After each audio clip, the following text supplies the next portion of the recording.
Hello, hello, StringWorms. It is Hello. time for more man things. I'm very prepared for man things. So, no, you're not. a promise. So, Aria, you were the one that gave a glowing recommendation for this game. Would you care to enlighten us about TOUCHSTARVED? Hot men, fat tits. That's it. Perfect, brilliant, I love it. That's all you really need in life. It's okay. So it's a dating sim, but it is a gothic horror style dating sim. So it is much more mature. It's for mature audiences. It's a lot darker, especially than like Date with Death. Like there's some themes in Date with Death, but it's like sunshine and rainbows, kind of. You are the literal sunshine. It could be a lot darker in that game. It could be. Still so great, so great. But this one is much darker. Oh, interesting. Oh, the boy. Jake made some noises upon awakening. A meow. It's so cute. He could sense the horny. Well, I suppose let's just get straight into it then and see what we're dealing with here. Yeah, I've been delivered nuggies. Nuggies? Numgies. We have been... There's the correct form for this. Yeah, I had to fix it. Jade, my child. So we didn't really set the volume to 0. We put it fairly low because the music at the title screen was really nice and Bloodborne-y, so I want to hear that. Well, and everybody just has such good musical themes in this. It's so good. So if we get copyright, I don't give a shit. Gotcha. Oh, content warning. TOUCHSTARVED is intended for an older audience. It contains mature content that includes but is not limited to horror, graphic violence, strong language, alcohol and drug references, injury, and dismemberment. Player discretion is advised. I'm just trying to get in anywhere with anyone that wants to play this. Well, that's why I'm here. Many times. If you accept the content warning, please click to proceed. I do consent. In TOUCHSTARVED, your choices matter. The decisions you make may result in unique dialogue interactions, or even choices in red text which contain exclusive content. Try playing through the demo more than once and choosing different options. You might even uncover a secret ending. And remember, there are no wrong choices, only interesting ones. Choose wisely and save often. Yeah, that. Never, Morningstar! You take me to Horny Jail, I'm just with my people. I have been Bold of you living there. to assume that we haven't been out of Horny Jail for a while. Accurate. I've been living there for a long time, especially since getting back into dating sims. Right. The arcade is just what we call our wing of Horny Jail. Correct. Yeah. The only one that is never present is the cat. She's the warden. Yeah. All right. Rewind text and dialogue. Progress. Spacebar to hide the UI. Easy enough. Spacebar is very important. Don't forget about it. All right. Should I name myself Pyah or StringWorm? What are we? What are you feeling? Me. Me. Self-insert. Self-insert. Choose your pronouns. She, her. This world began to unravel long before you were born. It all started with fogfall. Spectral mist bled from the seams where reality wore so thin it split. And from the fog emerged monsters, inhuman beings with unnatural powers. Silent Hill? Some possessed language and intellect, others were mindless beasts, driven by little more than bloodshed. As unrest spread and cities fell, humans cowered in fear while monsters thrived amidst chaos. And then, there's you. You don't know what you are, but one terrible truth is certain. You were born cursed, with hands that alter the minds of those you touch. Choose your backstory. Hey, Cleo. The hot men are soon. All right. The Unnamed, a fallen oracle. You were raised as an oracle in a remote temple. The priest claimed your touch bestowed enlightenment, but a visiting mage revealed your curse for what it is. Spurred on by the mage's words, you fled in search of Cenobium. You regularly experience unnatural premonitions that rattle your body and soul. An innate sixth sense gives you a heightened awareness of hidden supernatural presences. Okay.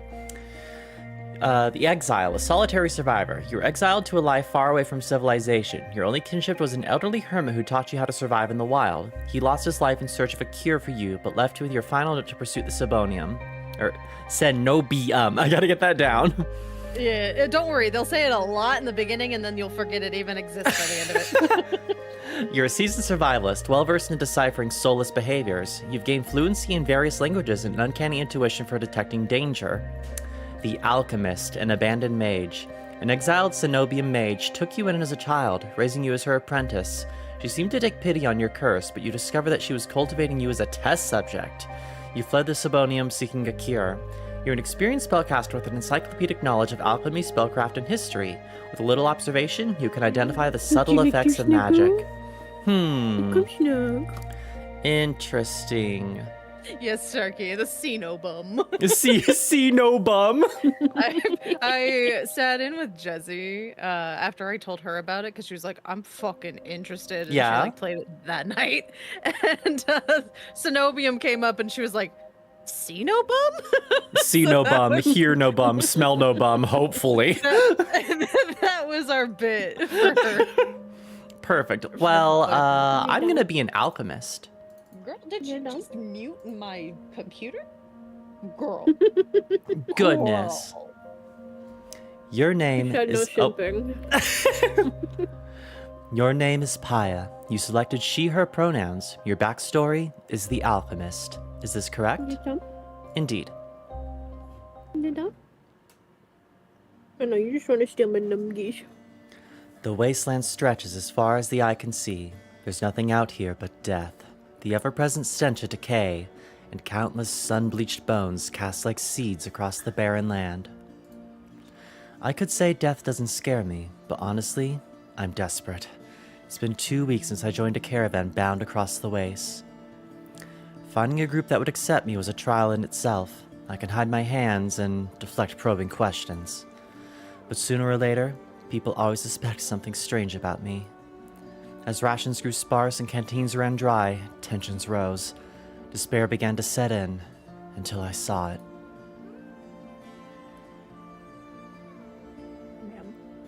Eridia, the city of knowledge, one of the last bastions of humanity left in the world, and home to the famous academy called See No Bum. All the world's knowledge gathered in one place. If there's anywhere I'll find a cure for my curse, it's there. All that stands between me and a new life is a final stretch of salt-soaked waste, or so I think, until I see the first tendrils of fog snaking beneath the wagon.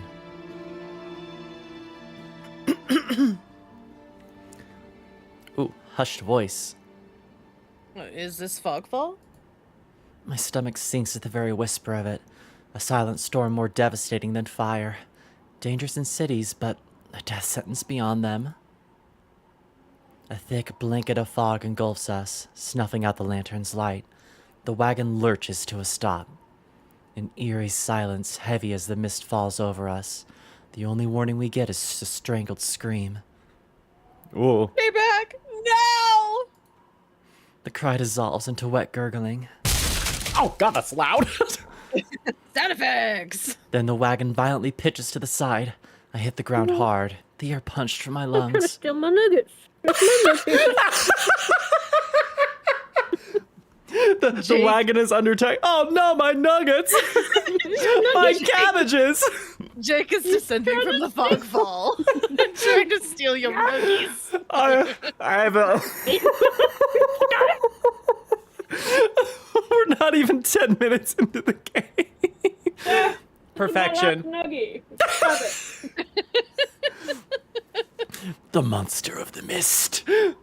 That's cats for you.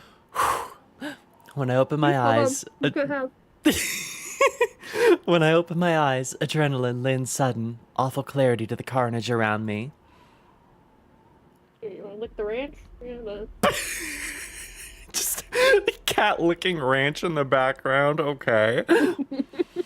A traitor I once shared bread with lies face down in the mud. their back reduced to long strips of torn muscle, gleaming gristle, and exposed bone. Bodies litter the wasteland.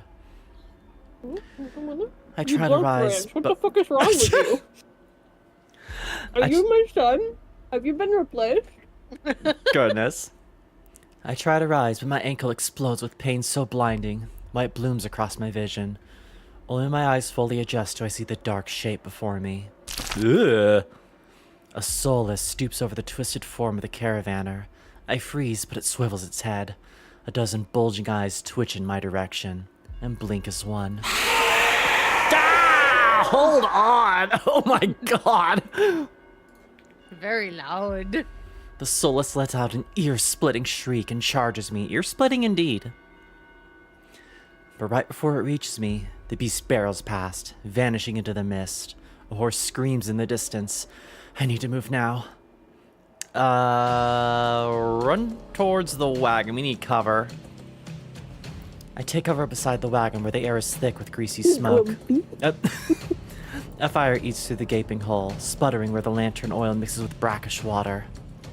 Every person I see is dead, or dying, except one. Oh, All-Mother, forgive our sins.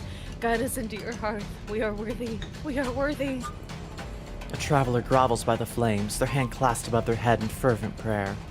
I glance upwards, towards the gauzy lights of Viridia, just visible where the fog runs so thinnest. mad. I don't pray, Are you mad I didn't give you a nuggie? but the sight of the city is all the remainder I need. I came too far to die here. Rapid footsteps echo all around me. I turn in circles, frantically searching the opaque mist for the source, but the fog ball twists and stretches sound. Suddenly, the caravaner's driver bursts forth from the fog. Our eyes meet too late. He knocks me to the ground and slips in a patch of mud. I thought I heard a, growl from him. I was like, hey, Yeah, he's grumpy. You can leave. If you're angry, take your nuggets and go. He's angry because he didn't get a nuggie. therein lies the problem. The soulless instantly falls on him. It catches the driver by his throat and rakes his stomach with razor-sharp claws. Can I actually just point out for a second before you keep reading? Yeah. Look at the spine of The this fingers, thing. I notice, I hate it. It's That's fucking gross. very Lovecraft, very Bloodborne. Sick design, I hate it. So good job, art department. Also, eyeball in the dick. Yeah. Spot. Oh yeah, if you press space, you can actually get a better look at the whole thing. Yeah, I mean, it's a good design. I'm not feeling it though. I'm not feeling it. What that tentacle beard do? What that tentacle beard do? Just one way to find out. Nothing noises, Aria. No. Ew. I don't want to think about it. Listen, you're touch-starved. Anything would be great. Giving a new definition to mustache right now. He comes apart like wet paper. I'm not thinking about other things that are wet right now. Spilling intestines and viscera in a streaming tide. Not the kind of wet you want to be right now. No. Fighting the urge to heave, I claw frantically through the slippery muck for a handhold. Shit! Moist. My hand catches on the jagged edge of a rib jutting from the water. Bandages unfurl around the gouge torn deep into my palm. But the pain's quickly forgotten when a hand closes around my wrist. Can you stand? The praying traveler leans over me. We need to run. They reach for my hand when I realize too late that my bandages have come undone. No, don't touch me! The sensation of their thumb brushing the back of my hand sends a shiver down my spine. All it takes is one touch, and in the space of a breath, my curse takes hold. Their lips peel back in a deranged grin. I'm not.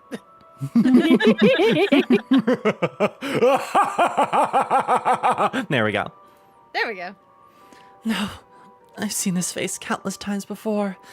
This is my curse, madness of my own making. Their grip on my hand tightens until pain radiates from my knuckles. Let me go! Suddenly, clammy hands crush my throat, choking off my breath. Die, die, die, die, die, die! Just Aria when she sees dice at a gaming store. Die, die, click, clack, skippy! Spit bubbles at the corner of their mouth and flecks my face. The edges of my vision darken as my lungs shriek for air. Fight them off! My nails gouge deep into the traveler's wrist, but no matter how much blood I draw, they don't flinch. Go for the eyes! The more I struggle, the tighter their grip grows. My pulse hammers in my ears, slowing with each thudding beat. This can't be happening. I'm going to die. And not because of the fogfall or the solace, but because of my curse. Tears sting my eyes. No, no, no, not here. Not like this. But then their hands drop from my neck, leaving me wheezing for air. My lungs burn with each ragged cough. My vision clears and the traveler's face takes shape, hovering inches from mine, lips still split with that macabre smile, even as blood seeps between their teeth. They give one last shuddering breath, then slump over the claws hooked through their stomach. Right, I got you, girl. If he wanted to, he would. The soulless shoves the body aside, his glowing eyes narrow as though grinning. Oh, he snapped into him like a Slim Jim. Oh no. There's a flash of claws. Red spills across my vision. I thought there'd be pain, but as I sink into the murky water, all I can feel is the grit of silt filling my mouth and the icy embrace of shallow water. I spot an arm resting among an outcrop of reeds, mine, neatly severed at the elbow. I should have taken both arms.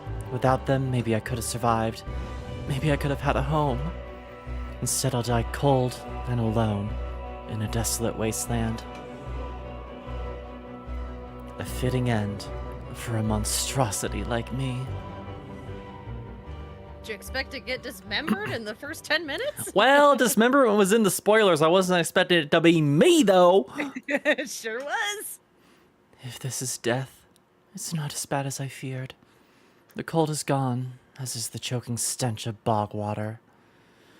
I could drift forever, cocooned in oblivion, until all thought and sensation vanished. No curse, nobody howling at me in madness and terror. Nothing at all. The thought has terrible appeal to it. But I take a reflexive breath, and air pours into my lungs, then out again in a ragged gasp. Feeling comes back. Warm cloth on my bare skin. A firm surface underneath me. Man, titties, man, titties, man, titties. A strange tang of sulfur in the air. Oh no, farts, farts, farts, no! This would be Sumi's. Doctor? This is tall, dark, and handsome. Hydrate real quick. Hang on. Yes, hydrate boy. Very tall, as in like 6'6" tall. Taller than me tall, oh my. Do not be afraid. Hello. Hello, indeed. I twist my head toward the voice. Tears flood my bleary eyes as the bright glow of lamplight. Try not to move. Cleo, is this death or is it Ohio? The voice is calm, steady, and commanding, but more importantly, it's a stranger's voice. One thought cuts through my mental fog. I have no idea who this is, and I'm completely at their mercy. Oh no. Oh no. Stay away from me. My words come out as little more than a creaky whisper. I clamp my mouth shut, hating how weak and helpless I sound. No. No? Who the hell is this? Lie back down. We've been through it. I let myself slump back against the thin pillow, wincing when the motion jolts my head. Ah, cooperative patient. Thank you. Yes, sir. The words swim in one ear and out the other without much comprehension. I pull the sheet up higher, wiping my eyes until my vision clears. Yes, HD boy, please. Don't forget about that spacebar. Bite, bite, bite, bite, bite, bark, bark, bark, bark, bark. He's so goddamn pretty. It's not So fair. pretty. Just the hair going. Titty window. Let's go. Just wait until you see the other stills. Yeah, precisely, which is why we are going to keep reading. The stranger towers over my prone form. Warm light limbs his pristine medical coat. I instinctively shrink back, and that's when I realize I'm completely naked, except for a thin linen sheet. Naked, lying on a low cot, with a pair of sharp golden eyes watching my every move. The man's gaze flickers to my exposed, unbandaged hands. I plunge my hands under the sheet, though it's too late. He must have noticed what they look like. Strange, cursed, inhuman. I brace myself for his inevitable disgust, but his courteous smile lingers. He just watches in placid silence as I struggle to make sense of my surroundings. Where am I? Who are you? Be calm. You are safe here. Whoever this is, he clearly has no idea who or what I am. I have never been safe anywhere, with anyone. Even my own mentor, my teacher, thought I was nothing but a convenient specimen to be used and discarded. I scowl, pulling the sheet protectively around myself. Where are my clothes? The man's golden eyes narrow slightly. A sharp sigh rustles the paper in his hands. I see you are not to be dissuaded. Sir, I am a blanky burrito. Your clothes were torn to shreds when I found you, but I procured replacements. To shreds, you say?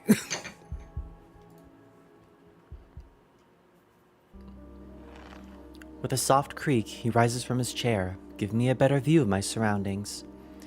This looks like a medical clinic. Bottles of silvery alchemical concoctions line the counters in neat rows. The air makes my nose twitch, a faint whiff of smoke, and something distinctly metallic. The doctor produces a large, dense bundle of cloth, which he sets at the foot of my cot. He's easily a head taller than most, and I have to crane my neck to look at him.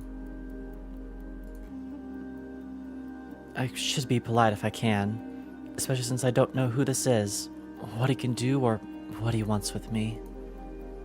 Thank you. You are very welcome. I will leave you to get dressed. Thank you, how polite.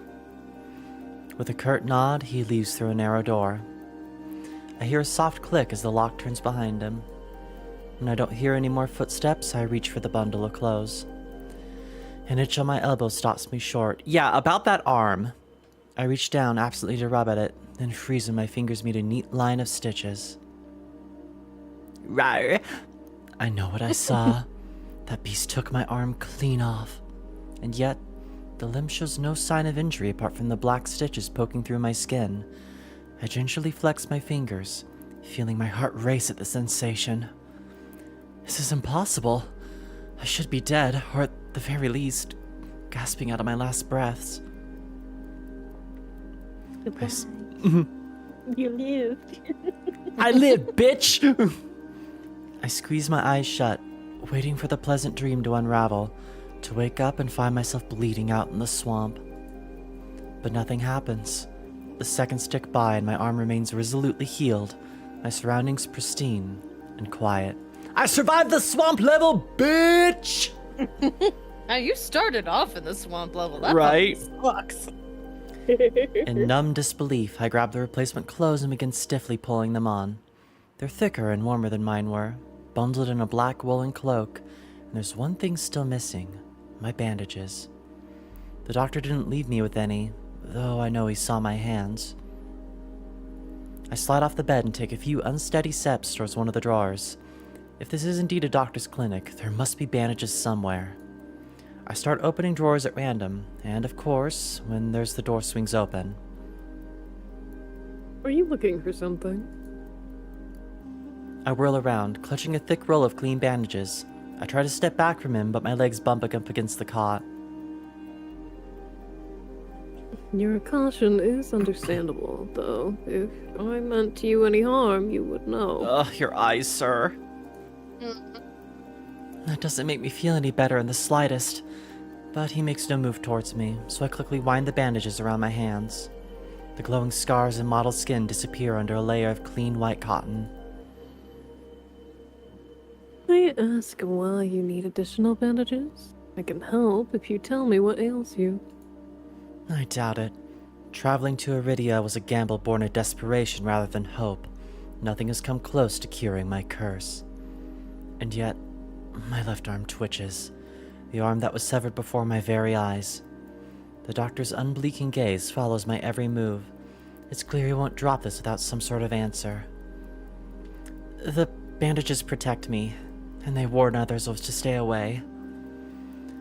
I've tried every way of covering my hands, and this works best. Most people avoid touching me as soon as they see the bandages. Illness, then? Or less mundane afflictions spread by contact? I flinch. He doesn't even sound surprised. That's far too close to the truth for comfort. I don't want to glare. I'll just decline to answer. I don't want to be a bitch. I'm just going to stare at your collarbone. Well, it's personal, and I don't really want to get into it. I have treated every affliction under the sun. I may have answers that you do not. One day I want us to get eye trackers, and I want to see. It's gonna be on that collarbone. Aria, that's dangerous. If I had that during the Elden Ring playthrough, I'd be in trouble when I was with Blythe. That's why it's funny for the content, and it would be really funny to see where everybody else is different. Blah. An involuntary snort of laughter escapes me. Where would I even begin? Would he even believe me if I told him? I shake my head. I need to know more about this doctor before he figures me out. Who are you?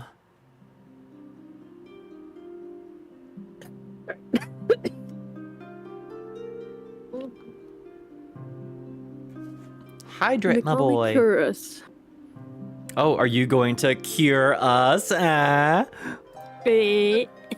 is.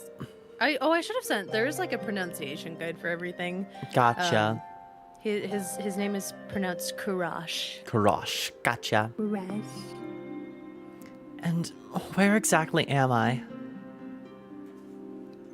Iridia, which I assume was your caravan's destination. I can think of nowhere else for a group of travelers to go. Iridia. So I made it to the City of Knowledge after all. I should feel relieved, but all I can manage is a vague sense of increasing unease. How did I end up here? I brought you to my clinic, of course. You were the only survivor from the caravan, barely clinging to life. You needed immediate treatment. Yeah, to say the least. Which you provided? Yes. He says it so simply, as if I'm a small child and he's explaining basic addition to me. I frown and flex the fingers on my recently healed arm. Aside from being a bit stiff, it feels fine, thoroughly attached to me. You're saying that you stitched my arm back on? Pardon? A soul has attacked the caravan. It ripped everyone to shreds. It tore my arm clean off. But when I woke up here, I spent my entire life learning from a Sabonian mage. I do know of no alchemy or magic that could reattach a severed limb. Even if he somehow could heal me with magic, I should be able to detect traces of it, but I sense nothing out of the ordinary. The doctor, Kulosh, pinches the bridge of his nose. He sits back down in his chair, quiet for a long time.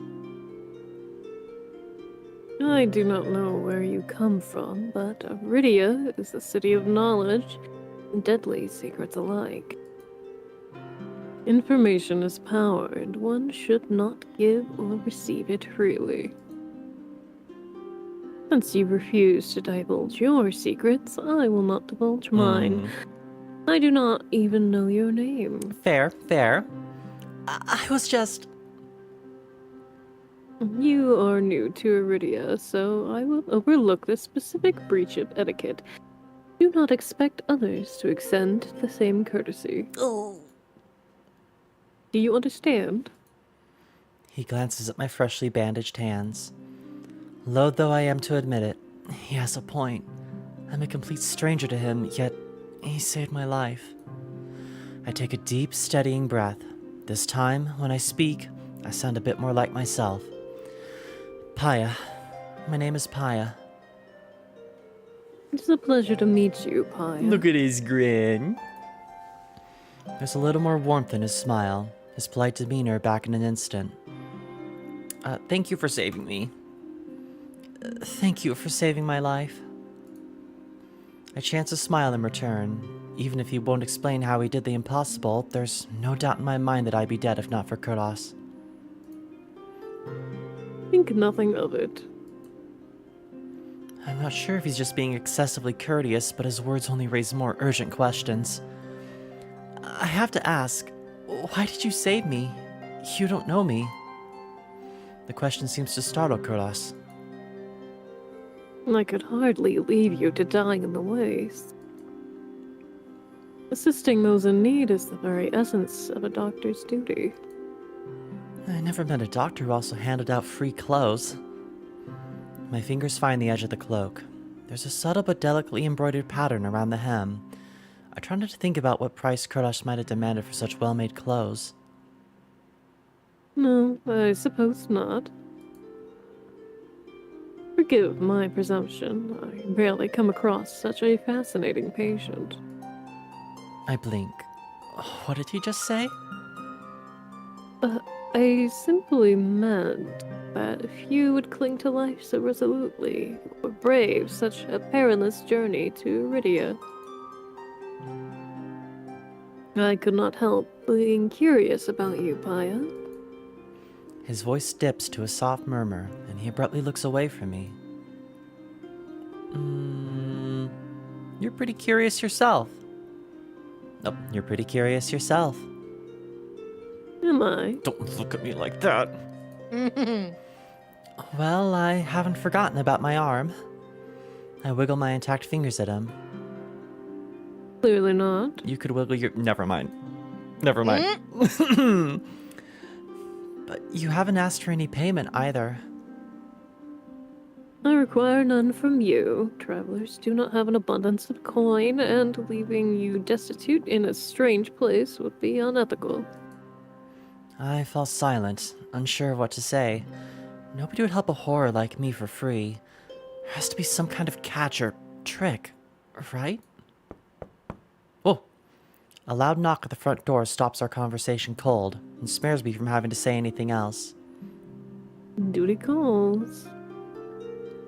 Unfortunately, you are not my only patient today. The knocking grows more insistent, and Kurdos lets out a tired sigh. Please wait. Though he says it quietly, the clamor on the other side of the door abruptly stops. Do you need anything before you leave, Pyah? Oh. Between the soulless attack and my miraculous survival, I'd almost forgotten why I came to Iridia in the first place. I need directions to the cenobium. The cenobium? The look on his face is downright chilling. He pauses, choosing his words with cold deliberation when he speaks again. Whatever you seek, it is very unlikely you will find it there. But I need to see the bum!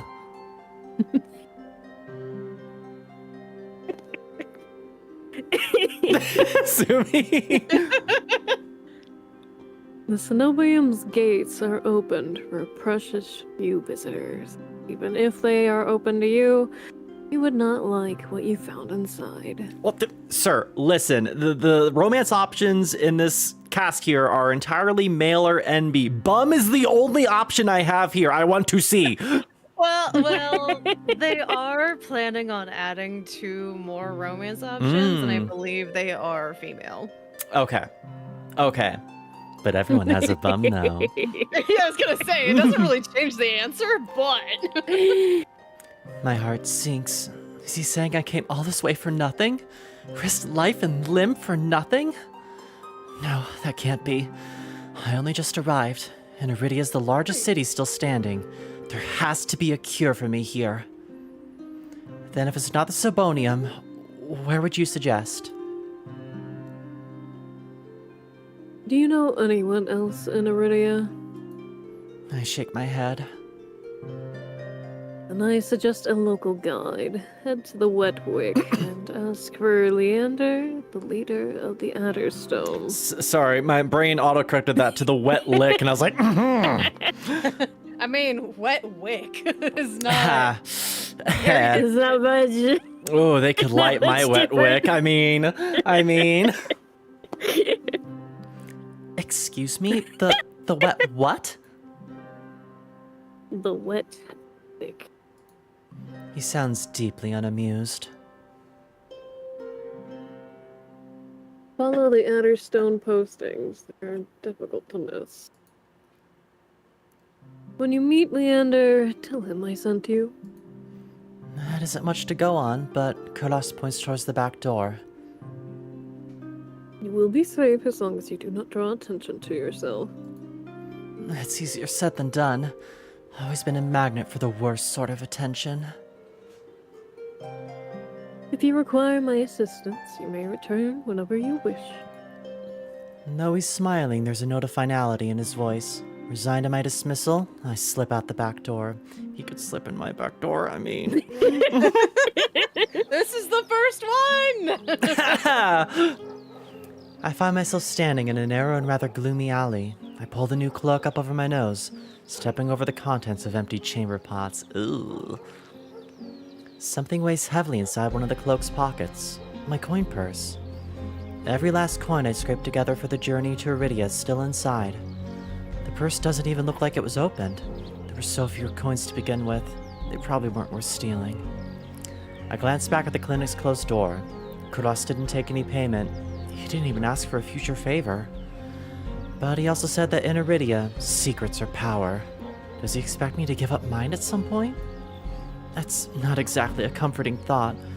Still, no matter why he did it, Kurlas gave me a second chance, and a lead on where I might find help. I'd better get going before he changes his mind. I squeeze out of the alley and into a crowded main street. The line outside Kurlas' clinic stretches down the road. Two thin peddlers queue alongside weathered elders.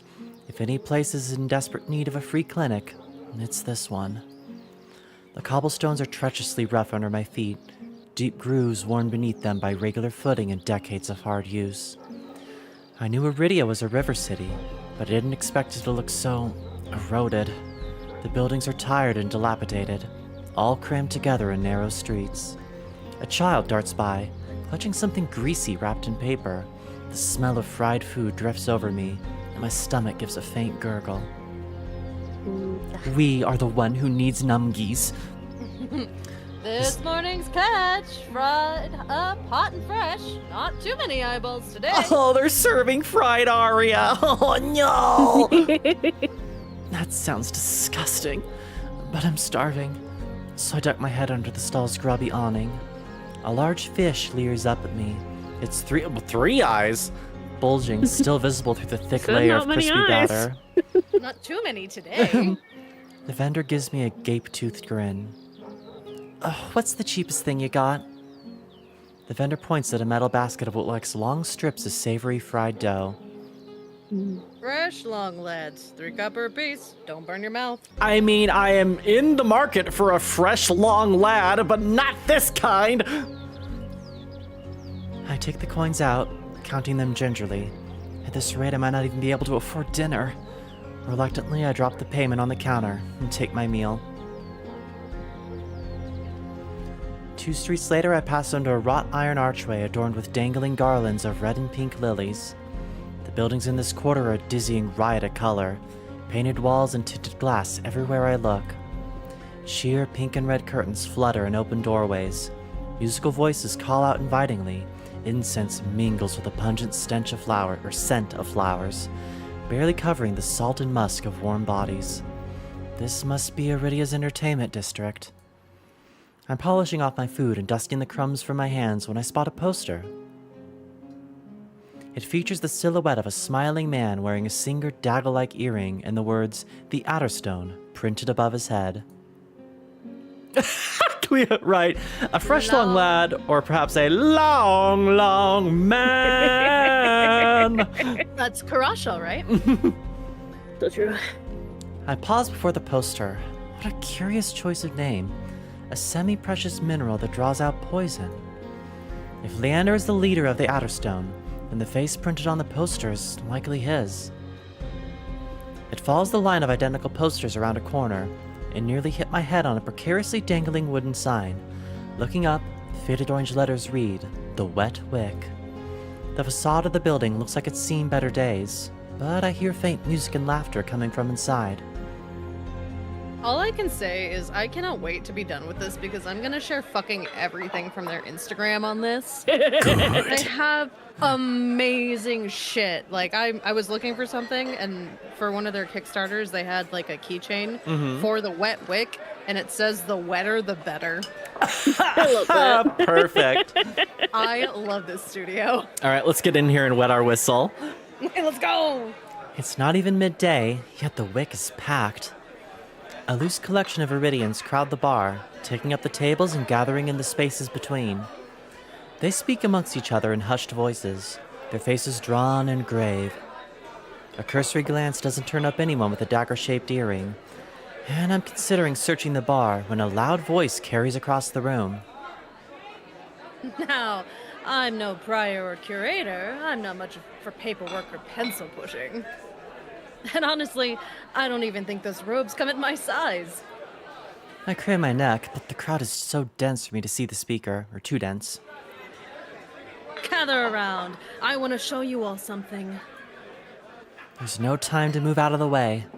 The audience surges towards the center of the room in a sudden torrent. I'm caught and swept along with them. Hey! The clatter of falling chairs and tables being shoved aside drowns out my complaints. I thrash and throw out my elbows as heavy bodies press into mine. My hip knocks into a table. I grip it, holding on tight to steady myself, but the crowd is stilled. A pair of gilded boots stride across the tabletop. Titties, titties. If you want nothing but guidelines and impractical policies and needless bureaucracy, you know where to go. I drag my eyes upward. Pretty. A man towers on the table in front of me, arms spread as he addresses his rapt audience. But I'm not going to wait for word from on high. His impassioned word provoke nods and excited whispers. But nothing as captivating as his brilliant smile. He beams at the crowd around him, a performer on his makeshift stage. And unlike those clerics, I don't need the abbess's approval to cast a spell or two. Ooh. As he raises his hands above the audience, the dagger-shaped earring dangles from his left ear, catches the light and flash of gold. It seems I found Leander. These are our streets. We make our own luck here. He snaps, and a flash of pale green light erupts from his hand. Ooh, pretty. With a flick of his wrist, Leander conjures a ribbon of glittering light. A delicate flower stem sprouts from between his pinched fingers. One by one, growing lily petals unfurl. Leander raises the flowers with a flourish, and the bar bursts into clapping and cheers. My mouth hangs open, and not just on account of the impressive performance. There was no incantation, no spell circle. I've never seen such a beautiful and intricate spell cast so effortlessly. With skills like that, it's no wonder Kurash sent me here. Leander plucks the shimmering flower out of the air and turns it in a slow circle. Now, who could use some good luck? Eager onlookers scoot closer to the table, but Leander's cool green eyes slide right over them and lock on me instead. How about you? You can get me something, all right? I'll take anything you're giving. My chest grows tight. Suddenly, I'm in the spotlight. Sure. I reach out and take the flowers from him, all too aware of my trembling fingers. There's no weight to them, only a faint warmth that radiates from the stems. As soon as the lilies leave Leander's hand, they dim and fade away in a shower of opalescent light. To my surprise, Leander laughs under his breath. That's the problem with flowers. They don't last long, but they leave an impression, right? He grins at me, and I find myself smiling back. Hold on.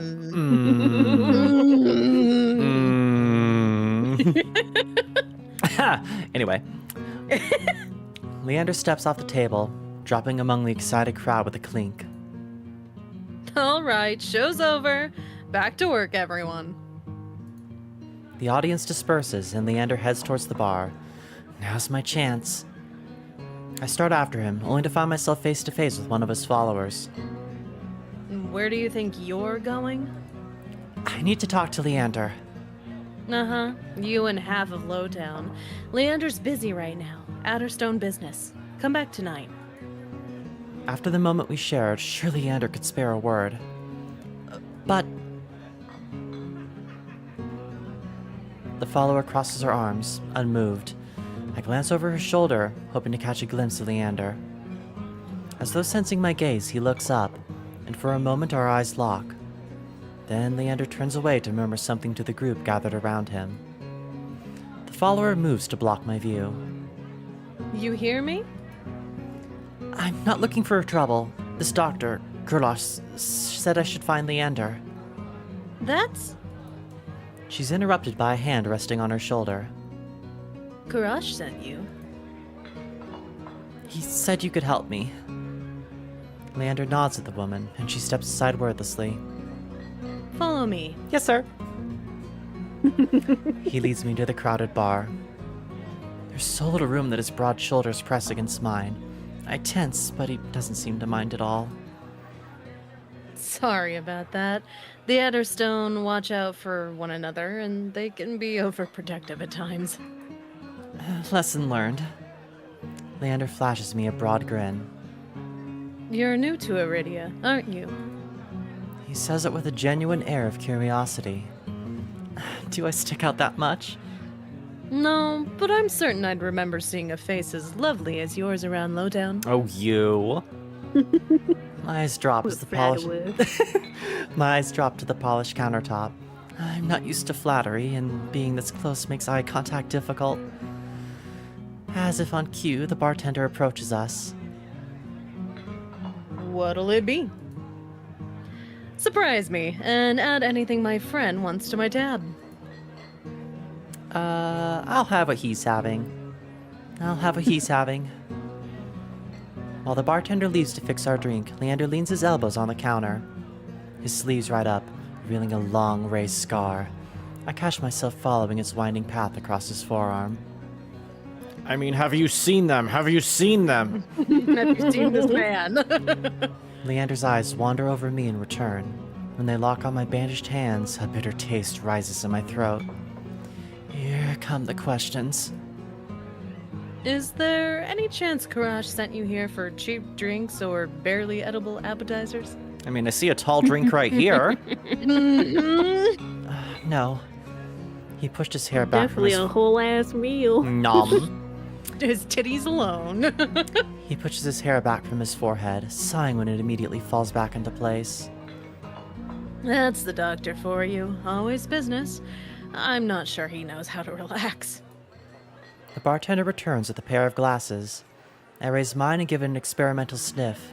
It smells faintly yeasty, like beer but with an undercurrent I can't quite place. A quick sip confirms my worst suspicion. It's awful. Briny and sour with a distinct hint of pickled flavoring. Beside me, Leander takes a deep swig from his glass. Oh no, he's an IPA enjoyer! Oh no! I think he's just a booze enjoyer. So, how can I help you? I need to get to the Subnobium. As soon as the word Cenobium leaves my mouth, the group standing nearby falls silent. From the wary looks thrown my way, it's clear I've broken some taboo. It had to be the Cenobium. Leander pushes away from the counter. Let's continue this conversation outside. Ugh. I rise to follow him.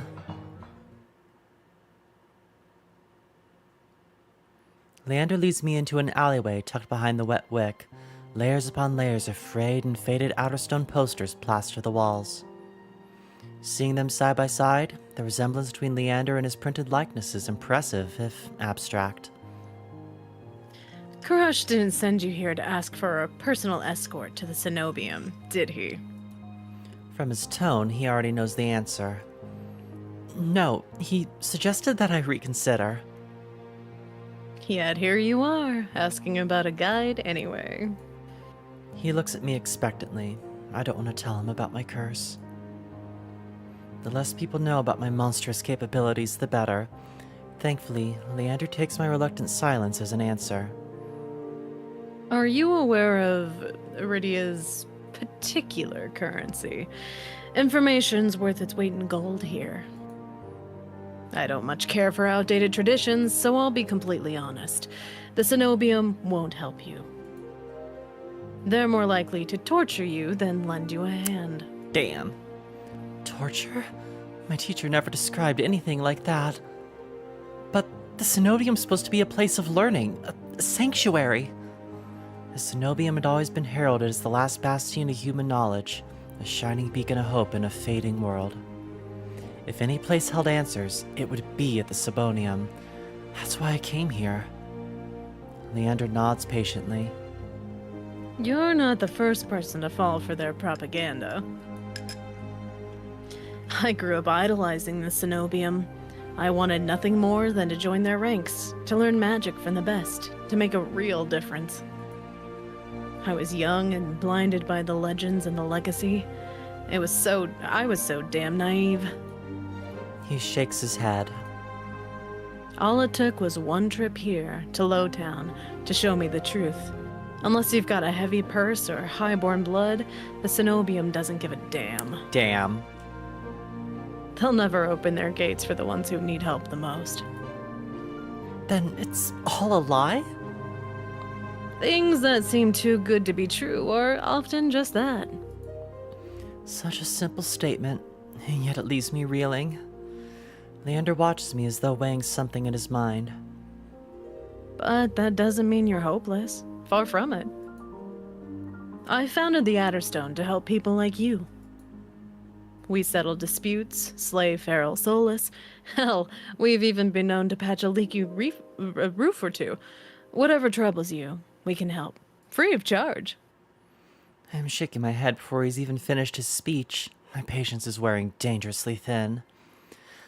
I appreciate the offer, but my problem can't be solved by a group of good Samaritans. To my chagrin, Leander doesn't look remotely surprised. Then you're looking for help with something serious. Something not even Karash could crack. Must be a truly remarkable problem if you came all the way to Iridia searching for help. Tell me, how can I help you? Well, Leander may not work for the Cenobium, but if his demonstration was any indication, then he's even stronger than the mage who raised me. She couldn't do anything about my curse, but maybe... Indecision gnaws at me. I don't know if I can trust him, but it's not like I have any alternatives. I hate to admit it, but this might be my only path forward.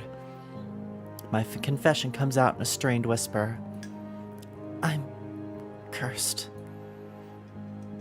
He looks me up and down, taking in my face, my eyes, and finally my hands.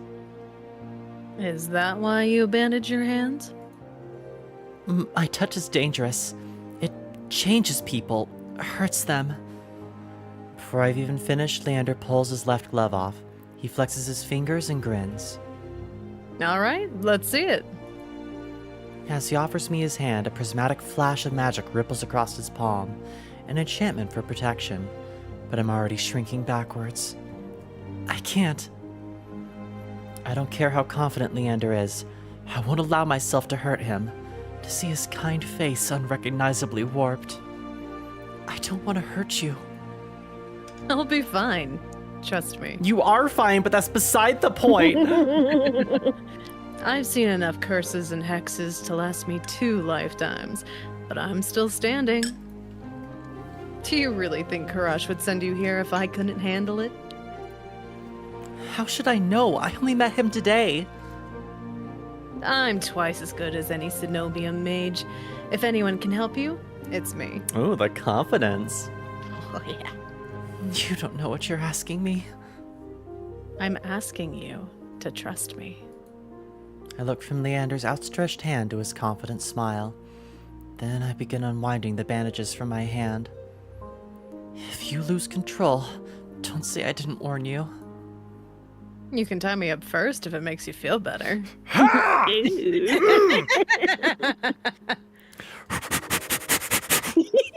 No one You asked for it. No one expected Leander to come out here fucking swinging. His attempts at levity do not comfort me. Oh, I could comfort him. With each joint I expose, I grow increasingly certain that this is a terrible idea. But if he's bothered by how my hand looks, he doesn't show it. Bad, no! Let it happen, Bat, it's fine. All right, deep breath on my count. My fingers hover shakily over Leander's palm. 3, 2, 1. I tap his palm once, as quickly as possible. It's barely more than a brush, but that's all it ever takes. Heart racing, my eyes dart to his face, but Leander only smiles gently. See? Oh, Aria got caught in the crossfire. Fuck me all you want, it doesn't stop me. Not for this man. It can't be. When I reach for his palm again, Leander catches my wrist before I can pull back. I told you, there's really nothing to worry about. He trails off with my thumb grazes the soft skin of his inner wrist. I search Leander's face for traces of madness, but his eyes remain clear, soft green. Neither of us speak as I trace the contours of his palms, lost in an awareness I wasn't anticipating, bleh. It's not as though I'd never been touched before. My curse only extends to my hands, and desperation spurs creativity. But all that pales in comparison to this. I've never experienced such intimacy. Hand-holding for the win. Let's go. So lewd. My fingers, long deprived by years of bandaging, pick at every single detail. The grooves along his palm, the smooth shell of his nails, the bones on his wrist. For as long as I've lived, I've never been able to hold someone's hand without dire consequences. I never realized what I was missing. While Leander's pulse is steady, mine hammers as fear gives way to excitement. Keep touching him! Touch, touch, touch. My hand glides over Leander's wrist and up to his arm where smooth skin abruptly gives way to a raised scar. It matches the one that runs from his collar to cheekbone. Could it be the same wound? When I glance at Leander's face, his lips part as he considers his words. Am I the first person you've been able to touch like this? My hand goes still on his arm. So far. Then is it everything you wanted? Charmer. Yeah. When I nod, Leander turns my hand in his to inspect the gleaming fissures crisscrossing my knuckles. There's no revulsion in his face. No fear. He looks up at me and grins. It's not every day I meet someone as enticing as gold. Shut up. He winks and lets me go. I draw my hand back and take a steadying breath. My head feels like it's stuffed with cotton. Habit alone guides me through the motions of rewrapping my hand, although my fingers tremble too much for the bandages to lie flat. I can't believe that worked. I've really forgotten my manners. May I ask your name? Oh my god, hand holding before even exchanging names. You So weird. Oh, I'm such a slut. I'm Pyah. Pyah. This curse of yours is unlike anything I've seen before. I can tell you're careful, but it's best you keep this between us. Are you staying in Lowtown? I pause. A room and board wasn't something I'd yet to consider. I don't know. Let's get you properly settled then. The Wick is noticeably quieter. Without their leader, most of Leander's followers have dispersed, or in a few cases, fallen asleep beside their drinks. Got any rooms left, or did my lot grab them all to sleep it off? The bartender, who never doubles as an innkeeper, slides a key onto the counter.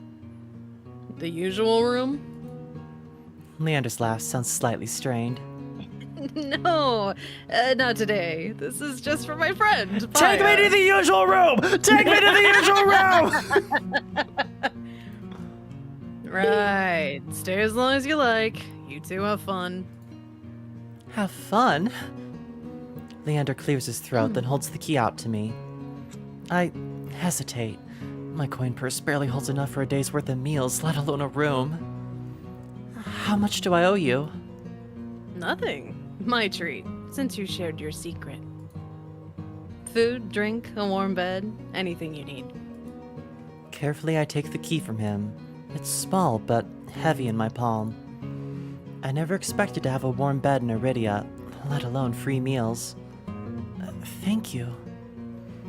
Iridia's twice as dangerous as it is wondrous. Be careful out there. And if you need a reprieve from what haunts you, come find me. I nod, taking one last look at his gleaming bronze key before tucking it into the pocket of my cloak for safekeeping.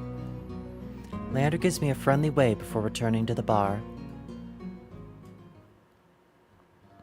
Dusk glitters in the sparse rays of light illuminating the room. The furniture is tired. The walls cracked, and a large, lumpy bed serves as the centerpiece.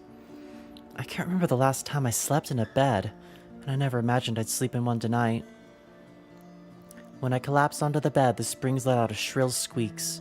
Finally, I can allow myself to rest. My eyes fall shut before long.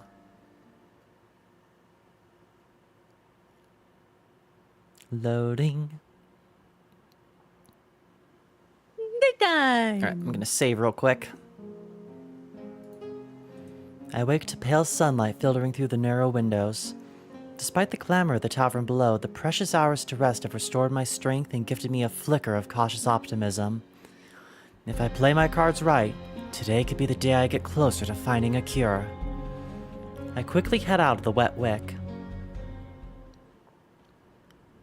The air clings, sodden and heavy with the lingering scent of rain. Without the afternoon crowd, the district looks barren and bleak. In the middle of the street, a pair of crows cribble over stale bread crusts. I pause, watching them while I consider my next move. Kurosh and Leander both made it clear that the cenobium can't be trusted, but I came so far and endured too much to give up now. I need to see the cenobium for myself, if only to satisfy my curiosity. Surely someone in the bar can point me in the right direction. I'm about to turn back when a shadow passes over me. A cloud, I think, until a puff of hot breath tickles the back of my neck. The shadow trickles down the streets in rivulets. Formless dark spreads into like ink in blotted shapes.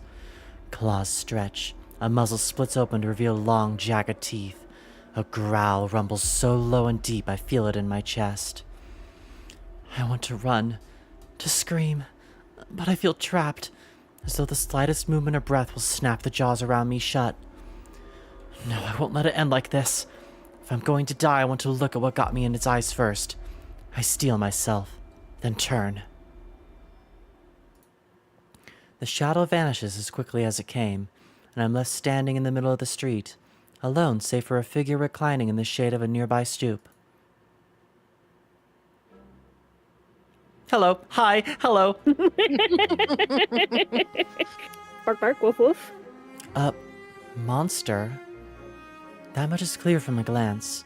One that could nearly be mistaken for human if not for the tufted ears, the tail curled around his ankle, or the dusk pink eyes with pupils that sharpen like needles when they fall on me.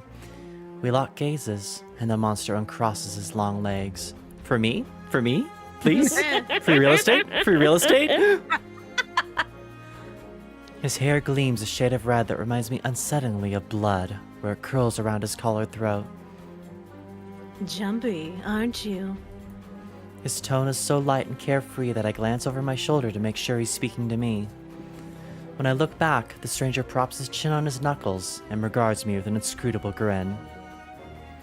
Did you see that shadow just now? It was massive, moved like a beast. Even as I speak, I'm aware of how ridiculous I must sound, but the stranger's smile doesn't falter. The only beasts I've seen are the Wicks drooling regulars, though this did catch my eye. Yeah, I'm certainly drooling for something! With a flick of his wrist, my in-room key dangles from his fingers. It turns on its chain, glittering when it catches the light. Sorry, I was thinking about his chin. You should press the spacebar. Ah! I'm sorry. I literally bit my mic there. I'm sorry. I knew that the thigh gap would like do something to y'all. So Very tasteful. Oh, I'm so normal! My hands fly to the cloak's pocket and sure enough, find them flat. He crooks his fingers, beckoning. I've already taken 2 steps forward before some stifled instinct stops me. Something feels wrong. I'm still on edge, thrumming with so much adrenaline that the stranger's shadow flickers at the edges of my vision. I always seem to attract the worst kind of attention, but I can't get rattled now. My key. How'd you find it? What can I say? I'm a sucker for shiny things. He smiles wide enough to reveal sharp fangs. I saw you drop it. You really should be more careful. City like this, somebody might take advantage. A bald-faced sly said without a hint of irony. I didn't drop my key, and I didn't sense any magic either. He must have stolen it. Somehow. I approach the monster, careful to keep an arm's length away. He doesn't look dangerous, but the most deadly ones never do. Ear! Pat, pat, pat, pat, pat, pat, pat, pat, pat, pat, pat, pat, pat, pat, pat. The You stranger's really do have such a slutty waist, though. Alright. The stranger's chain softly clings to the tilt of his head. His ears flick. Keeping your distance? I don't want to! I'd be stupid to trust you. You think I stole your dinky little key? From all the way over here. He gives an exaggerated sigh. I'm good with my hands, but not that good. Do I really look like a common thief to you? No, not good with your hands. Prove it. See what those hands do. He's got me there. The sheer fabric of his sleeves alone would be too expensive for most street thieves. Hell, his shoes look like they cost more than I spent traveling here. And then there's the shop behind him. No matter the city, parted pink curtains only ever mean one thing. I'm looking to buy, and I doubt I could afford your services anyway. Luckily for you, I don't charge. The man runs the tip of his tongue over a fang, and for the first time since I stepped into that shadow, I feel something other than dread. Yeah, the need to pin him down! My face grows hot. I didn't mean to assume. I'm flattered, really. Did you think you could pay to pet my ears? Joke's on you, I already did. I just need my key back. Ask nicely, and I might even let you tug my tail. Hold on, I need to... Hi, Dwayne. You can make it. Just throw it here. So some spindly little street urchin can snatch it and run? He raises my key and tilts his head so we can watch it dangle back and forth. I suppose I could just claim your room for myself. I'm gonna claim you for myself. Not that I'd be caught dead slumming in the wake with the rest of those slack-jawed imbeciles. You're obviously not from around here, so tell me, traveler, what misfortune brought you to this wretched place? His voice practically drips with derision. I'm not telling you anything. What could have possibly drawn you to this dreary little pig pen, I wonder? He listlessly watches the arc of my keys swinging around his finger. The weather's shit, the food's dreck, and there's entirely too many monsters for a human to feel safe. Unless... Dagger-sharp eyes flick towards me. They gleam bright with amusement. Unless you're just dying to consort with monsters. Maybe one in particular. By now, my embarrassment is worn away, leaving shimmering impatience in its place. If this is a shakedown, it's the most frustrating one I've ever endured. Play along. How'd you know I spent all my money, starved, and nearly died in a swamp just so I could crawl into bed with the first thirsty monster I met? That earned me a burst of breathy laughter. He gazes at me under his dark lashes. Aren't you funny? Could you be any more obvious? I've been told subtlety's not my strength. So, your place or mine? Right here! No hiding! I'd invite you if I had my key. If only I had my key, I might be able to invite you up. His languid gaze glides from me to the key in his hand and back. Take my hand, and we'll go together. The more he flirts, the more convinced I become this is one kind of trap. No matter how innocent monsters look, they always have tricks up their sleeve. And something tells me that this one's more dangerous than he lets on, even if he has a lovely laugh. I don't know Yeah, what he's you... a man whore, that's why. I don't know what you want or why you're messing with me. Excuse me. But I'm not coming any closer until I know you aren't going to attack me or bite. I won't bite hard unless you beg me. Oh, you're the one being Ew. bitten. No matter what I doing the biting. Pyah's fucking feral! No matter what I say, he finds a way to twist my words into innuendo. Even when I'm silent, he goes on as though we're having a conversation, not to stand off. Do you like dancing? There's a traveling troupe performing in Hightown tonight. Their lutist is utterly exquisite. Truly a performance to die for. I'll make you dance on my... There's life in this dreadful place, if you know where to look. You sound like you know the city well. The monster's gaze flicks from me to the key hanging around his finger.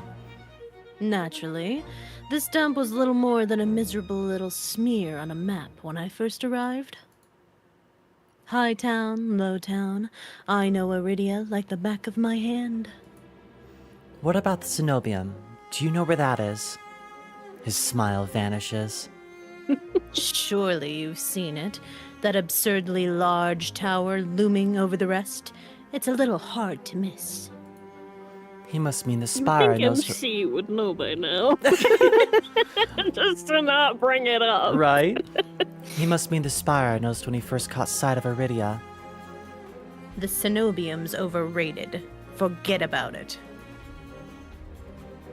I can show you things those stuffy boars in their limp dick tower couldn't even dream of. Oh, I'll make sure you aren't limp, you little... What do you say? How about the two of us have a little adventure? I've already got plans.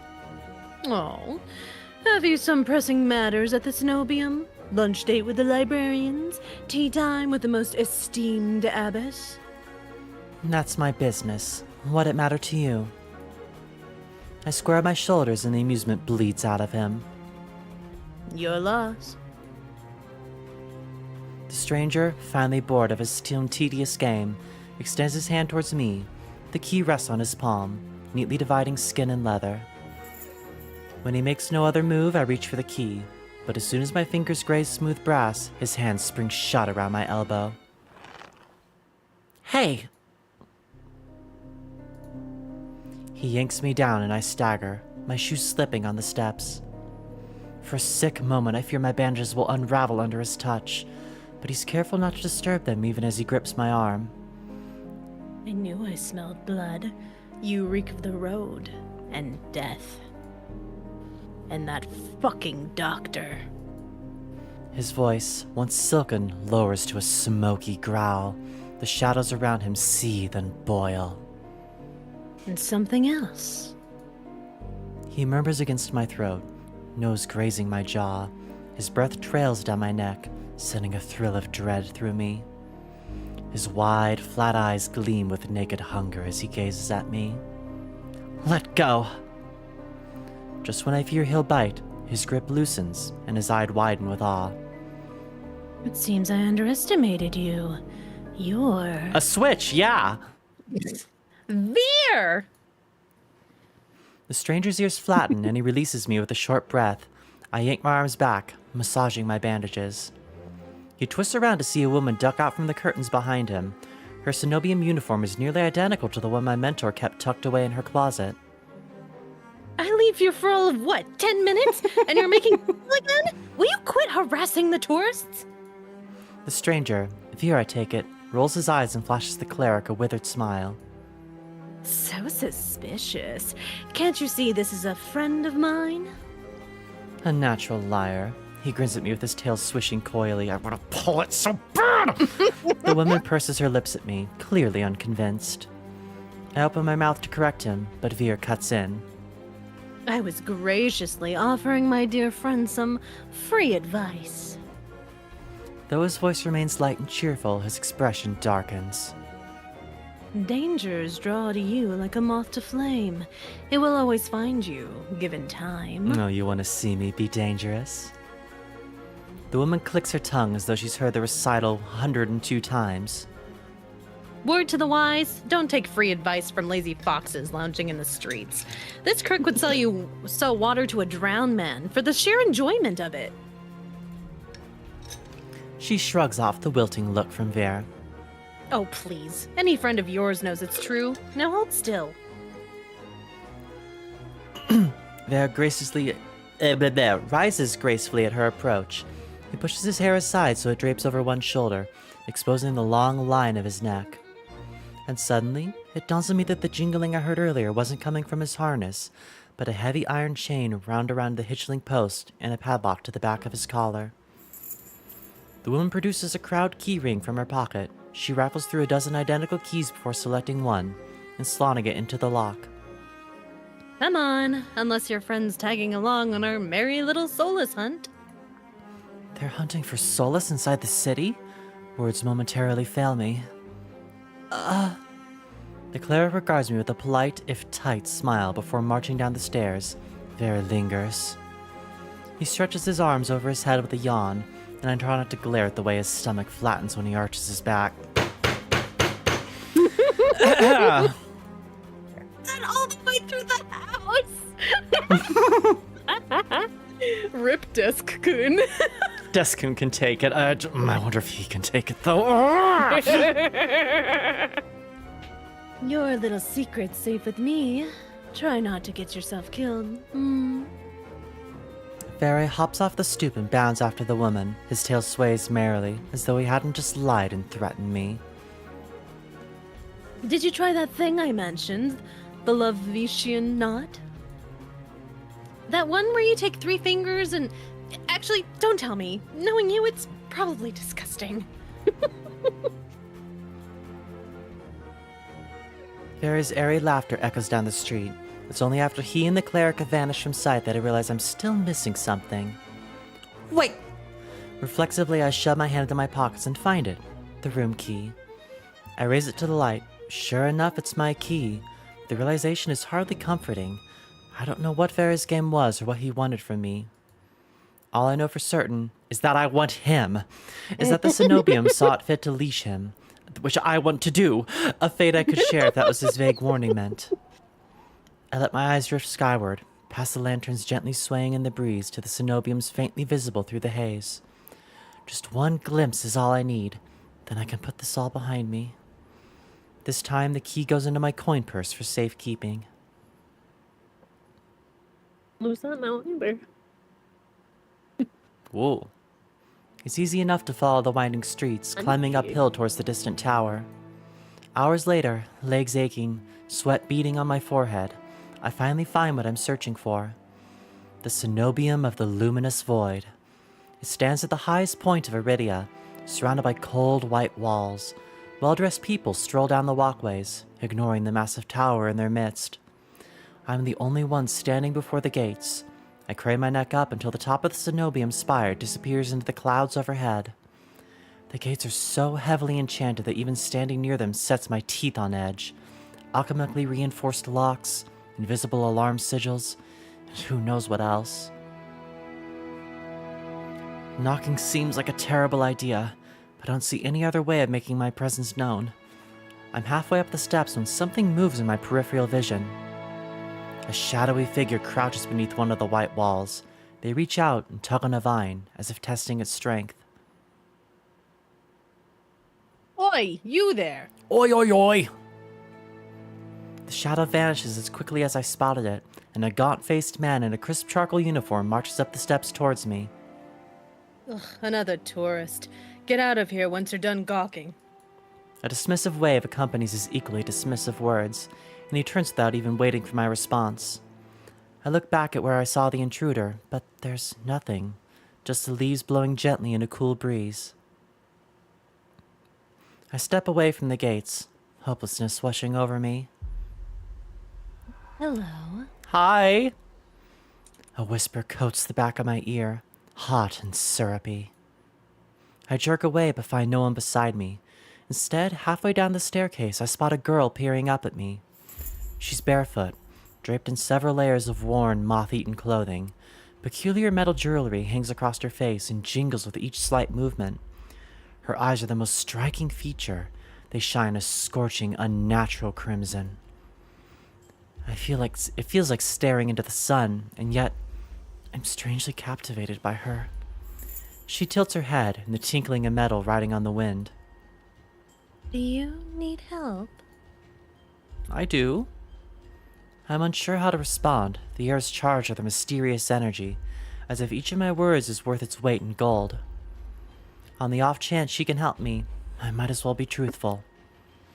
I do, but wanting is another question. The giggle she makes is chiming, fluttering sound. You're honest. I like that. She dips into a polite curtsy. My name is Iris. I was like you once, hopeless and alone. The ones in the tower won't help with your pain. I might be able to, though. I try not to dwell on the fact that I'm recognizably desperate. Instead, I focus on her vague offer as I descend the steps. You don't know what I'm looking for. You need what everyone needs in this world. A miracle. Iris turns and my thoughts abruptly scatter. Pitted skin snakes down her shoulders, blooming from a gaping hole in the back of her neck. A shuddering breath escapes me. The fuck? By the looks of it, some sort of disease ate away at her spine, leaving her with a hollowed vertebrae. How is she able to move? Or breathe? It's impossible. She shouldn't be alive, and yet... I only get a glimpse before she faces me once more, this time looking a bit bashful. I know it's not pretty, but it's not what matters. The sea spring can cure anything. It can cure you, too. Her shining eyes flick to my bandaged hands, then up again, so quick I nearly miss it. I stand there, wordless. It's a twisted miracle, but a miracle nonetheless. She extends her hand out to me, her delicate fingers outstretched. I can take you there, if you'd like. You can decide on your own when you see it. Her hand is frail, marred with tiny wounds, It's the epitome of vulnerability, the complete opposite of the Cenobium's mocking, impenetrable gates. And if I say no? It's your choice. The truth is, I don't have much of a choice. Not right now, at least. I wonder if Iris knows that somehow. If there's any hope of finding a cure, I need to follow every lead, including this sea spring for myself.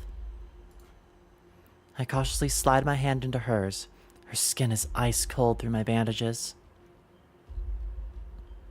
We descend from the higher streets, abandoning their gilded decadence as we cross the river. The wet, derelict districts hold more familiarity for me. However, Iris leads me further still, until I am met with an all-too-familiar sight. My gut lurches when I face the open horizon. The sea spring is straight ahead. And just in the distance you hear a... Iridia's outskirts are hardly recognizable in daylight, but venturing beyond city walls is a gamble I wasn't prepared to take so soon. I shake my head and pull away from Iris. I'm not leaving the city. She circles in front of me with a placating gesture. Don't be scared. I promise you, it's all right. You're as safe inside the city as outside of it, and this stretch before you is the safest of all. Everything I've seen in the city so far is a lot more fuckable than what I've seen out here, ma'am. Well, you haven't seen everything out here yet. Right. Right. She casts a wistful gaze over the waste, as if admiring something beyond the vista. This region belongs to Ace. Some call him a gang leader, but he's much more than that. It's difficult to string my thoughts together. Only a fool would leave the city. But a primal instinct tells me that Iris isn't lying. She twirls around another curtsy, jewelry twinkling playfully in the sunlight. Her doe eyes soften with a smile. As I said, it's your choice. Thank you for coming this far. I hope we meet again, Pyah. I didn't tell you my name. I blink, and she's gone. Confusion grips me as I look around, searching for any trace of her. But I'm completely alone, with only the vast nothingness of the waste for company. Did I imagine everything? No, that whole encounter was real. Again, that primal instinct insists on it, just like it insisted on Iris's honesty. The sea spring is straight ahead.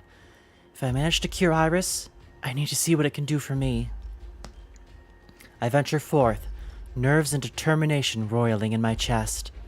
My heart pounds with each step I take from civilization. For what seemed like an eternity, I forced each foot forward, one step,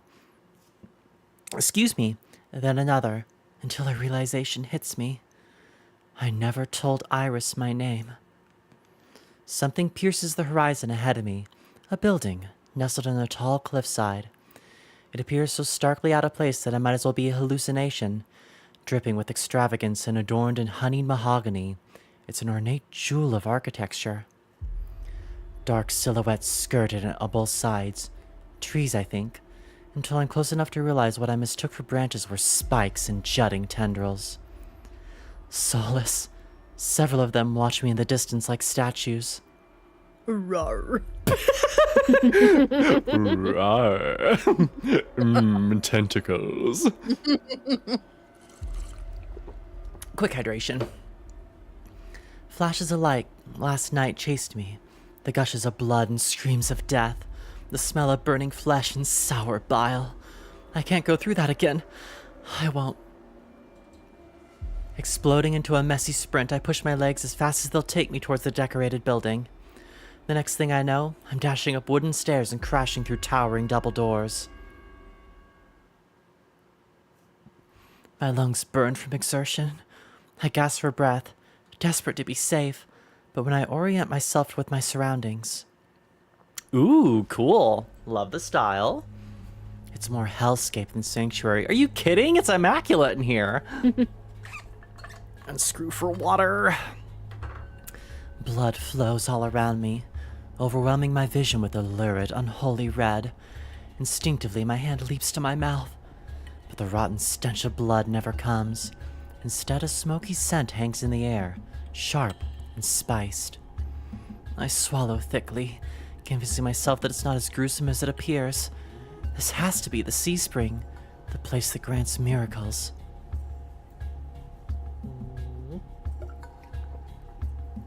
Hydration. Tall pillars flank me, blanketed in written notes. Seating pillows scatter the floor. A rustic kettle sits nearby. Someone must live here, despite how eerily empty it is. Call out. Hello? Is anyone here? My voice echoes across the cavern without response. I approach the paper-covered pillars. Maybe something here can tell me more. I reach for... the topmost. I reach for the note that's higher up. It reads, "No one will read this, but it's not for anyone else. This is evidence I existed in this rotten, grim world. Even so, I wish I could have stayed longer.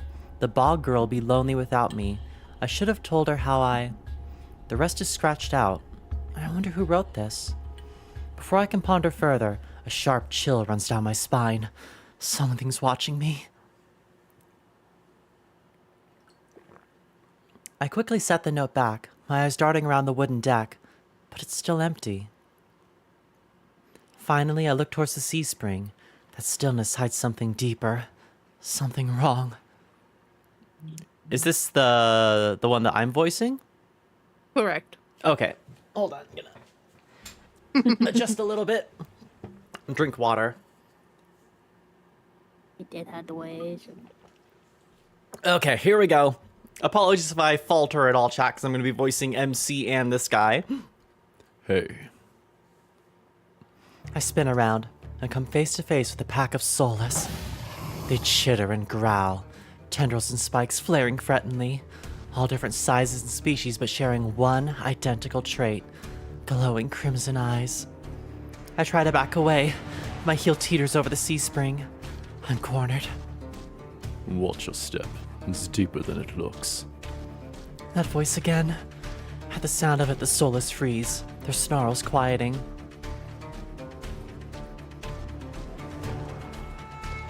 More titties, more titties. I search for the voice's source and find it above me, lounging in the rafters. You look lost, little sparrow. One sec, I'm gonna take off one of my ears so I can hear myself better. There we go. His gaze is a violet crimson, one that sears through me, leaves me feeling raw and exposed. They're the same I feel raw and exposed in another way. They're the same eyes I've seen over and over. First with Iris, now with the soulless circling me, all bound by the sea spring's blood red. In the shroud of darkness behind me, shapes like massive tentacles twist and coil around the wooden beams. I can't focus. The soulless' growls ring in my ears. They're not advancing. That could change at any second. Panic rises in my throat as I struggle to track them. Hey. Eyes on me. My stomach rolls as I tear my eyes away from the soulless. Don't ignore someone who's talking to you. It's not polite. For a moment, anger knocks my fear aside. Who is this bastard? I mean... I'm kind of distracted by the soulless around to maul me. Only on my command. His name tag changed to bastard. Yeah, I too. saw that. Love it. That's funny. I scan the soulless again. They really aren't attacking, and are posturing more than anything else. You tamed them? Power of the sea spring. They're hungry, so they might bite. You could give them a reason to stop them. How about I didn't do anything wrong? Trespassing. And that's punishable by death? He gives a non-committal shrug. I called out earlier to see if anyone was here. Were we supposed to play hide and seek?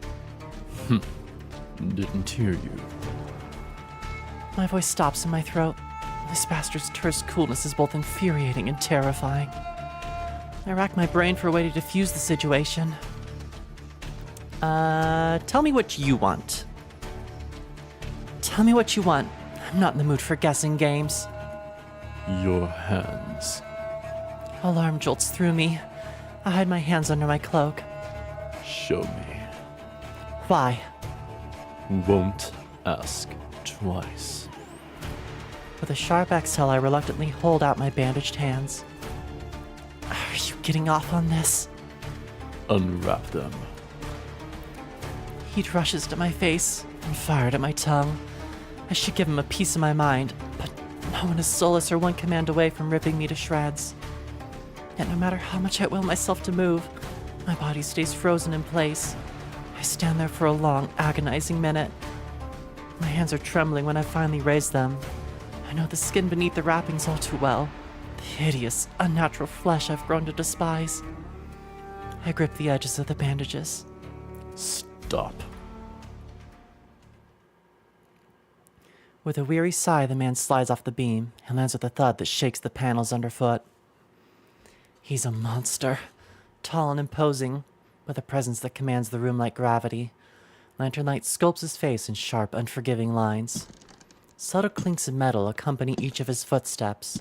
The closer he gets to me, the faster my heart hitches. What does he want? Is he going to kill me? I step backwards and find nothing to set my foot on. I've forgotten my back was at the C-spring. I fall, right before a warm hand catches my lower back. Oh my my. Quick drink.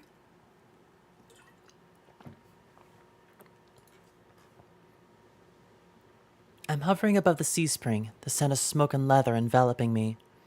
Blazing eyes bore into mine. Excuse me. Voice adjust, voice adjust. Told you to watch your step. I'm too stunned to mutter a response.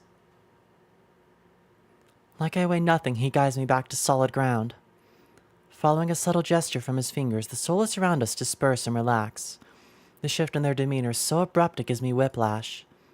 The enormous tentacles are no longer in the rafters, though I now doubt I ever saw them at all. Either way, I let out a breath of relief. Thanks.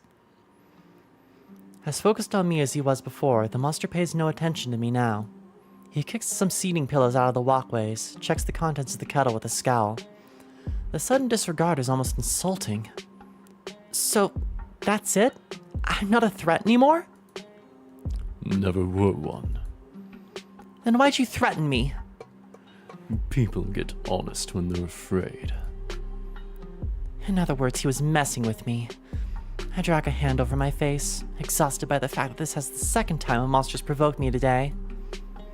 You're Ice. Is that the correct pronunciation? Ace. Alright. You're Ice, aren't you?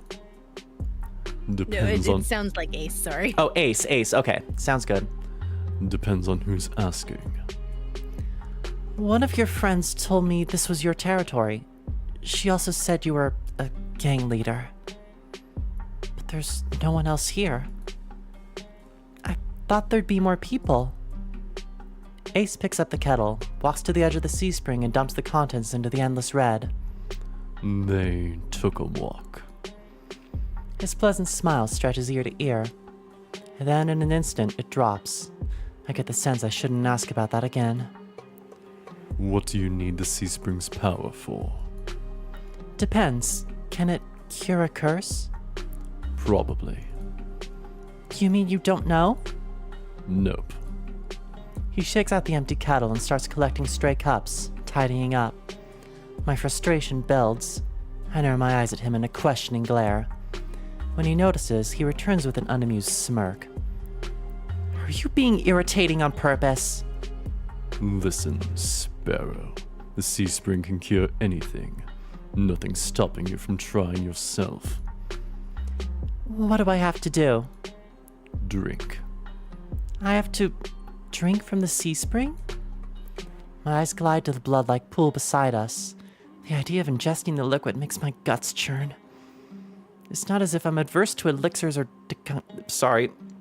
decoctions. I made a fair share of them, but one misstep, you can easily meet with fate worse than death. Is there a price? Always. Ace taps his temple with a finger. You lose it a little bit. That's it? Might have already beat it to the punch. The humor earns an amused, feigned grin. This is a little different. When you drink from the sea spring, you forget who you are. Your mind combines with everyone else who's ever drank before. Humans, monsters, soulless. One big happy family in your head. My blood runs cold. I've heard of these before. Group minds. Some legends suggest that independent minds can be psychically linked together through a strong enough catalyst. It's never been done before. But something tells me this is real, even if one thing doesn't add up. Your eyes are red too, but you obviously haven't forgotten who you are. Before I can finish my sentence, Ace strides past me towards the entrance. Time's up. Let's finish this later. Wait, already? You barely told me anything. You came on a bad day. I've got somewhere else to be. There's still so many questions burning on the tip of my tongue. My frustration spills out before I can ask any of them. I was told to come here for help, but instead I get threatened and kicked out? You're joking, right? Watch your tone. I'm nice, but you don't want to ruin the host's mood.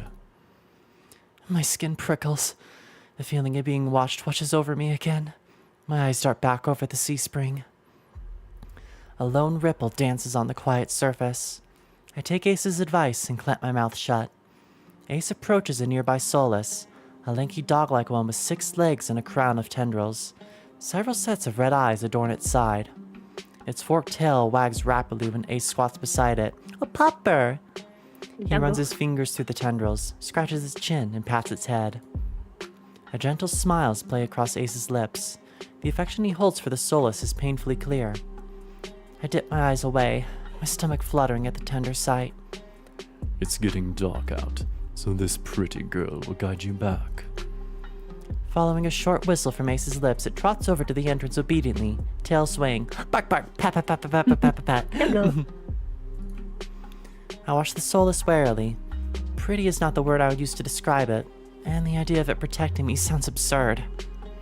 If I decide to drink, how do I find you? Find someone with eyes like mine, and they'll point you in the right direction. But think it over. Once you drink, you can't go back. It's a lot to process, but I give a small nod. At least I now have another option for a cure, as disturbing as it may be. I follow the Solus at a measured distance and watch it nudges past the giant doors open with ease. When I'm about to cross the threshold, I sneak one glance behind me. My heart skips when I meet Ace's eyes. I'm about to snap my head away, but he just flashes me an easy smile. Till next time, Sparrow. I'll buy you a drink for scaring you. I don't trust myself to do anything but respond with another curt nod. Okie dokie. Outside, more crimson-eyed Solus scuttle about. It's hard to believe it's the same threatening pack from before. They chase each other in circles, roll around in the bog's mud. They pay no attention to me as the dog-like one escorts me away. It's an uneventful trip. Sometimes the Solus look over its shoulders at me to make sure I'm still following. Speaking of dogs, hello. Bupper! How you doing, buddy? They do have a sprite for said Solus too, so I'll send that in the gaming chat. Yay, I and need to see it. I also- need to see the pupper. Dusk darkens the sky by the time we reach the city. The Solus sits, canting its head at me with familiar crimson eyes. Pet the Solus, absolutely. Pet the dog. As nervous as I am, I carefully glide my fingers through the Solus's tendrils and scratch beneath its chin, just like Ace did. It pushes its palm in response, rumbling with a sound akin to a purr. The vibrations are soothing, almost therapeutic. When it's satisfied, the Solus spins around and scampers back in the direction we came, vanishing into the darkness. I've just arrived in Iridia, but I've already encountered so many things I thought were impossible, tame Solus being one of them. My head spins. Maybe I should call it a day. Okay. Nightfall creeps across the streets of Iridia. The city, labyrinthine even in daytime, has now become a warren of treacherous alleyways. The streets are completely deserted. If I hadn't been here earlier, I would have thought this part of the city abandoned. My steps slow and I hear rustling in the dark. I strain my ears, but everything is still. Is the silence playing tricks on me? Something's wrong. The fine hairs on the back of my neck prickle, a frisson of discomfort running down my spine. Something's wrong. My eyes dart from one side of the street to the other, searching for movement, but the shadows are deep and dark as pools of ink. I can stay here, or I can't stay here. I need to reach a busier part of the city. Drawing my cloak tighter around my body, I hurry. Though I keep my eyes sharp and listen intently, there's only the sound of my own footsteps.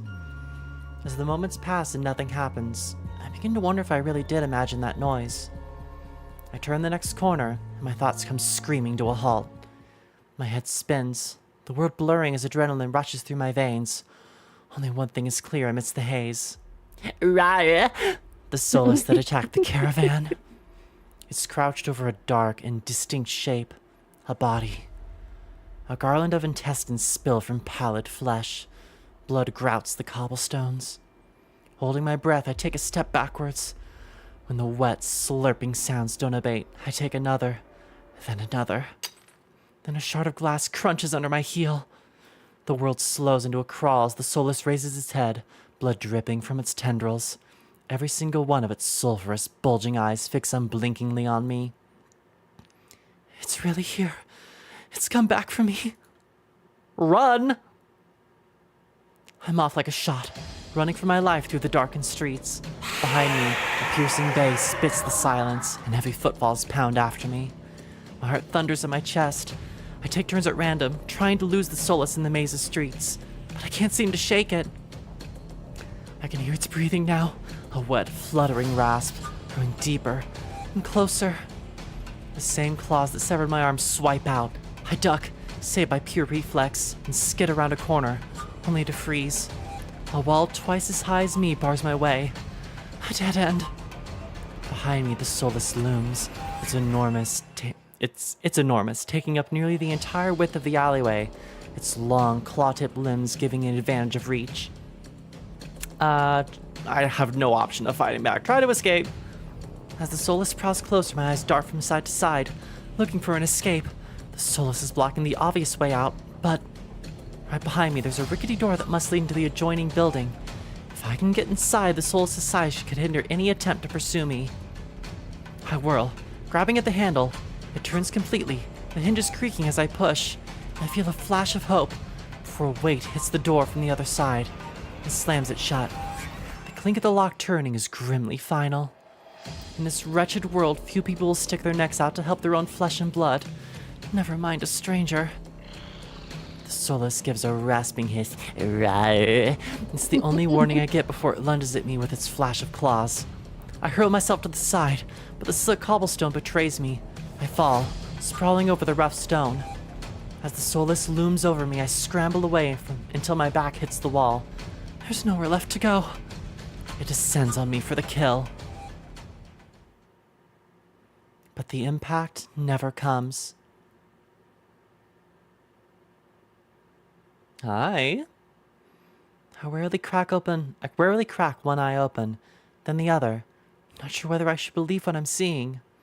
A hooded figure crouches in front of me, one bloodstained hand outstretched. Saved by the NB, let's go! Moonlight slivers the edge of their stiletto knife. Their face and hands are splattered with blood. And the soulless. My eyes dart past my unexpected rescuer to the misshapen form behind them. The soulless's many eyes, once restless and vibrant, now look dull and waxy. A red pool spreads slowly from under its body. Numb with shock, I can't help but stare. After all the people it's killed, after nearly killing me twice, I can hardly believe it's dead. Well? I gingerly take the offering hand. The hunter's gaze dips to my bandages. Pale lips part for a kiss on the brink of a question, then close again. With the strength belaying their slight frame, they pull me upright. I can feel the tension in their grip. Their fingers tremble like they want to pull away. It's a sensation I'm all too familiar with. Despite their obvious discomfort, they pause for a moment, pale eyes sweeping over me. Not going to fall? When I shake my head, they hastily let go and back off, wiping the blood from their face and hands. The hunter turns away from me, the heel of their boot hitting the Solus's gangly body. They lean over it, studying it intently. Hold on one second. Cute! Love the fit.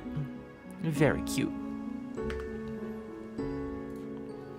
With their back to me, I realize their hooded silhouette is familiar. I saw them outside the cenobium.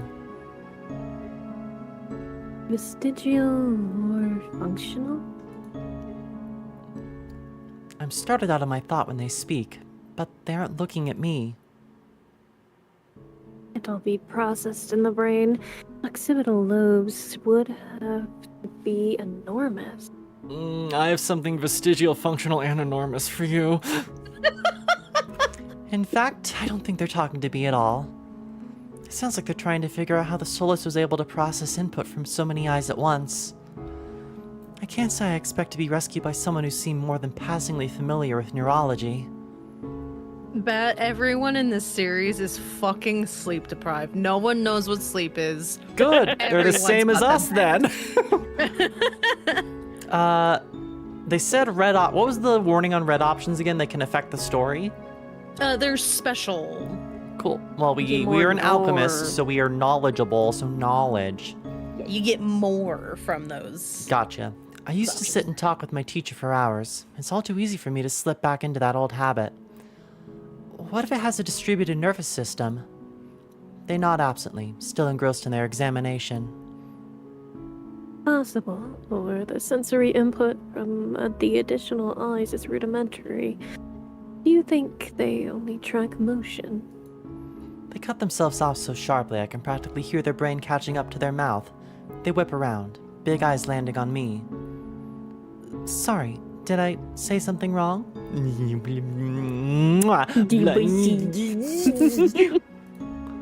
I just want to say that I fucking nailed it. I knew who Pyah was gonna go for. I'm predictable. It's okay. So am I.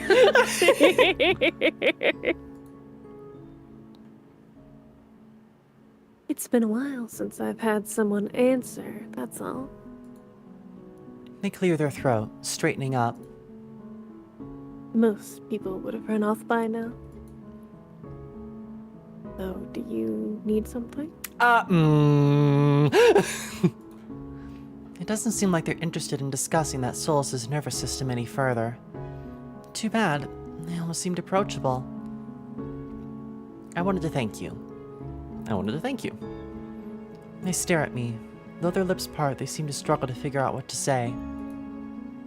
Not used to hearing that? The hint of uncertainty almost vanishes under their scowl.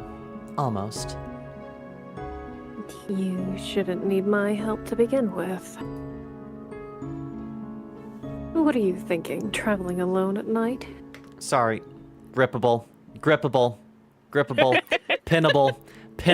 smoochable, chokeable. Okay. Damn, I fucking hit the nail on the head. This is far from the worst thing haunting Lowtown. I can't make heads or tails of them. First they saved me and now they scold me? Lesson learned. I could do without the lecture, though. To my surprise, they break eye contact. They frown. Though their disapproval doesn't seem distracted at me. Or directed at me, rather. If you're not going to run off screaming, you might as well wait until I'm done. I could leave you screaming. Their attention glides back to... What? It's so funny. Like, the other characters are like, yeah, attractive. And then you get to Veer and Min, and you're just like, like you're so feral. It's such a switch flip.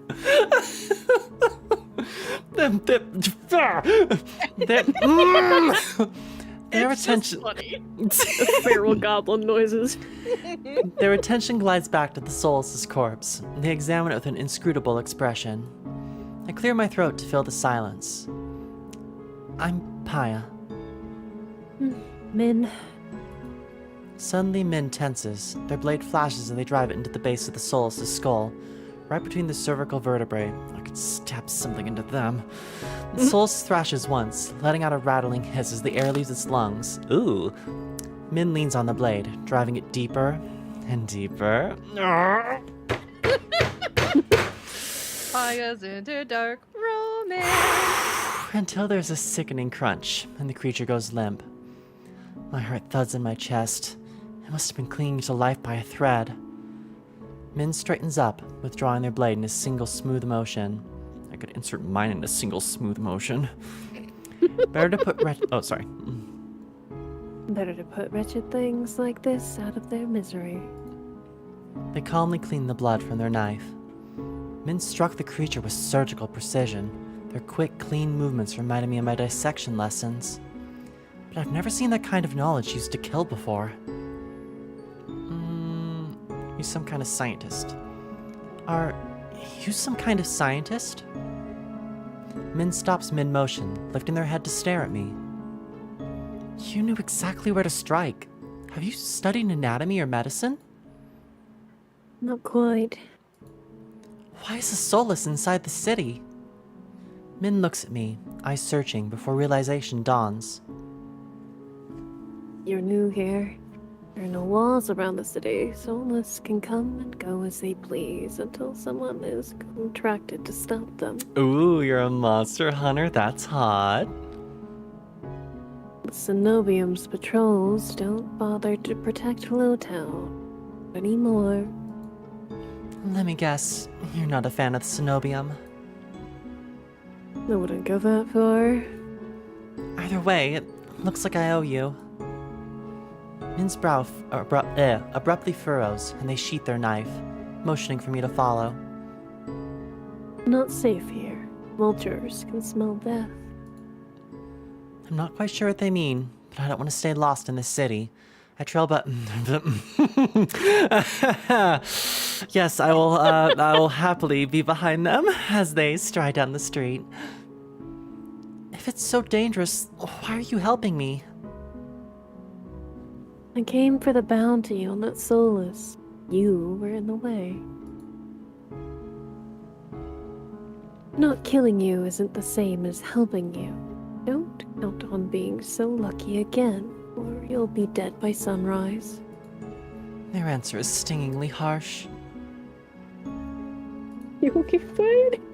I hold my hands up, trying to forestall any more snippy comments.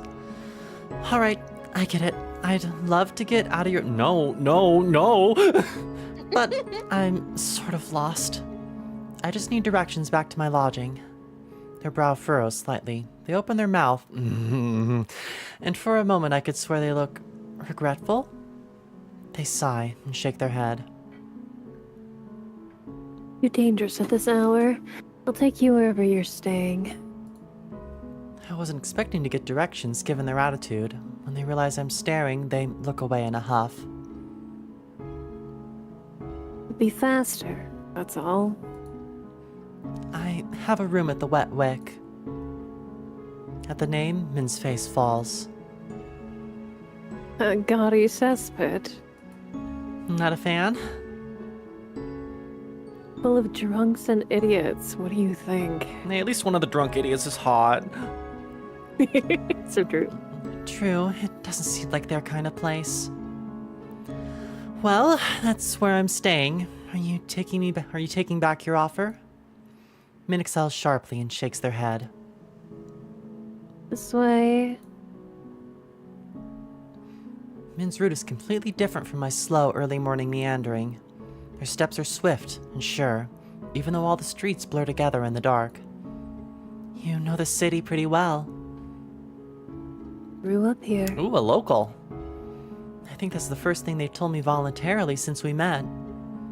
Was it always like this? Min's gaze wanders, dragging along the dingy buildings. I struggle to decipher their expression. Regret? No. Iridia was never perfect, but it used to be a place worth living in.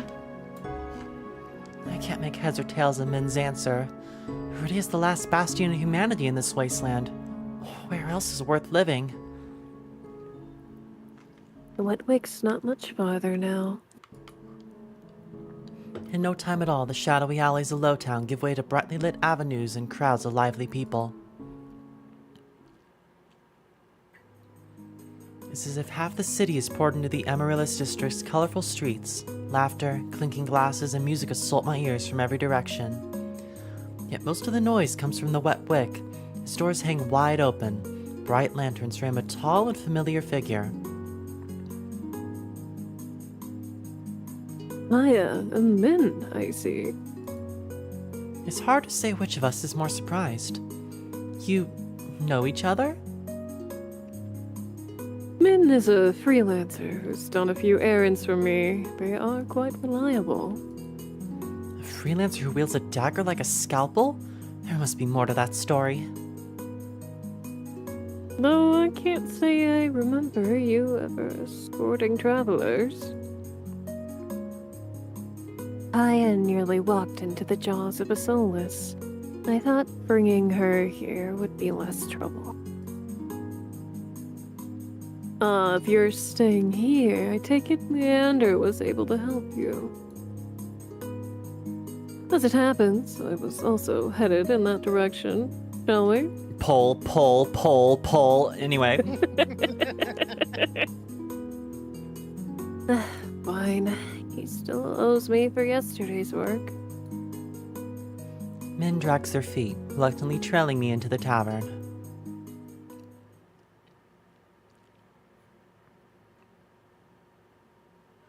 As soon as the doors open, a wave of sickly heat rolls over me. In the hour since I left, the wick had grown suffocatingly crowded. Krodos stands a head taller than most. Even so, I nearly lose sight of him amid the sea of swarming bodies. Pardon me. As if on cue, the crowd parts. Krodos glances over his shoulder at Min and me before guiding through. How can anyone breathe in here? Min follows at a clipped pace. Behind the bar, Leander holds a pair of shot glasses brimming with luminous green liquid.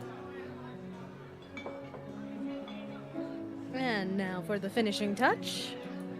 A flash of magic paints the glasses white with frost. You'll never guess what's in these.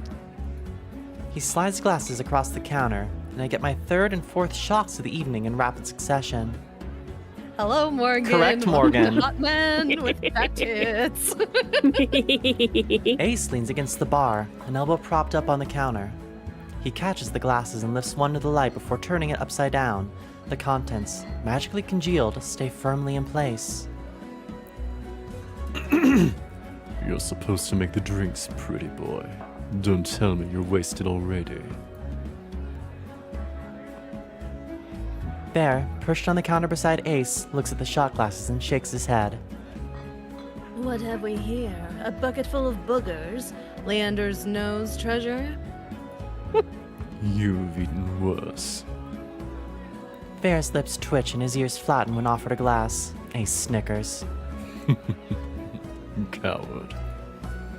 Don't tell me you're actually... In one fluid motion, Ace throws his head back and downs the shot. drinking that. A dark look crosses Ace's face. It's chewy. Chewy? Wait, let me try again. Behind me, Min grumbles. Told you this place was a nest of degenerates.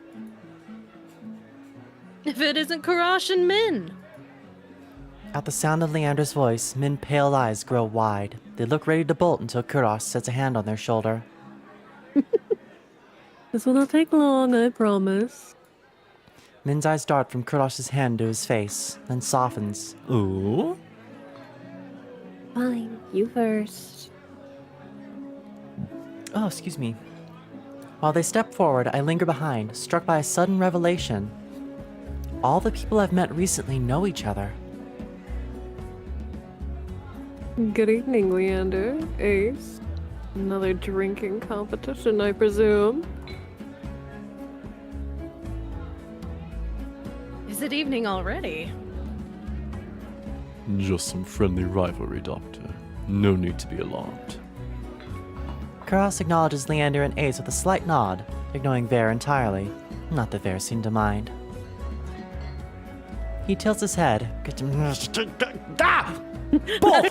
Raw! no! Same time! No stopping! Lips curving into an impish smile when he spots Min brooding behind Kuros. I almost didn't see you there, men. Looking for your booster seat? Ah! Fuck!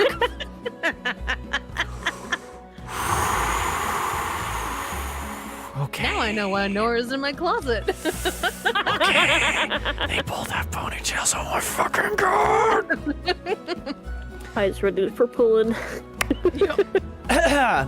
Min pushes their hood back and reveals Vare and levels Vare with a cool look. I thought pets weren't allowed in here. I can give them both pets. Vare's eyes narrow. All the pretty boys together. At the first sign of an impending fight, Leander vaults over the counter. Let's try and keep the peace. It's not every day the esteemed doctor takes up on a drink. His arm snakes around Kuros' shoulders. You are finally taking me up on that drink, right, Kurosh? I'm afraid not. I'm merely escorting Pyah back to her lodgings. Half this cast gonna escort me to bed.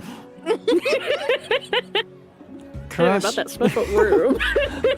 Kuros gestures in my direction, and my stomach sinks. I reluctantly step into the light. Leander's face brightens as soon as he sees me. It's been too long.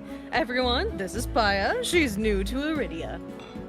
I feel 4 pairs of eyes fix on me, as though the bar seems suffocatingly small. My voice nearly catches in my throat. Hi everyone. Again. Again? You've met?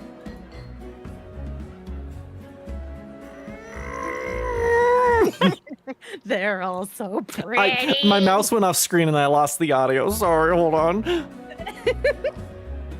We did. Not that long ago either. To think we'd cross paths once again. It must be fate. I roll my eyes. Mir looks far too pleased with himself. Oh, I'd please him myself. Ah! Ugh, look at that gap. Look at him boys. And Amy. I like that a lot. I like this a lot too. Feral. Okay. 大丈夫です。大丈夫ですか? This calls for drinks. I'm buying. All eyes turn to Leander, freeing me from the burden of attention. I still can't believe they all know each other. Watching them talk amongst themselves is surreal. But for the first time since I undertook my journey to Iridia, I feel a faint glimmer of hope. I know I was meant to meet them. The low, pleasant rumble of Leander's laughter pulls me from my restless thoughts. I've got to admit, I'm surprised. You make friends fast, Pyah. I wouldn't go that far. We're more like acquaintances. A wise man once said that acquaintances are merely friends you haven't shared a drink with yet. I can give half this cast something to drink. I mean... A wise man, you said that here last week. Min's lips curl with distaste, but Leander continues unperturbed. Let's toast to Pyah's health. Care to join in, Doctor? Kurdosh politely declines with a wave of his hand. How about you, Min? No. Are you... No. A resounding pop pierces the din of the bar. We all turn to find the bartender pouring champagne from an old bottle, its label worn blank. He hands the drink to Vare. When did they start serving champagne here? Vare pauses to lick the foam from the Oh my god! Okay. Very pauses to lick the foam from his fingers with a coy smile. You don't mind, do you? In a blink, the concern on Leander's face vanishes. No, be my guest. While chuckling, Leander shoots the bartender a questioning look. Completely disinterested in his company, Ace cants his head at me with a light smile. How about you, Sparrow? I did say I'd buy you a drink. No. My treat. Ace regards Leander over the rim of his glass. In the dim light, the glint in his eyes looks downright dangerous. What'll it be, Pyah? I'll take that drink. I'll take you up on that drink, as long as it's not one of those green shots. Don't knock them till you try them, then. Or try them. They taste better than they look. Somehow, I doubt that, but I hold my tongue. Min and Kurosh drift This toward jello shot. drift toward one end of the bar.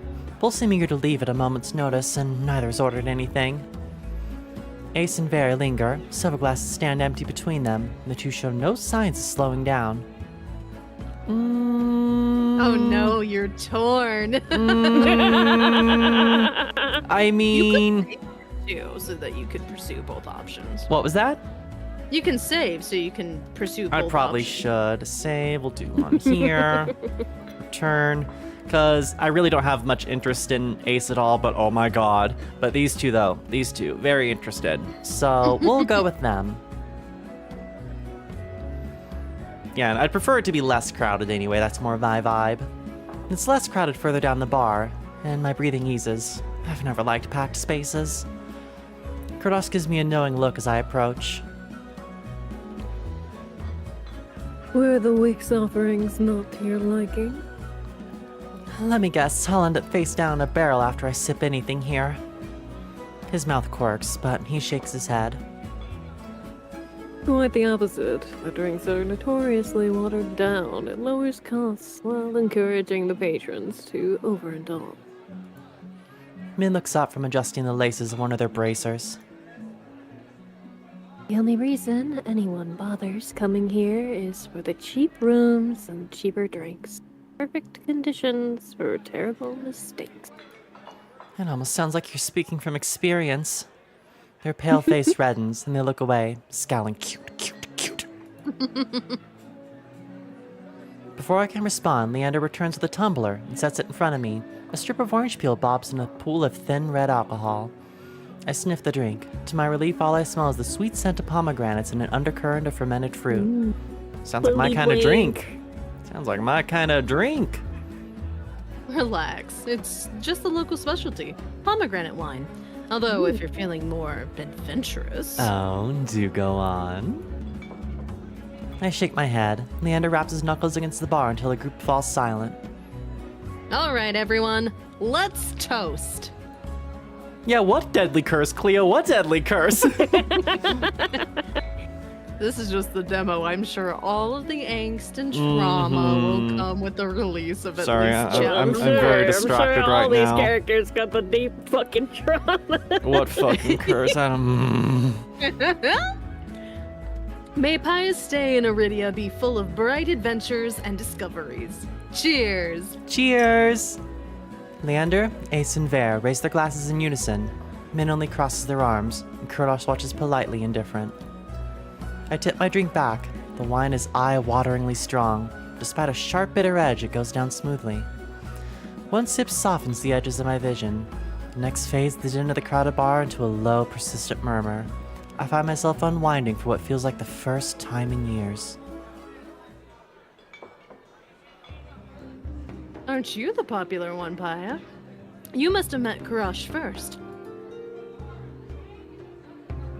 It would be more accurate to say that I found her. Yeah, elaborate. Did you find me in the swamp? If so, why were you in the swamp?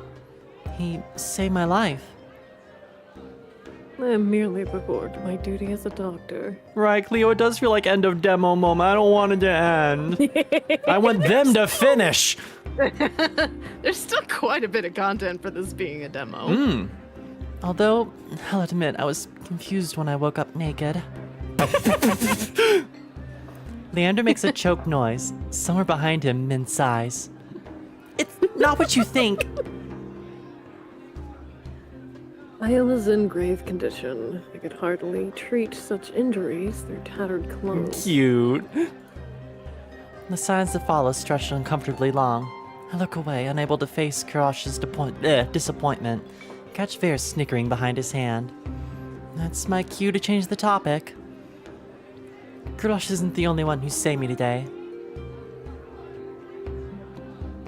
Don't you listen? I didn't save you. We're simply there. Oh, don't you be humble. That's Min for you. Leander reaches for Min, but they duck under his arm with practices. Oh, that's cute. I want to squish him. As reliable as they are moody. They're so cute. You're one to talk, considering you neglected to warn her to stay off the streets at night. But, of course I warned her. I think. Min's only response is a short breath. At any rate, I never got a chance to thank you, Min. Don't. The less soulless alive, the better. That's hot. Min's eyes flick towards Ace, and their lips twist. Ace is too busy nodding along to Veer's enthusiastic pantomime of stabbing to notice. I've had enough of this hellhole. Let's go. To my room? Min and Kurash share a brief look, then the doctor speaks up. Very well. But there is something I must discuss with Leander, if you will excuse us, Pyah. And just like that, the three of them depart, leave me alone to savor my drink in silence. Or so I think, until I hear a voice so soft and low it's practically a purr. Lost your tour guide. Oh, I could make him purr so fucking hard. Oh my god! I turn to find two pairs of slit eyes trained on me. It's not lost to me that Ace and Veer chose to pounce the instant the others left. Of course, I'd be stuck with the two most irritating people I've met all day. Monsters or not, there's no telling what I'll do if either of them push me again. I want to push him down! Don't tell me, Leander's already snuck out back to get his knob slobbered. Don't you tempt me! He's got business with Kurash and Min. 2-on-1 business, huh? Lucky. I can't tell if it's the champagne or the company, but Veer's grown noticeably more relaxed. He sits with his chin propped on the back of his hand. His tail sways lazily. Why are you so far away? Come, join us. He pats the empty bar stool beside Ace, but I hesitate. The smile Veer wears is sweet and distinctly sly, and with drinks in the mix, I dread how he and Ace will mess with me next. We won't bite. I'm not so sure about that. He already tried to rob me, and you threatened me. Me? Steal? You must be mistaken. You sure it was me? Yes, it was you, and then you had the gall to kick me out so you could go drinking. Ace gives another one of his shrugs. Had to give you a reason to come looking. Miss me already. I stare at him flatly, unimpressed by his deflection. Veer suddenly leans towards me, gossamer sleeves pooling where he rests his elbow on his knees. Ace sets his hand on Veer's waist, nearly preventing him from tipping off the counter. I'm afraid we've got off on the wrong foot.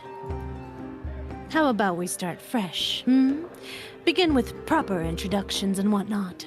I'll start. The name's Veer. I'm a soulless hunter of no small renown.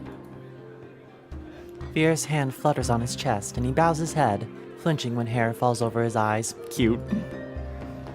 Ace doesn't say anything, so I suppose it's my turn now. It's Pyah.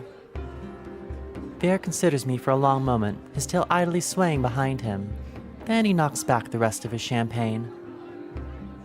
It's a pleasure to formally meet you, Pyah. He says my name slowly and deliberately, savoring every syllable. A tingle jumps down my spine. I quickly turn my gaze away. Yes, Cleo! In! On! All-encompassing! Ace smirks at my reaction. Is something funny? Nope.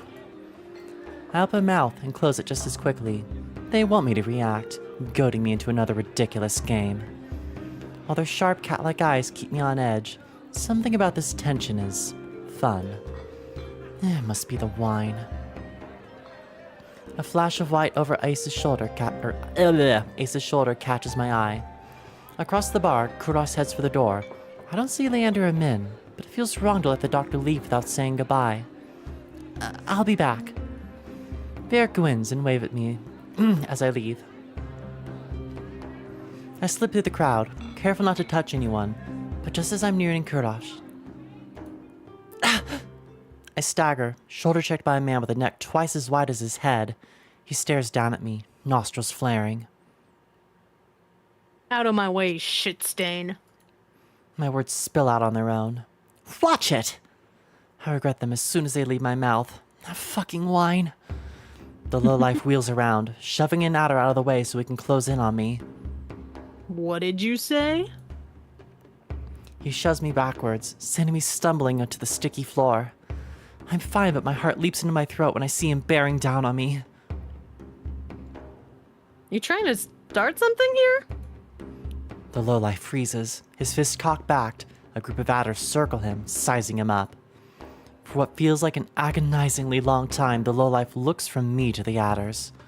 Finally, he sniffs and spits on the floor next to me, the wad narrowly missing my cheek. Screw it. Too many freaks in this circus tonight.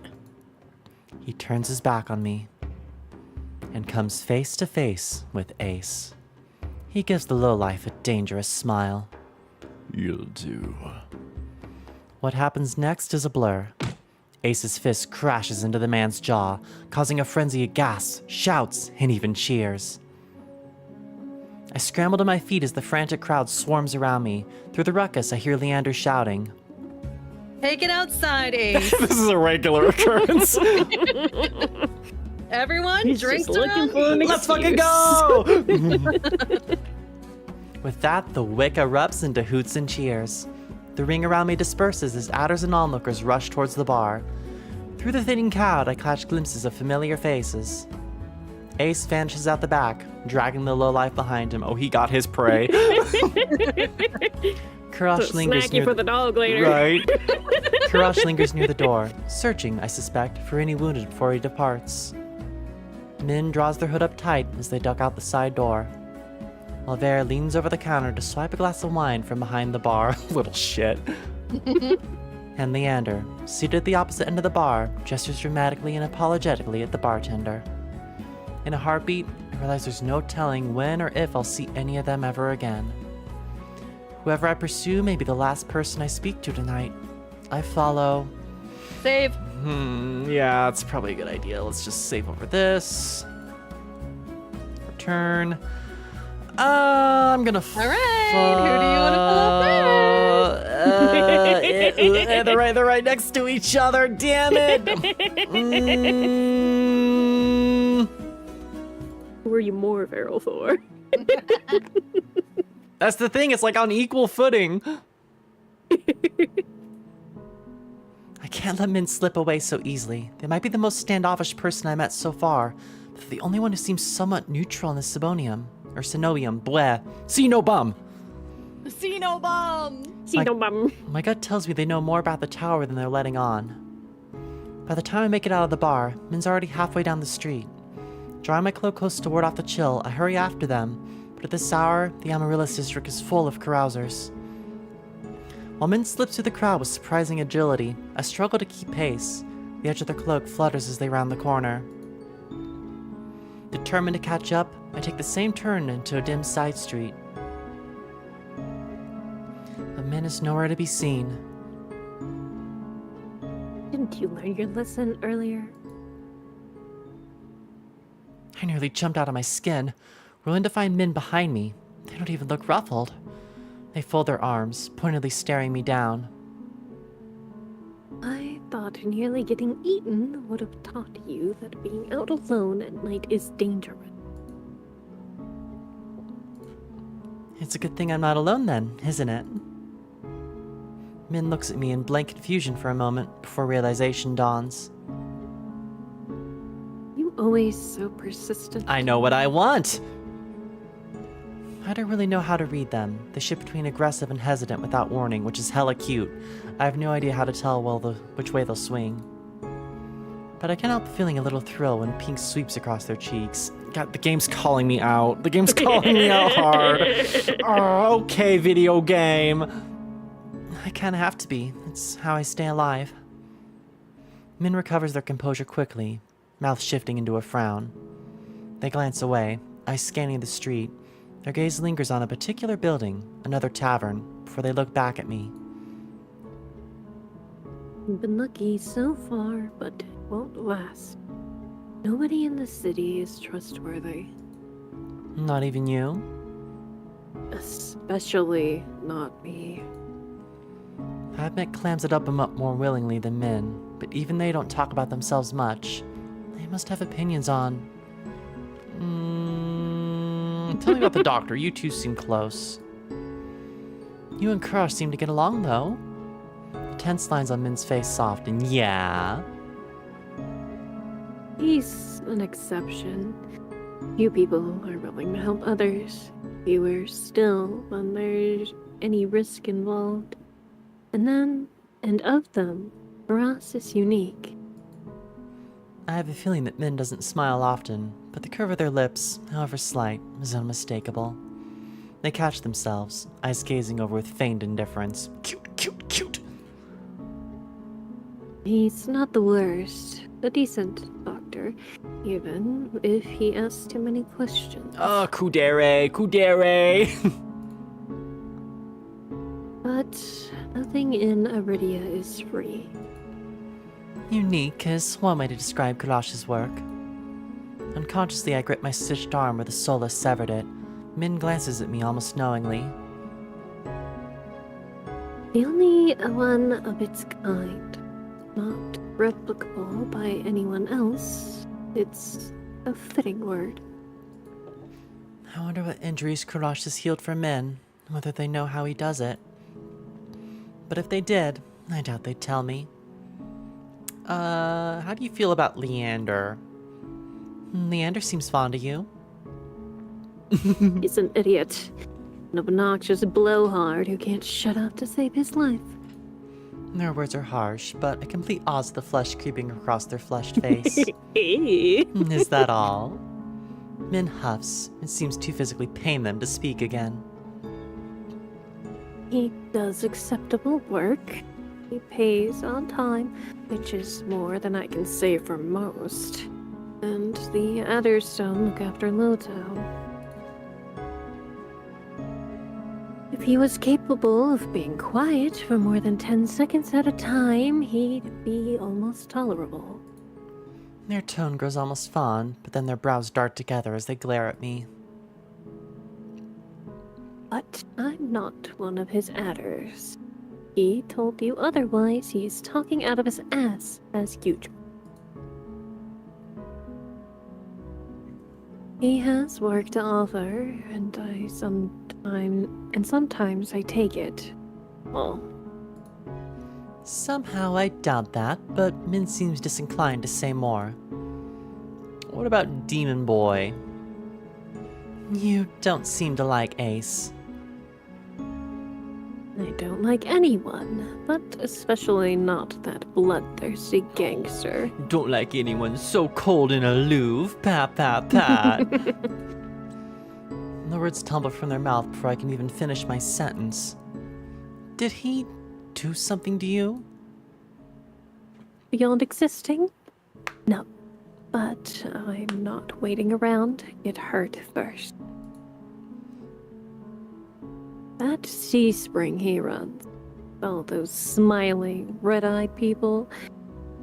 Suppose his one saving grace is that he hasn't forced anyone to drink from it. Yet. Monsters like him don't know or care about what they have. makes me sick. Their voice echoes down the empty street, startling me. I blink, staring at them. You really don't like monsters, do you? Excuse me. Min fixes me with their flat gaze, their pale eyes like chips of ice. Every monster forced their way out of the shroud and into this world for some reason. I may not know Ace's reason, but to the vast majority of monsters, humans are food, playthings, or beneath notice. That may simply be their nature. I don't have to like it. And I'm not going to risk my life in hopes that any one of them is different. A lot of humans fear or hate monsters, but there's something different about how Min talks about them. It sounds personal. If you're gonna keep asking questions, ask about something else. What do you think about Vare? How did you meet Vare? Min's eyes scrunches when they'd just bitten into a rotten lemon. That perverse flea bag jumped me during Fogfall, so I stabbed him and left him in the gutter where he belongs. My heart thuds hard in my chest. Her voice is icy with disgust. The night air feels warm by comparison. It's a shame it didn't stick. I suppose I'll just have to keep trying. Oh, of course the two that I like the most are actively trying to kill each other. Okay. I remember how they dispatched the Solus earlier. Understanding anatomy is one thing, but that precise clinical strike spoke of experience. I wonder how many times they've killed to get so good at it. I take it your opinion hasn't changed. He fucks with people for kicks. Sentence out of his mouth is either crass innuendo or conceited put down. Whatever he's done is bad enough that the Cenobium has him on a leash. Those things make him very bullyable, though. He kind of likes to do the bullying too, so. And that makes me want to bully him! There are monsters living on every other street. He's the only one who needs a muzzle before he's taken out for a walk. Belatedly, I close my mouth. Doors bang open at the end of the street, light and laughter pouring out of the tavern, followed by a group of giggling people in white uniforms. Cenobium students having a night out on the town. Min hesitates only for a moment before they start down the street after the students. When I follow close on their heels, they grimace, speaking through gritted teeth. Why are you still following me? When I ask them about Vare, I notice something odd, beside their vehement dislike of him. While Min doesn't exactly sound enthusiastic about the Cenobium, they were the first to speak of it with anything besides open animosity. Ahead of us, the students pile into another bar. Min ducks into the alley next to it. If nobody in this city is trustworthy, what about the Cenobium? The line of their narrow shoulders abruptly tenses. They lift their chin, giving me a wary look. You're a stubborn one, aren't you? Mm-hmm. Ross must have warned you. Nature of Iridia's currency. He was honestly very vague about it. Right. Information and secrets. I fidget, uncertain. I don't trust Min's merciful mercurial moods, and clearly there's nothing they aren't saying. Their eyes dip towards my hands, passing over the bandages like a razor. That steady gaze full of keen-eyed possibility. I shiver, hastily shoving my hands into my pockets. They frown, but their eyes drift away from me to the window of the bar next to us. It's opaque, either frosted glass or caked in dust, but some of the warm light diffuses out into the alley. Cenobium is a place of learning. Someone has questions that can't be answered anywhere else. Cenobium might have the solution. Or at least that's how it was once upon a time. These days, its doors are closed to outsiders. That's about what I expected after being shooed off earlier. Just as I start to relax, they speak again. Whatever you're looking for there, the cost may be higher than you're willing to pay. The sheer hypocrisy of their words ticks me off. What gives you the right to talk when you're doing the same exact thing as me? What questions are you asking that only the Cenobium can answer? Personal. So there is something Min's looking for at the Cenobium. I suppose that makes two of us. If they're following groups of Cenobium students around, they must not be having much luck either. Everyone else seems to fear or hate the Cenobium, but you don't. They flinch, spurred by curiosity and lingering annoyance. I press forward. You must know something about them, something you haven't told Leander or Kurosh. But they're not letting you in, which means you're one of the outsiders. In the space between one breath and the next, Min closes the distance between us. Slender fingers grip the front of my shirt, and they slam me against the wall with shocking strength. The force of the movement knocks their hood back. Good. Messy hair floating around their face. Cute. I'm standing on tiptoe. Min's lifted me nearly off the ground with a single hand. The realization sends an electric tingle down my spine. Before I can begin to wonder what that's about, Min snarls in my face. You don't know what you're fucking talking about. The angsty twist of their mouth draws my eyes down to the beauty spot at the corner of their lips. I can't stop staring at it. It is really fucking cute. The mark incongruously delicate compared to their fiery gaze, their steel-boned grip. But then, so is the rest of them. Neither do you. We're practically strangers. Why are you acting like you know anything about me? Your line of questioning isn't exactly subtle. It's not hard to guess that this is something to do with your hands. You think you can use me to get into the Cenobium? Don't be naive. The Cenobium isn't what I want to get into. I don't get angry easily. I can't afford to when a moment of carelessness could be fatal. But when Min mentions my hands, my temper flares hot. Who says I'm the one that needs you? Realization strikes me like a thunderclap. You're not getting anywhere by yourself either, are you? But you can't make yourself ask for help. You're stuck, and it's your own fault. I brace myself, expecting Min to snap at me again. Instead, their eyes drop, their brow furrows in frustration, but the twist of their mouth is miserable. Their word trembles almost imperceptibly when they speak. No. This city only cares about what you can give, or what it can take from you. Information, our connections. You're an outsider here. Nobody will help you. Nobody will even try. You don't belong anywhere. My heart thuds in my chest for an entirely different reason now. They seem suddenly very small. Alone. Like me. Min jerks backwards, releasing me so abruptly that I nearly stumble. Maybe they realized how close we were. Maybe they said too much. Press forward. Determined not to let this go, I press forward. Min takes another step back, but this time they're the one with their back against the wall. Good.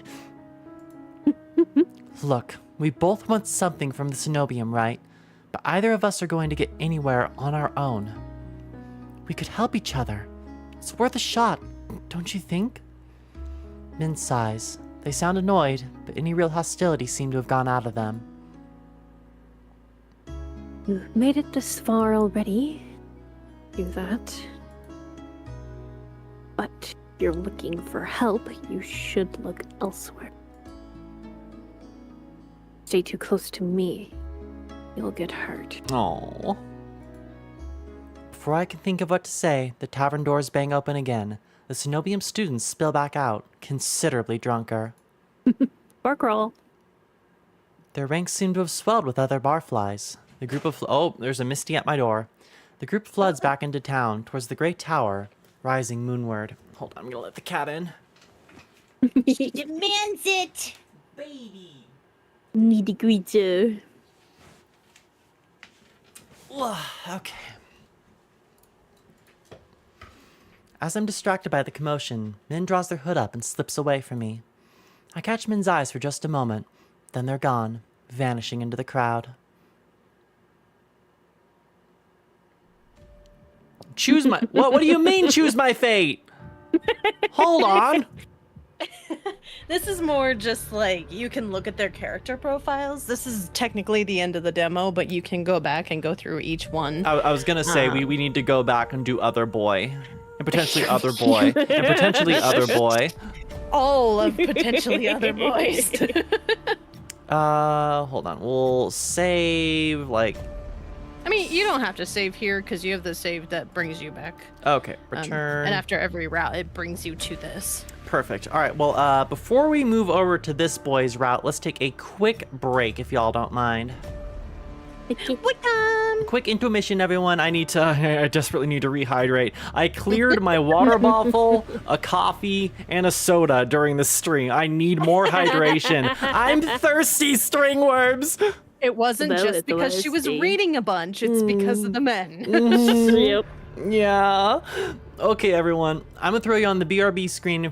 I can speak. I can definitely speak. I'm not looking around and. I mean, I will be here, so. Okay. Yeah, I'm not going anywhere. All right, cool. I will just put myself on mute then. StringWorms, chill with the fox and the fish, and I will return shortly. Insert freeze right in his teeth. That'd be him after I'm done with him. Anyway, I'll be right back, everyone. Catch you in a second. Goddamn. I knew this would be good to bring.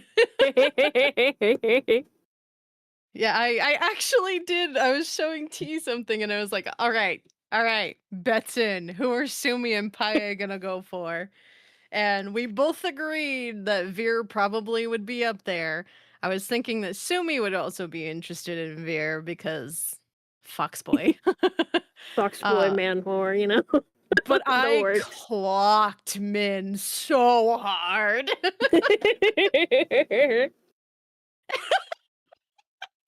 What she said, but I heard that.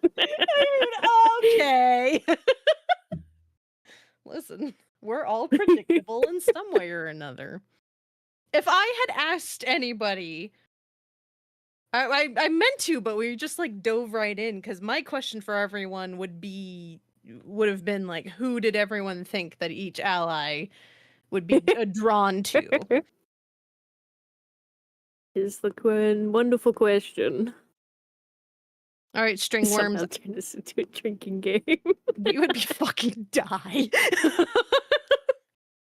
I do question who everybody thinks I would have gone for, because I mean, I think it kind of made it obvious in the end, but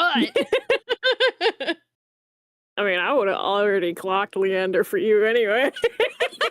I'm not gonna lie. yeah. The Leander or the doctor? I mean, yeah, the way I am right now after playing through this demo and seeing everything, I entered for Ace because am staying for Ace, but got a surprise side sweep of Leander, and I'm here for it. Every time Pyah would fucking die, Morgan. She would already be fucking gone. So true.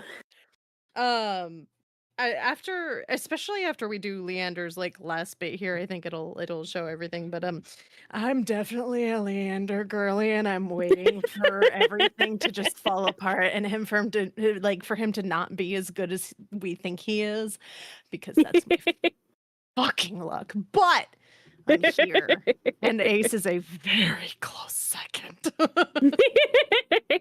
I think Karash with a running third here. But they're all very, very good choices. Yes.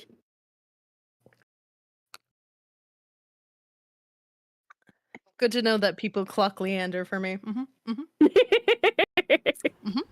Tall, pretty himbo. I mean, yeah, that's the type. He just doesn't have the red hair this time, but he sure is fucking pretty. All right.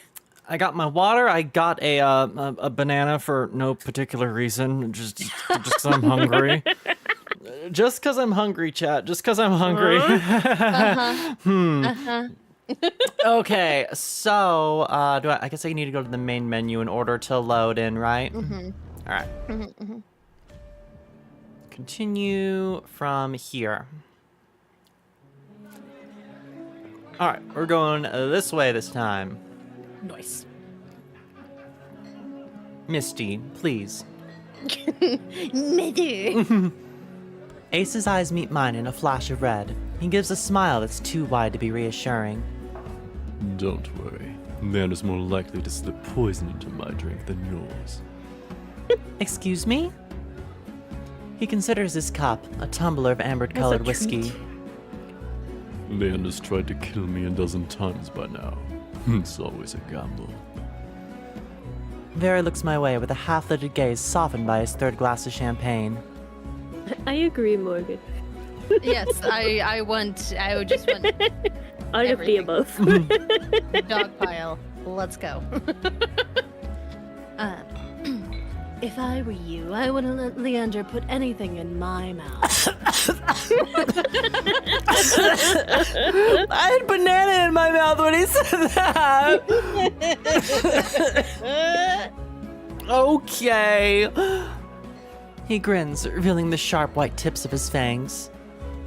The Wet Wick is one of Iridia's finest drinking establishments. Allow us to treat you to the best this city has to offer. Okay, boys. May I interest you in the signature watered-down drink, or perhaps some stale nut leather? I'll lick your nut leather. He gestures at a chipped ceramic bowl filled with spindly speckled jerky that I can only assume is nut leather. What is with the food in this city? If this place is as foul as you say, how come it's completely packed? It's not all bad. Depending on the day, the food's edible. Ace takes a measured sip of his drink. Gotta stick around for the real attractions, though. Before I can respond, Leander returns with a tumbler and sets it in front of me. A strip of orange peel bobs in the pool of thin red alcohol.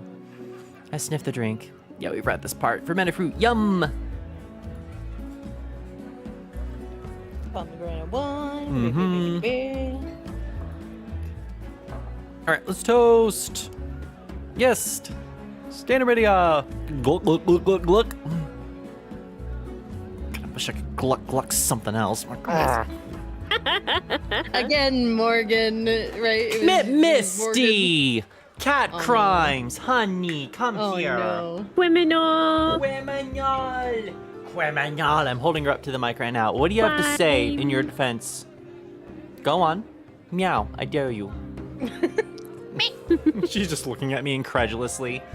I did nothing wrong. Alright, yes. Him first. He found us. He saved my life. Ba-ba-da-ba-ba-da, boo-da-boo-ba-da. He's so pretty. I want to pull his hair. He's so pretty. I want to kiss him. Rush does have some kissable lips. Mm-hmm. He sure do. Here we go. Speeding through. Read this part. Okay, yeah, we read this part as well. Not a shame. She will fucking do it again. Blah, blah, blah, blah, blah, blah.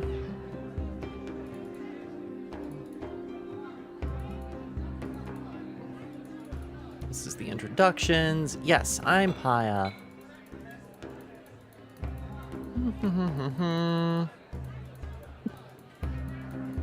Okay, we leave for the doctor. We bump into the guy. Ace says, Mortal Kombat! The thing I love about Ace is just how, like, he gets everything through with very few words. So, like, this instance where he's just like, you'll do. I'm just like,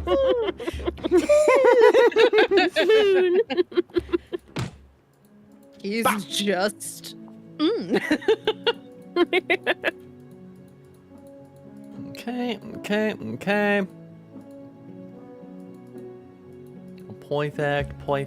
Perfect. And we're going with the boy this time. We're done. I should have saved. Sorry, my bad. Can I go back? So you still have the save. Well, just so I don't have to skip through all the dialogue there again. Yeah. You already have the save. Oh, did I? Hold on here. Load. That Oh, first one I did save there. That's right, because I saved over my previous file. I'm silly. Your Honor, I plead silly snack on that one. Of all the people I've met, only one left me with more questions than answers. Varian knows more than he's letting on. I'm certain of it. Still, lingering doubt looms heavy over my decision. Can I really trust someone who lies so readily? Returning to the bar is slow work with the heavy crowd vying for drinks. When I find Vari, he's leaning against the counter, elbows propped on the edge with a wine glass raised to his lips. Oh, raise something else to your lips. I catch myself staring, and judging by the looks I see thrown his way, I'm not the only one. Yet there's a clear ring around Vera that no one seems still bold enough to cross.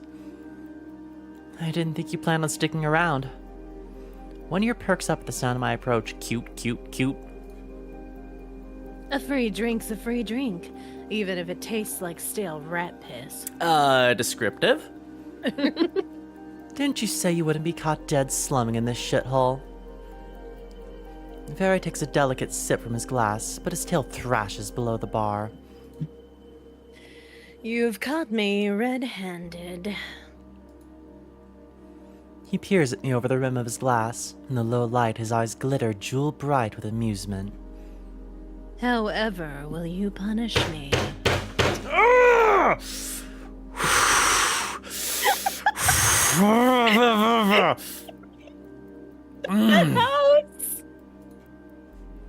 I figured my company's punishment enough for you. Barry's lips twitch, and he smiles despite himself. I saw your little run-in with that gibbering imbecile. Quite the show. A muscle in my jaw flexes.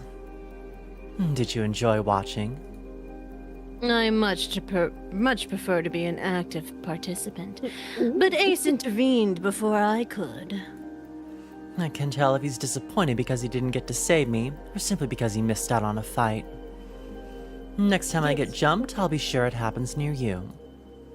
Very laughs softly under his breath. He rests his glass on the counter with a sharp clink. I did warn you, didn't I? He moves closer, and I tense, my heart leaping with anticipation. But he only runs his hand up my arm to dust off debris, no doubt picked up from the floor, with a touch far gentler than I expected. About finding trouble. He murmurs under his breath while his fingers rub small circles into my shoulder. I whisper for fear of what my voice might do if I speak up. I can take care of myself. It comes out sharper than I intended. Vera lets me go with a sigh.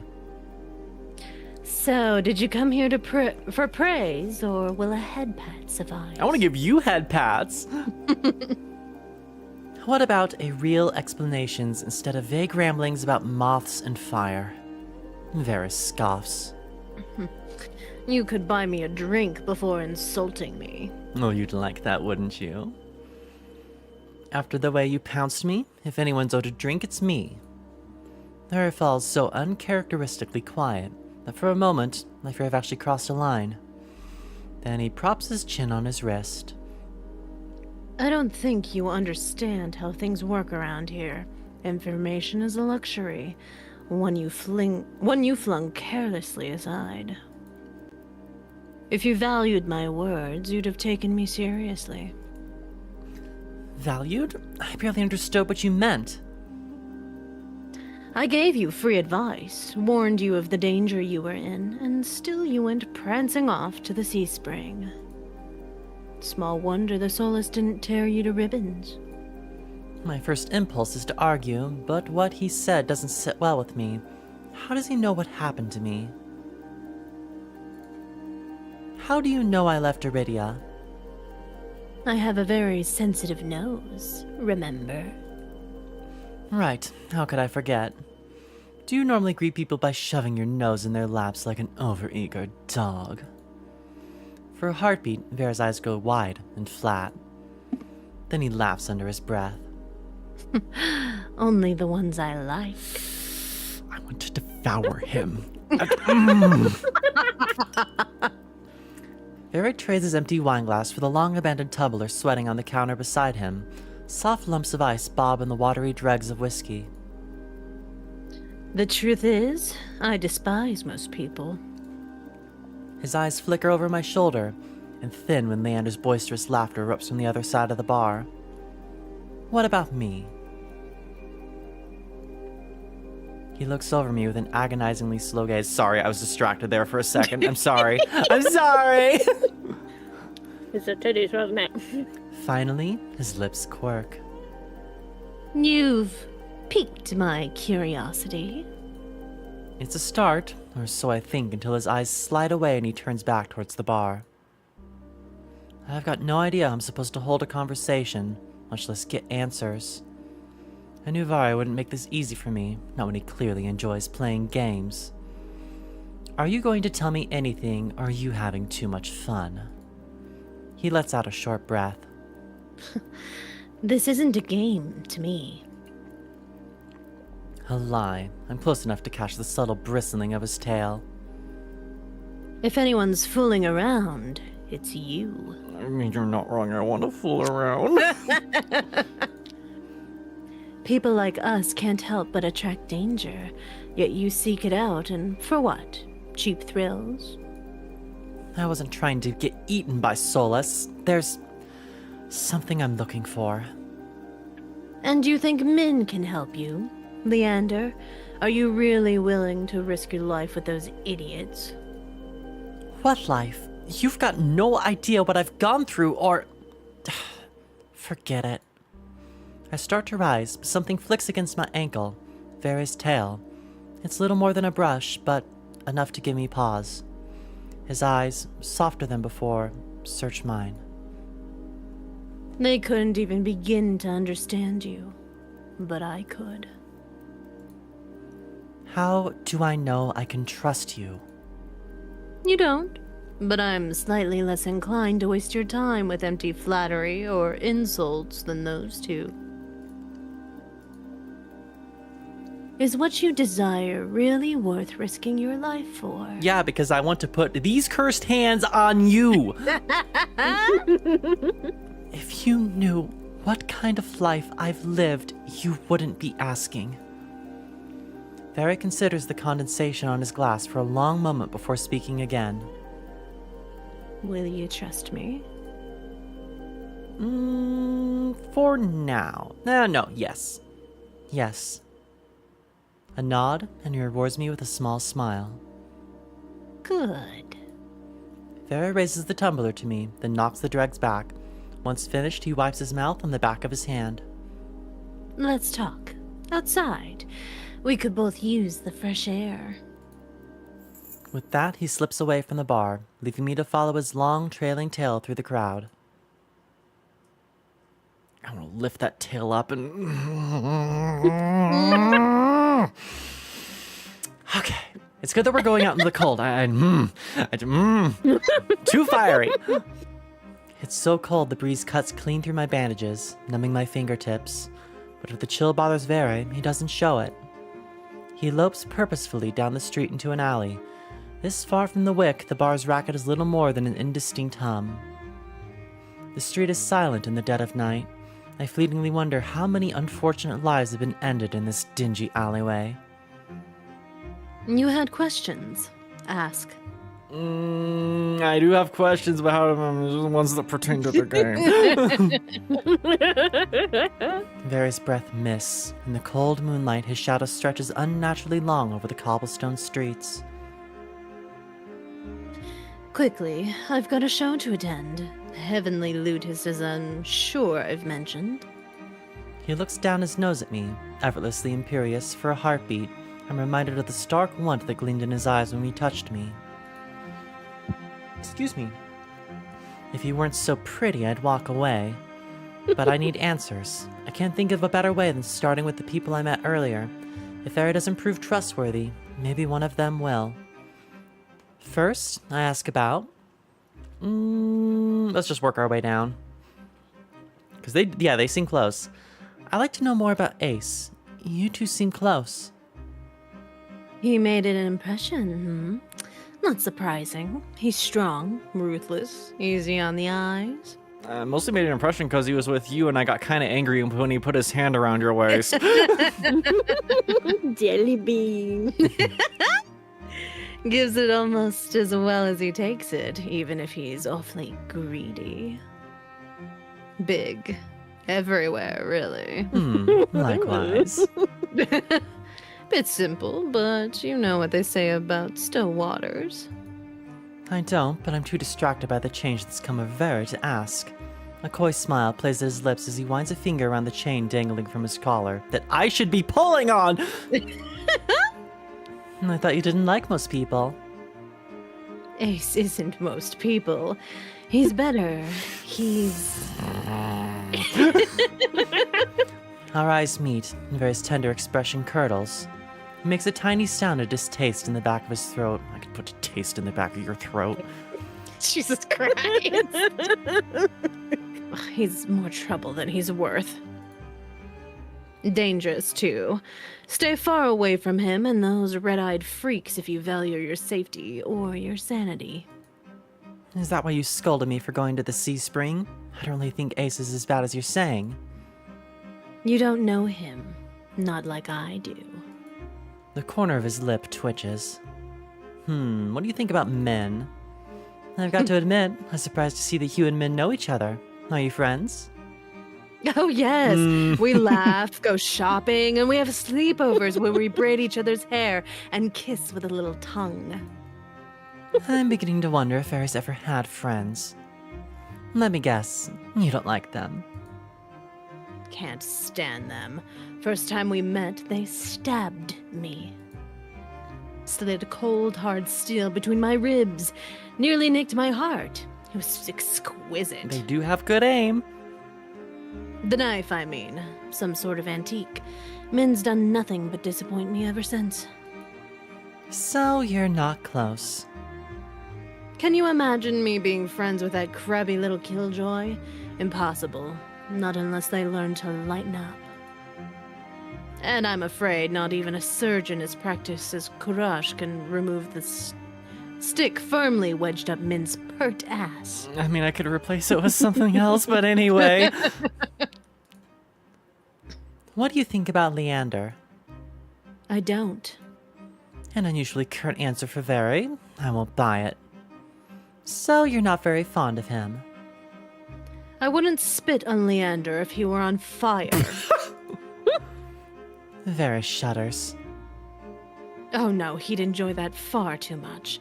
To call Leander trash would be an insult to Benur. He's a pathetic, slimy little man-child in big, shiny shoes. I've seen mutts rutting in gutters with more dignity. I don't even know how to respond to that.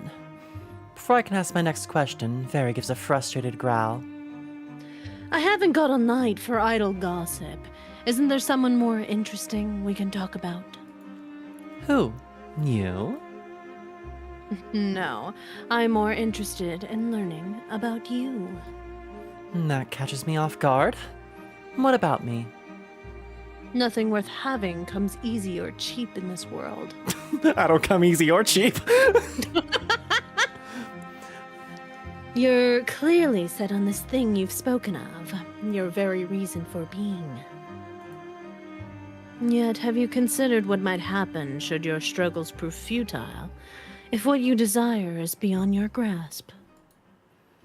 I'll never stop looking. I'll find what I'm looking for no matter what it takes. I won't give up. I can't. Even if you lose everything?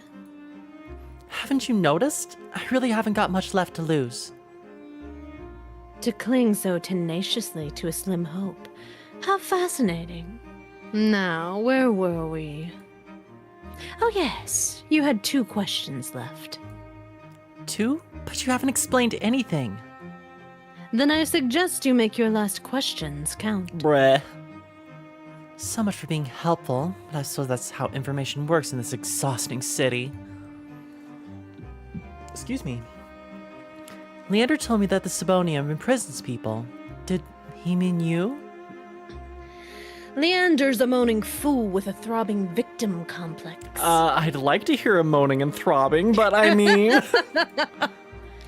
He loves to see himself as a savior, but the only difference between his cronies and the Cenobium stooges are the uniforms. I'm at a loss for words. I don't know what surprises me more, the bluntness at which he speaks or the venom lacing his ordinarily silken voice. You're asking me who, when you should be asking why. Says the asshole counting my questions. The look he throws at me is infuriatingly self-satisfied. Fine. Why were you imprisoned? For the same reason the Cenobium would snatch you away. I'm something special. A unique curse. Ferret bows his head, gathering his hair in his hands and lifting it from his shoulders to bare his neck at me. God damn it! Bite, bite, bite, bite, bite, bite, bite! See this collar? Yes, I've been looking at it intently. I want my fingers underneath it. He cranes his neck, inviting me to lean closer. It looks unremarkable, doesn't it? Maybe to the untrained eye, but there's an enchantment, barely visible, like ink long faded with age. Intricate spellwork has been inscribed on the collar. If I touched it, I might be able to figure out what kind of magic it holds. I get to touch the collar, let's go! I reach forward to touch the buckle. Vera's hand lashes out. Long, slender fingers wrap around my wrist and flex, exerting just enough pressure to hint how easily he could snap my bones. Don't you know better than to touch without asking? Can I, please? Our eyes meet, his thin with amusement. No, you may look, but do not touch. Darn, I just get to window shop, fuck! Do not touch, only For admire. now. He lets go of my arm. I smooth down my bandages. I can't lose my composure again. By now, I fully expected Vera to walk away, but the fact that he's still here suggests he either forgot about his warning, or he was never counting on my questions to begin with. Are you saying that what'll happen if the Cenobium finds out I'm different? I'll be collared. Doubtful. They keep me around because I'm the best at what I do. And what exactly are you the best at? Killing. He says it carelessly, without hesitation. Awesome. I picked both the killers. Awesome. Combat sexual. Yep. As long as I wear this collar, I'm made to hunt the Cenobium's dizzyingly array of enemies. Monsters, soulless, noisy dissidents who grow overbold. I'm bound by their will until the day I die. Oh, you're an attack dog. Okay. That's awful. Vera murmurs in agreement. It is, isn't it? And that's all I have time for. I really must leave now. I'll be late. And that's it? Why did you bring me here if you weren't going to explain anything? He has the nerve to laugh. Isn't that obvious? I wanted to lure you out here alone so I could eat you. We'll see who can consume faster. You're lying again. And you're asking far too many questions for someone with so much to hide.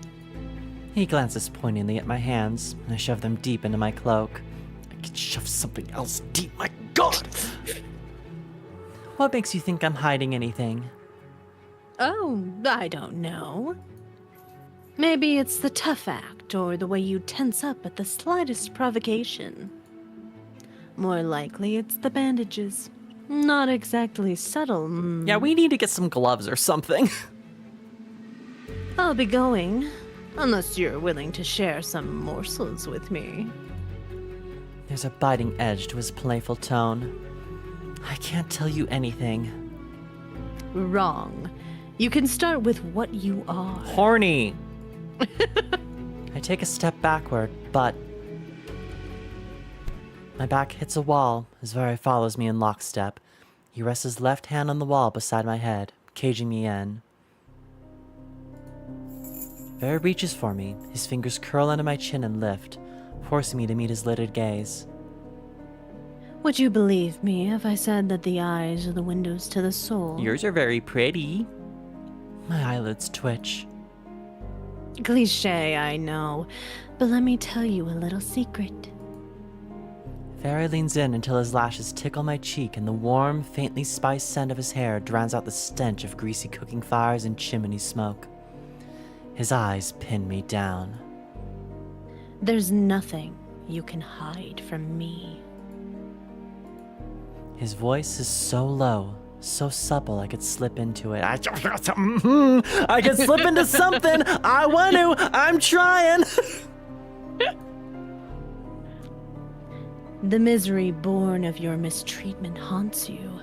I understand what it's like to be used and thrown away. I'll give your life new meaning. My heart hammers. My lungs burn as though each breath is being stolen away. How could he possibly know? This must be some kind of trick, but for once, Vari isn't smiling. All that suffering has made your soul so irresistible. The look on his face makes my blood run cold. I've seen it before. Traveling through the wastes, lanterns would occasionally reveal carcasses picked clean by starving scavengers, whose eyes shone in the dark with that same ravenous hunger. Vari takes a shuddering breath. You're trembling. What if you and I went somewhere quieter? Alone? You're threatening me with a good time. That's not how this works. I'm sorry, video game. Where's the other option? Part of me wants nothing more than to let him take me, to surrender completely to him. It'd be so easy, but I want to top him. But I'm not about to give up now. You're late. The lotus... Vari blinks. His voice comes out soft and breathy. Shame. He eases back, and for what feels like the first time since he cornered me, I breathe, but my relief is short-lived. Nimble fingers trail down my jaw before tilting my chin up. His touch is feather-light and teasing, but my pulse still leaps. One last thing, Pyah. Spoken so softly that the pounding of my heart nearly drowns out his words. Call me a dog again, and I'll break you. Understood? Fine. His lips curve. There's no humor in his voice. Yes. Good. I'm sorry, it probably is a slur that you hear quite often. My bad, you're just so pattable. Impeccable. As soon as Vari releases me, I sink against the alley wall to catch my breath. He looks down on me. Let's get one thing straight. I ate a monster 3 times your size for breakfast. 2, actually. The first tasted dreadful, like a fisherman's antique ashtray, but that's beside the point. You and I may be alike, but don't ever forget what I am, or what I do best. He smiles wide enough to flash his sharp white fangs, as much a warning as a smirk. The crash of shattering glass cuts through the air. I whip around to see a drunk stumble past the alley, leaving a trail of beer and broken glass in his wake. I glance back to Vari.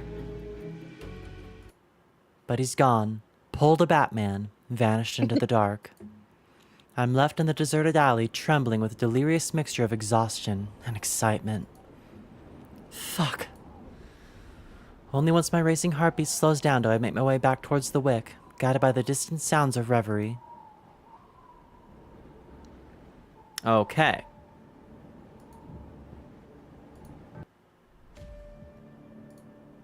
So... Wait, what? Oh no, I think you saved over it. Did I? I thought I clicked return. Ah, whatever. We'll just click through it. Oh, And... what? There was a... Oh, no, here we are. Here we are. We're good. Okay, it just didn't pop up. Okay, well, let's go follow the doctor, shall we?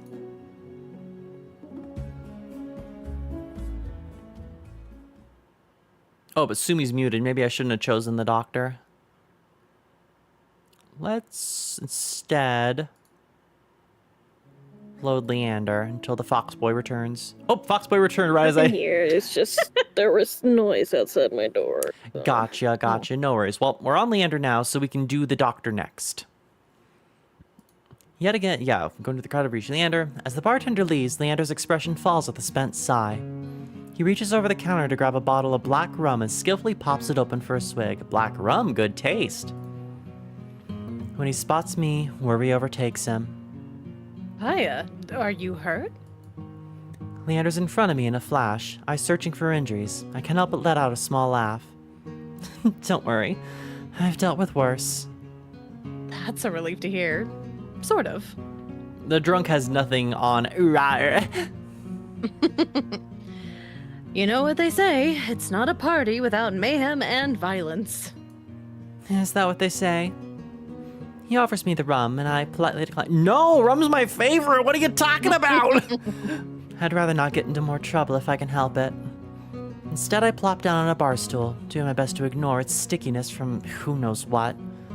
He sits beside me, resting his arm on the counter's edge behind us. With how close our stools are, I feel encircled by his body. 2 days and you've already met everyone worth knowing.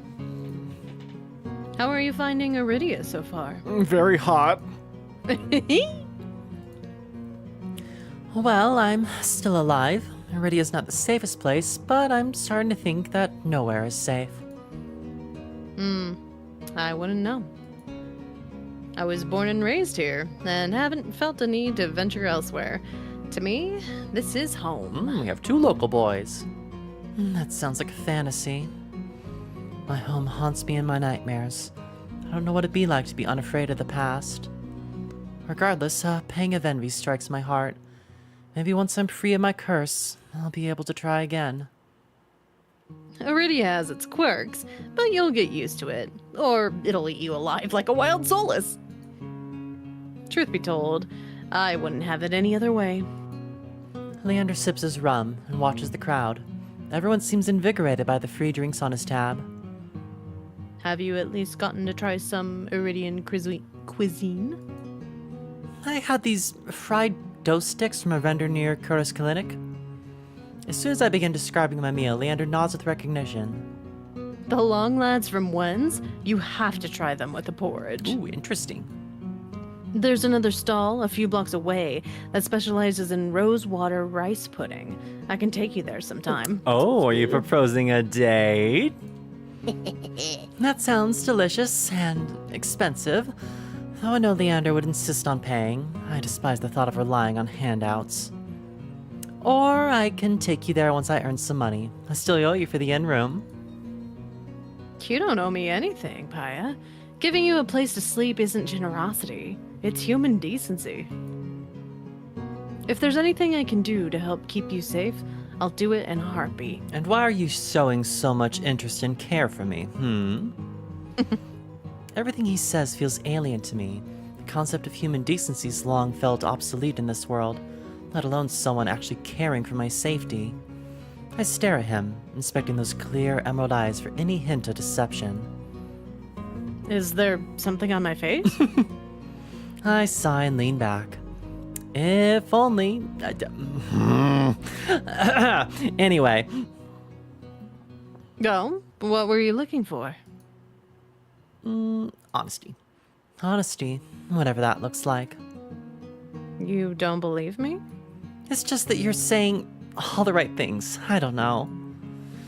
Maybe I'm just skeptical that someone like you could even exist. Leander considers this for a moment, swirling the rum around in its bottle. He sets the rum back on the counter with a clink.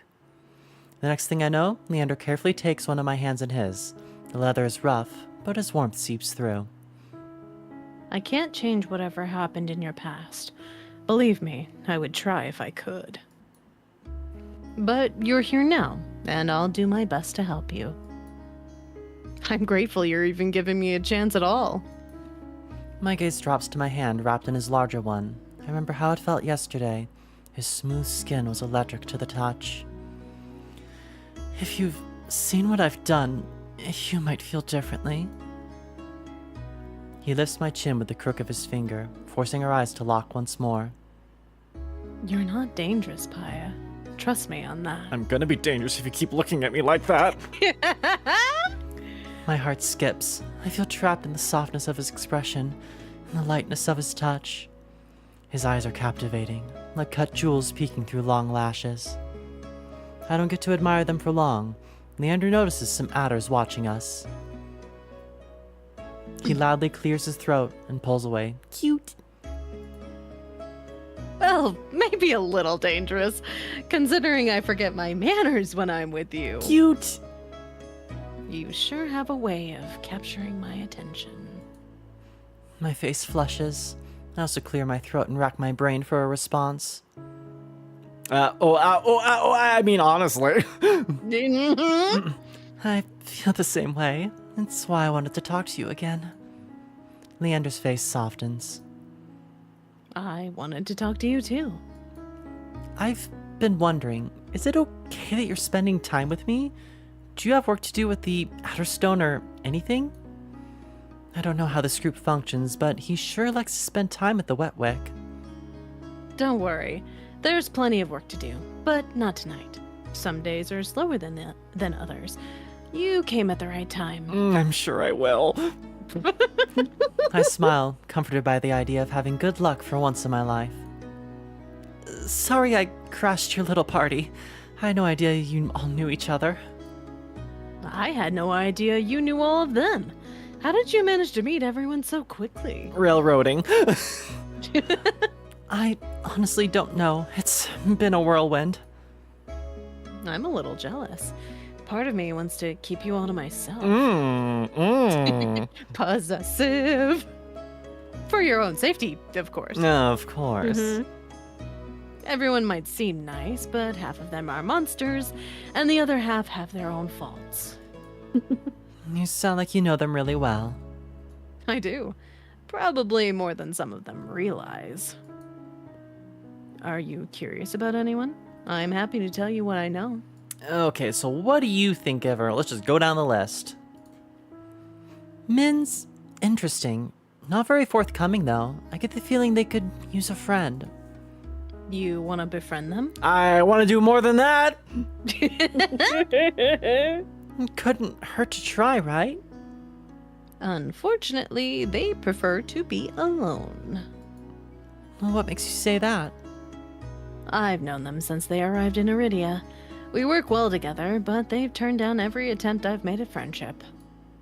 Sometimes even paying Min for work can be a struggle. Is Min part of the Adderstone? No, contract only.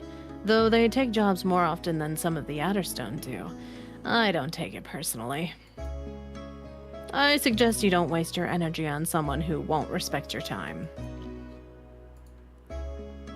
Kurash seems like a good person, although it's hard to believe anyone's a good person these days. What does your gut tell you?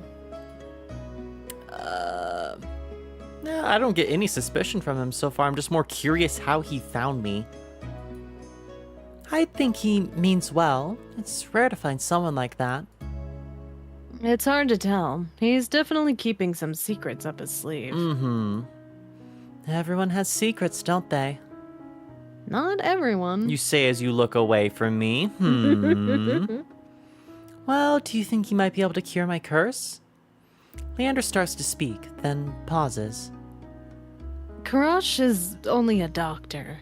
Your situation is a bit more complex and of the magical variety. Besides, getting his attention requires a miracle all on its own. Even on good days, the queue for his clinic rounds the block 3 times over. So, you're friends with Ace? You could say that. We've known each other for a long time. Define long time. 6 years, give or take. He tells me I'm the first decent human he met after coming from the Shroud. Could just be flattery, though. Flattery? From Ace? I feel like we're talking about different people. Really? What do you think of him? He is honest.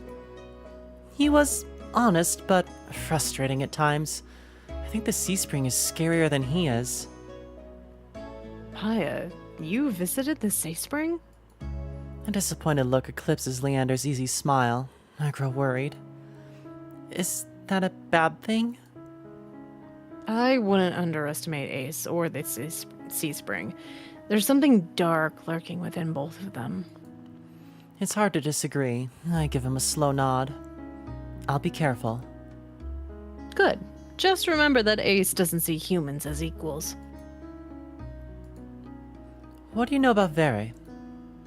Leander shakes his head slowly, his expression grave. He's a living example of the Cenobium's cruelty. Most days they keep him on a short leash. I'm surprised you met him. Yeah, I do feel bad for him. I didn't even know the Cenobium had prisoners. I feel so bad for him. The Cenobium is an ode to false heroism and unethical practices, but Veer is by no means a model citizen. He's on that leash for the good of the people. You don't want to know the rumors I've heard. Apparently, he's done some reprehensible things. Yeah, and I want to do reprehensible things to him! But if you hate the Cenobium, do you actually believe that? To love or hate the Cenobium is one thing, but take one look at Veer in combat, and you'll know he's better off in a cage. I keep mispronouncing his name as Vere because there's a character in Elden Ring named Vere who is the opposite of fuckable, but for whatever reason, that's the name that's stuck in my head. Veer, okay. Rhymes with fear. By the way, have you kept our little secret? Our secret? He wiggles his fingers at me. Oh, he means my curse. No one knows, except you. Leander beams, his bright eyes crinkling at the corners. My heart flutters. I'm relieved to hear that. Let me know if you have some time to talk privately. I've already gathered some relevant information that you might be interested in. Really? That was fast. I live to serve.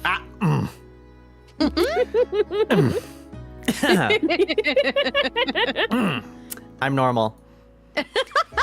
It's barely been a full day. I don't doubt that Leander is flooded with connections, but I want to be able to dig up so soon. I don't know how to thank you. We can talk about what I found first. Then you can decide how to thank me. Gluck, gluck, gluck, gluck, gluck, gluck. I get in line. Hey! You have the other two twinks to look after. Okay, all right.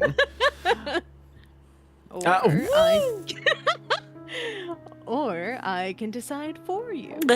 Bark, bark, woof, woof. If you're not too busy, we could go upstairs. Why are we still at the bar? It's hard for me to hide my eagerness, or maybe it's desperation. Don't call me out, video game. It's any new knowledge about my curse. My response comes out swiftly. I'm not busy. Leander gets to his feet, accessories jingling with each movement. After you.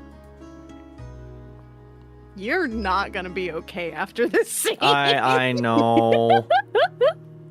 Only after we enter my in-room do I start to overthink the situation. The room's little more than a dark box with a bed in the middle, which I forgot to make. Well, I didn't forget, I just never expected to have guests. Yet here I am, next to Leander, alone. Leander locks the door behind us. Oh, okay. Peace and quiet. Except for the ongoing buzz of the bar right beneath us and suspicious thuds from nearby rooms. We can add Yeah, I was those. about to say, we can make some suspicious thuds.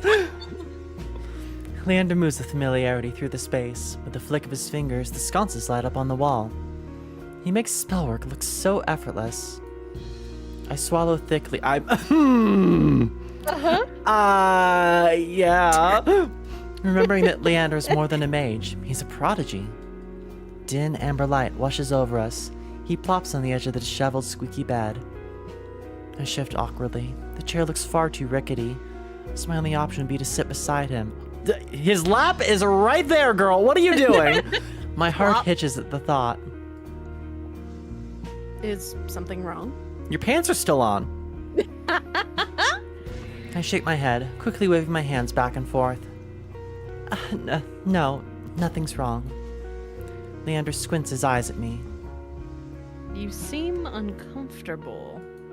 A long silence later, he clicks his tongue. Shit, I am so inconsiderate. This is your private space now, isn't it? I shouldn't be barging in here like this. No, it's my private space so we can have private time. No, that's not... I'm sorry, Pyah. You've been through so much the past couple of days. We can talk about this tomorrow. You should rest. Panic wells in my chest. After everything he's done for me, I can't shut him out. What if there is no tomorrow? When he moves to stand, I rush forward without thinking. I plant my hands firmly on his shoulders and reseat him on the bed. I'm above him now, staring down into his wide green eyes, with barely a breath of air between us. I didn't think this far ahead. I didn't think at all. Instead, I force out the only words on my mind. Don't leave. Please? Pyah, you're afraid. My fingers tremble. I'm about to pull away when Leander catches both my wrists in his hands. He guides my hand back to his broad shoulders, my palms resting firmly against him. I won't leave you, Pyah. Yippee! Tears sting the back of my eyes. I want so badly to believe those words. I try to muster as much strength as possible so my voice isn't a croak. Do you promise? Oh, don't make him promise. I promise. What if I'm paranoid about you being nice to me? Then I'll keep on being nice until you get used to it. Okay, that's really sweet. I won't leave you, and you won't leave me. Uh-oh, I'm locked in. Same, girl, same!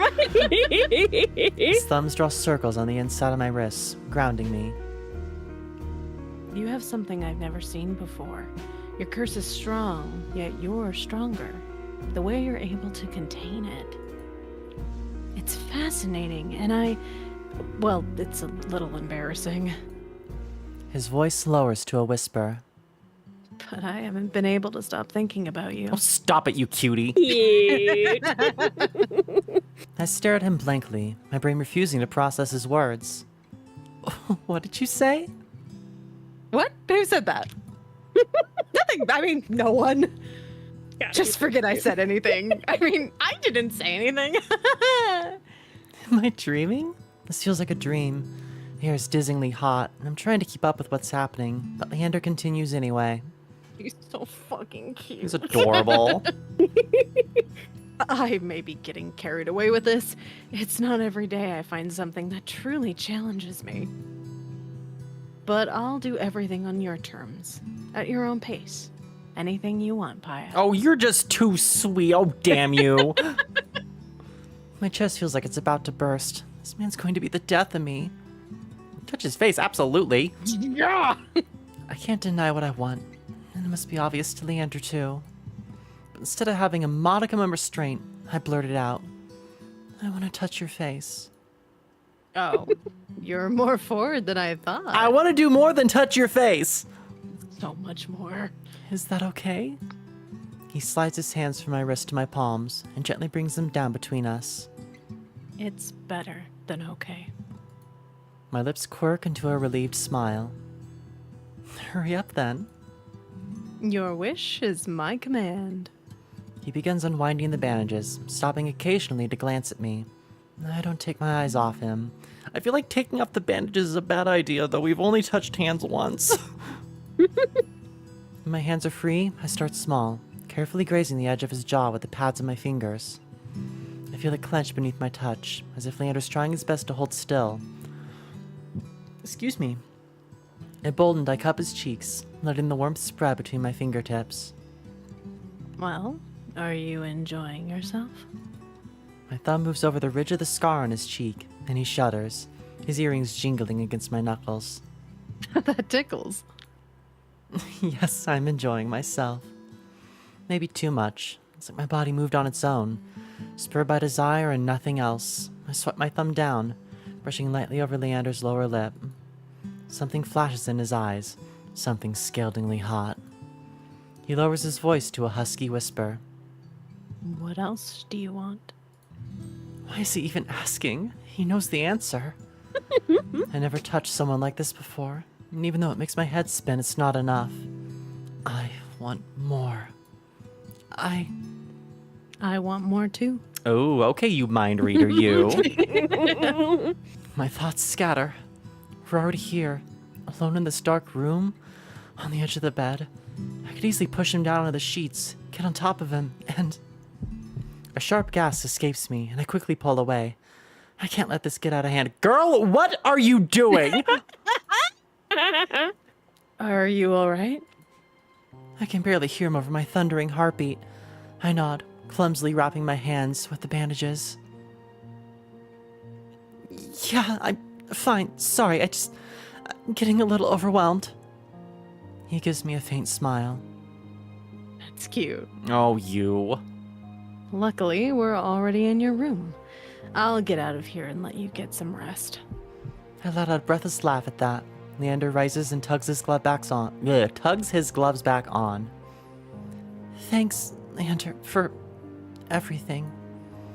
He gives me one last sweet smile, accompanied by a wink. Good night, Pyah. Girl, for all you know, his cum could have been the cure. Come on! The fumble! The hardest fumble! Night. Long after he departs, I still feel the warmth of his skin on mine, burning through the bandages. I'm gonna have a hard time sleeping tonight. A feeling nags at the back of my drowsy mind.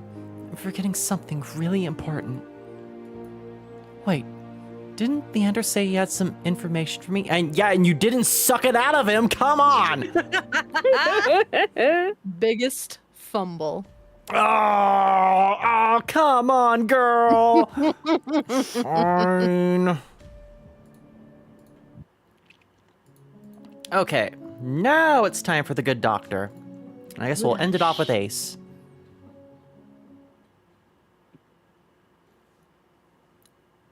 Hot on Karash's heels, I squeeze out of the bar. Of everyone I've met, he seemed the most likely to help me, and the least likely to murder me on a whim. He said I could go to the clinic whenever I needed help. Time to see if he's a man of his word. I breathe a sigh of relief once I'm free of the crowded bar. Hearing me, Karash turns my way. One sec. You're good. Responding to a message real fast. You're fine. Gives me a chance to drink. I'm quite thirsty now, chat. What? That's no. This game is doing what it set out to do. Right, Cleo? You don't have to sleep. You could have jumped his bones so fast. Mm-hmm.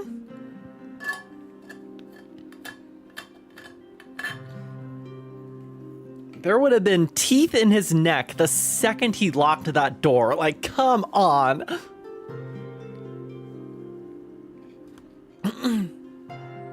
I do love the little dots of gold underneath his eyes, though. That's so cute. The character designs in this are just awesome. Immaculate. The fits are so good. Just like all the designs on the belts, and oh, I love multiple belts. I'm a Final Fantasy slut. Hiya. I take it the Amaryllis district is not to your liking? Sometimes the mage who raised me made bizarre comments about the Amaryllis district. Now I think I finally understand what she meant. It's a bit overwhelming, but that's not why I stepped out. You do not require treatment after that fall, do you? I scowl up at him and he holds out his hands in a mollifying gesture. I apologize, Pyah. Please, continue. Oh. There you are. Someone cuts across me toward Kurash, stopping them both in the middle of the street. Even in the dim pink haze that blankets everything, there's no mistaking her pressed white uniform. She's from the Cenobium. Through the flourishes on her clothing look a bit different from the others I've seen. I swiftly step back, making myself as inconspicuous as possible. Nervous onlookers sidestep Kurash and the cleric. They form an island of white and a sea of people teeming with color. Right, Cleo, he has that JoJo drip. And just so pretty. Yeah? Is this a bad time? Resistance is not always a virtue. That's what you said last time. Then take this and be gone. Kurash reaches inside his coat and produces 3 tiny glass vials, bound together with a thick leather cord. A silvery powder shimmers inside. He gently flicks the vials, watching the contents swirl, and extends them to the cleric. This is it? She looks extremely unimpressed. Looks can be deceiving. He throws me a glance and a swift smile, but I'm too surprised to respond. Stop it with that face. Kurash was the first to warn me about the Cenobium. No one had anything good to say about it. And yet here he is, openly dealing with a Cenobium cleric in the Amaryllis district. I glance at Kurash and then the cleric, who seems to notice me for the first time. A new patient of yours? Her eyes linger on me for a long, tense moment, but then Kurash steps between us. She sighs and disappears into the seething crowd. Pyah, is something amiss? Isn't that dangerous? A conversation is hardly dangerous. You know what I mean. You're the one who warned me about the Sabonium. Be calm. Yes, sir. He holds one finger to his lips, which suddenly curls into a cat-like smile. Stop being so hot! For now, please join me on a short stroll. Kurash's golden eyes twinkle in the low light. He beckons me away from the main thoroughfare and down a side street filled with vendors hawking late-night snacks. Nice. Wait! Powerfully curious despite myself, I hurry after Kurash. Each of his long, graceful strides easily doubles mine. I catch a glimpse of his gleaming white coat as it disappears around the corner of the street. The moment I catch up, the enticing scent of freshly baked goods flood my nose. My stomach rumbles loudly. One honey pistachio cookie, please. Oh, that sounds so good! Without breaking his swift pace, Kurash plucks the sticky confection out of the merchant's hand and offers it to me. That's not the only thing you could give me that's sticky. The heavenly smell makes my stomach rumble again. I take a bite without hesitation. It's delicious. Kurash watches me with an indulgent smile and knows he hasn't gotten anything for himself. You're not hungry? Do not concern yourself with me. He stops mid-sentence, his eyes darting back the way we came. The hairs stick up on the back of my neck. I turn just enough to peek over my shoulder, hoping I don't look too suspicious. Sure enough, it's the same cleric who waylaid us on the street, now looking very irritated. Uh-oh. Well, disappointment can be a learning experience. Glimmers of realization dawn over me as I stare up at him. What exactly was in those vials? Perhaps a potent chemical catalyst. Or some stale fish skin. The two do resemble one another, and it can be quite difficult to tell them apart. Is he serious? I chance another glance at the cleric, who's now trying to elbow her way between the food stalls. A few people move aside, but most don't even notice her efforts. The street is too packed with hungry patrons. Shall we? Without waiting for my response, Kurash glides stiffly into the crowd once more. Right, Cleo? It's so I just want to run my fingers through it. Is there a point to all this running around? Other than for my personal amusement, I suppose I would like to show you the sights. Aww.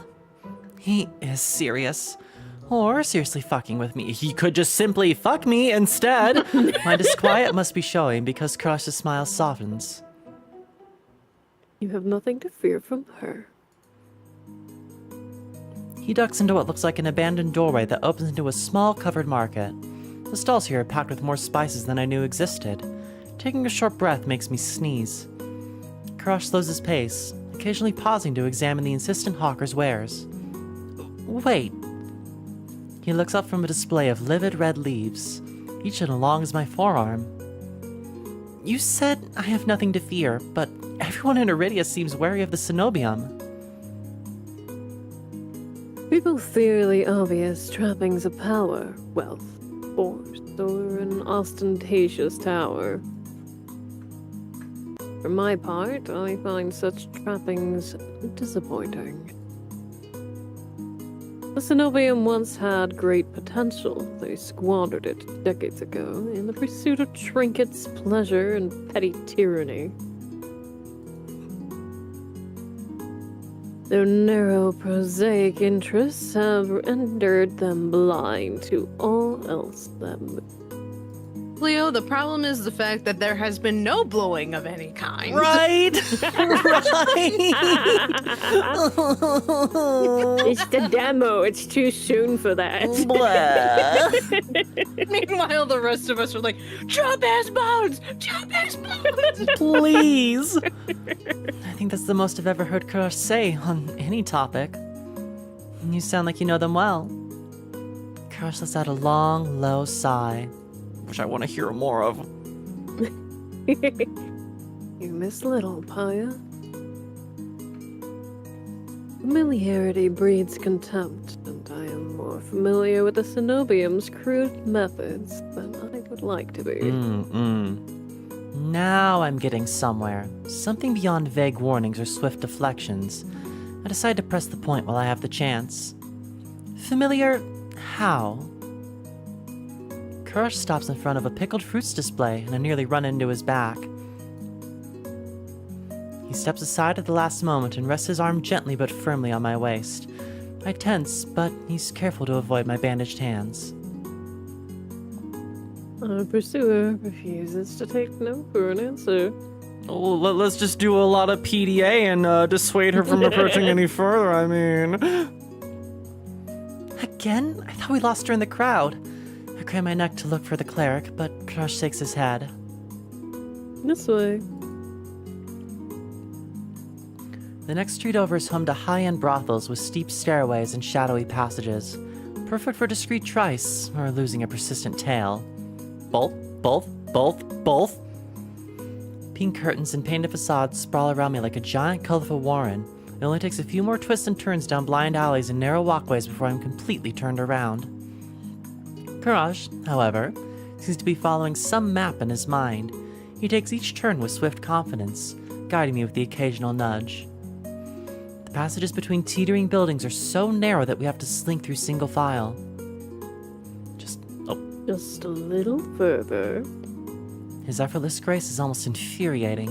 It takes every ounce of concentration I have to avoid tripping over loose tiles, discarded clothes, or unidentifiable rubbish. Meanwhile, Crush's long legs seem to float over every obstacle. His clothes are still pristine despite the soot-stained walls around us. How the hell does he do it? Some sort of enchantment woven into his jacket? A glamour spell? I'm still trying to puzzle it out when I realize how warm the alley has become. The tiny gap between Crush and me radiates heat, like a brilliant midday sun at the peak of summer.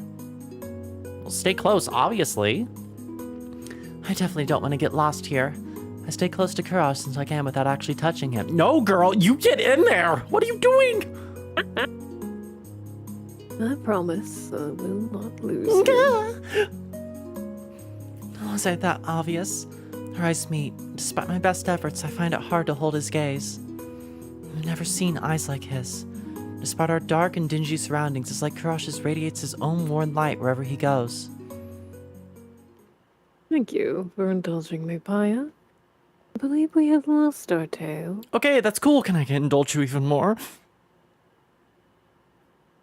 Ooh, pretty. We emerge on the opposite side of the Amaryllis district. Warm light dances across the river from all directions. I approach the edge of the water, transfixed. It's incredible. Iridia holds beauty and horror in equal measure. Did you enjoy your impromptu tour?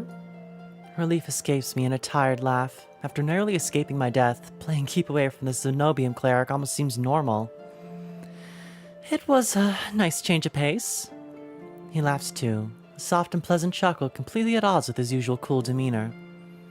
Are you sure we lost her? You will not deign to follow us this far. He sounds confident enough as I start to wonder if we'd have to make a full circuit of the city to ditch her. A flicker of lamplight falls across the shore, softening his features. I should escort you back to your lodgings. It would be unwise to let you go alone.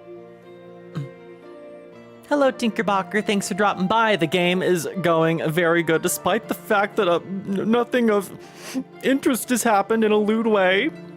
It's the demo, of course there's not. I know, but I'm needy. I want it. What about you? Are you staying at the Wetwick? Of course not. Then you're going back to your clinic alone? You just said that was a bad idea. He pauses, stares at me, then his expression relaxes into a gentle smile. You're not, Pyah. Only the most desperate and foolish would dare lay a hand on me. It sounds insane after 2 near-death Solus encounters, but part of me believes him. A few townsfolk huddle beneath streetlights on the doorway, desperate to be as close to safety as possible. Kurash, on the other hand, looks more relaxed than ever. He strolls along the riverbank as if it were broad daylight. Even walking beside him makes me feel more secure, warmer inside and out. I seize that faint spark of hope and muster my courage to hopefully have him make me feel warmer inside. Did you mean it this morning when you said I could come back for your help? Every word. His mirth vanishes, replaced by calm focus. I don't know what to say to that. I have expected his offer to be a courtesy, an easy way to get me out the door. The fact that he meant it. Why do you ask?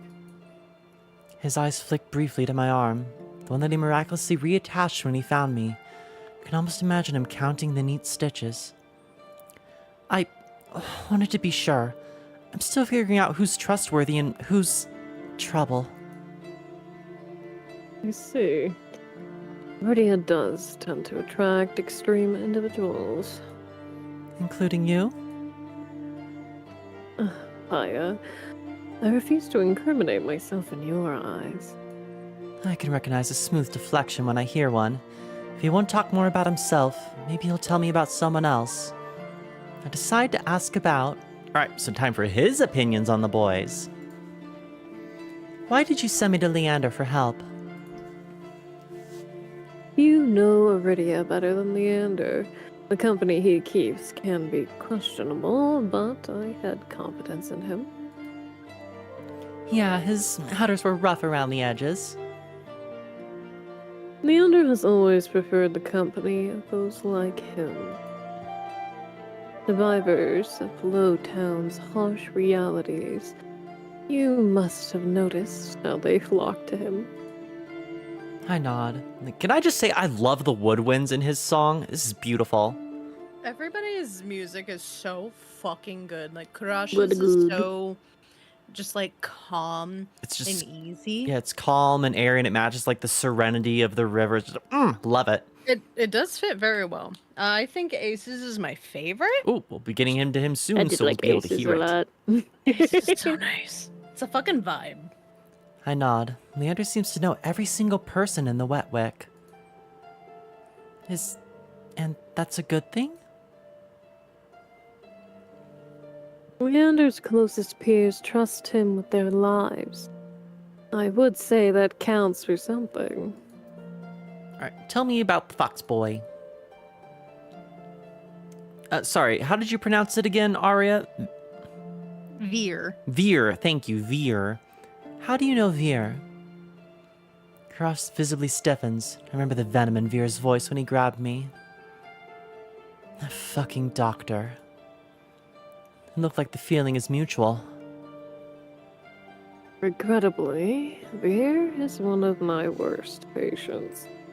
How did you cross his path? Oh, Misty. Oh, babe, I have a needy cat on my hands right now. Oh, hi, honey. It's time for you to stop screaming. I know, honey. Oh, come here. Hello. But hot boys! Hot boys, oh, but baby. Hi, Kit Kat. Sorry, everyone. Misty intermission. The creature requires chin scritchies. Hi. Hello. Headbreak. At least someone's giving me love. There we go. Alright, pop. He stole my room key. You're fortunate that he did nothing else. He's far deadlier than he seems. There is a reason for the collar and chain. Fear seems suspicious to me. I hesitate, waiting for Kurash to elaborate, but he seems to find even more of Veer distasteful.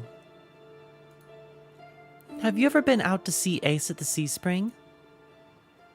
Once. Only once? Seems like a spring with miraculous powers would be an interest to a doctor. A long silence follows. So long I'm not sure that Kurash heard me. I'm about to repeat myself when he finally speaks in a near whisper. Ace is the rare newcomer, has immediately proven himself worthy of respect. The Sea Spring is another matter. Hidden depths often contain unwelcome secrets. You could say that about anything around here. A fair point. Nonetheless, I have seen many reported wonders, and the Sea Spring is unlike any other. Only time will tell what that means. Alright, tell me about the NB. Sounds like you and Min know each other well. Kurash heaves a long, suffering sigh. I know them better than most, but not as well as I would like. Like you, Min is a recent arrival. Their time here has been particularly difficult. As much as I would like to help, He trails off, but I know exactly what he's talking about. Min doesn't seem to like the sort to accept help. Do they always pick fights with adversaries twice their size? I've implored them not to. They barely listen.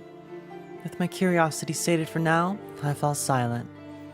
I wish Kurash had given a little more to go on, but he's almost as tight-lipped about others as he is about himself. We've circled back to the Wet Wick. The Amaryllis district seems even more raucous than before. Drunken patrons overflow into the wine-scented streets. How am I supposed to sleep with all this racket? I suggest the stiffest drink at the bar. Alternatively, a bottle of wine. Very funny. Even with how tired I am, I'm not sure I'll get a wink of sleep. About to say goodnight when someone staggers out of the wick and collides into me. I stumble back, heels teetering on the edge of the filthy gutter. Pyah. The next thing I know, a pair of warm arms catch me around their waist. Let's go! I find myself staring up at Kurash, pressed against his chest. Let's fucking go! His grasp loosens, and he doesn't quite let me go. Something shifts in his gaze. His eyes fix on my face, and I feel myself growing hot all over his intense scrutiny. What does he see in me? What's he looking for? Kurash? My apologies. Even after moving away, Kurash's warmth permeates my clothes. I quickly tug my cloak straight, trying to recollect my scattered thoughts. There's nothing straight going on right now. Good night. Thanks for everything today. You are most welcome. He turns and slips into the crowd, though I can pick out his pristine white cloak with ease. A chilly gust howls down the street. When did it get so cold? Okay, yeah, I landed my mouse on you. Only one to go. We're almost done. It comes too soon.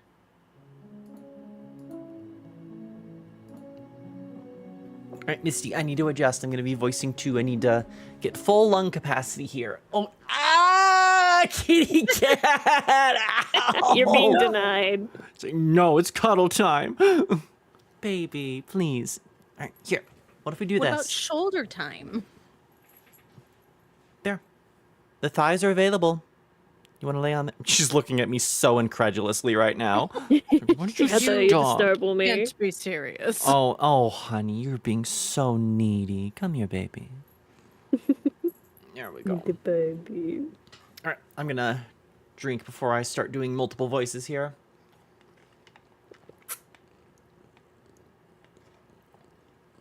Okay. Morbid curiosity draws me after Ace. I sink out back of the wet wick.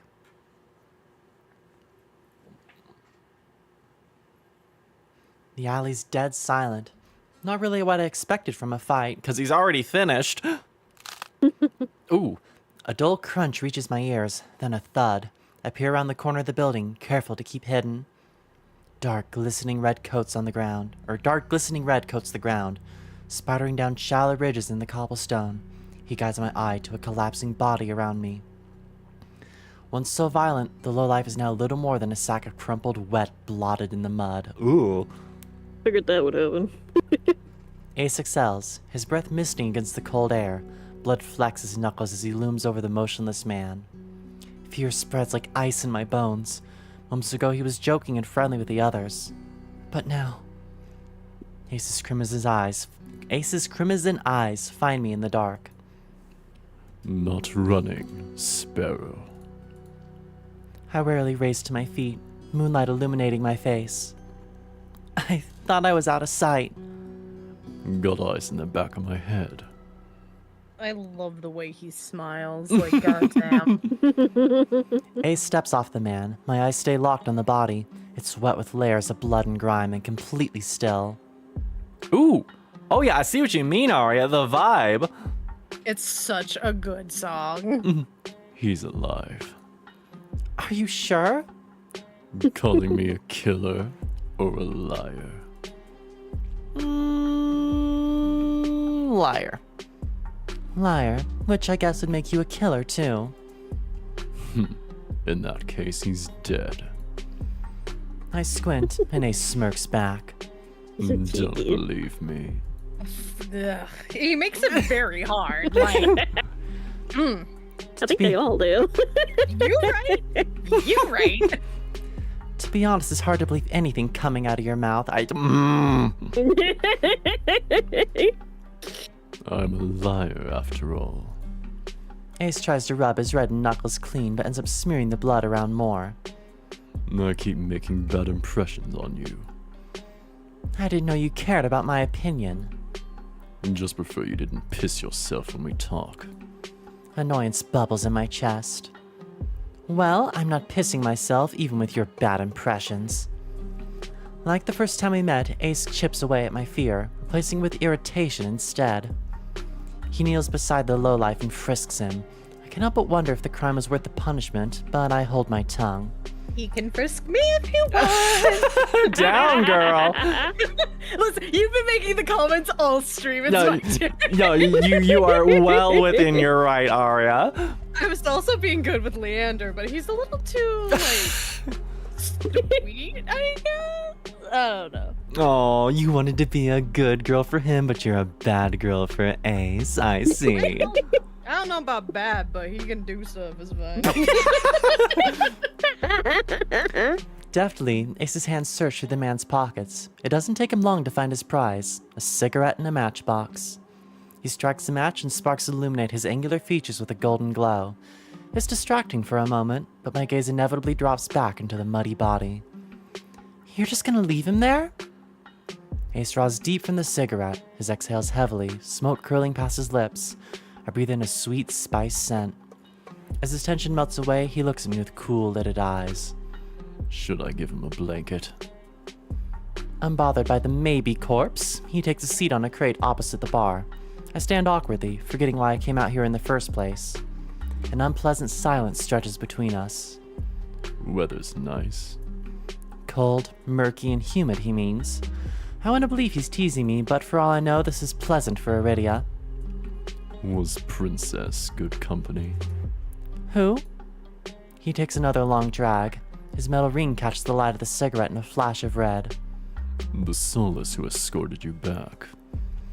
You named it Princess? That's so cute. Jealous. I return his smile. You have no idea.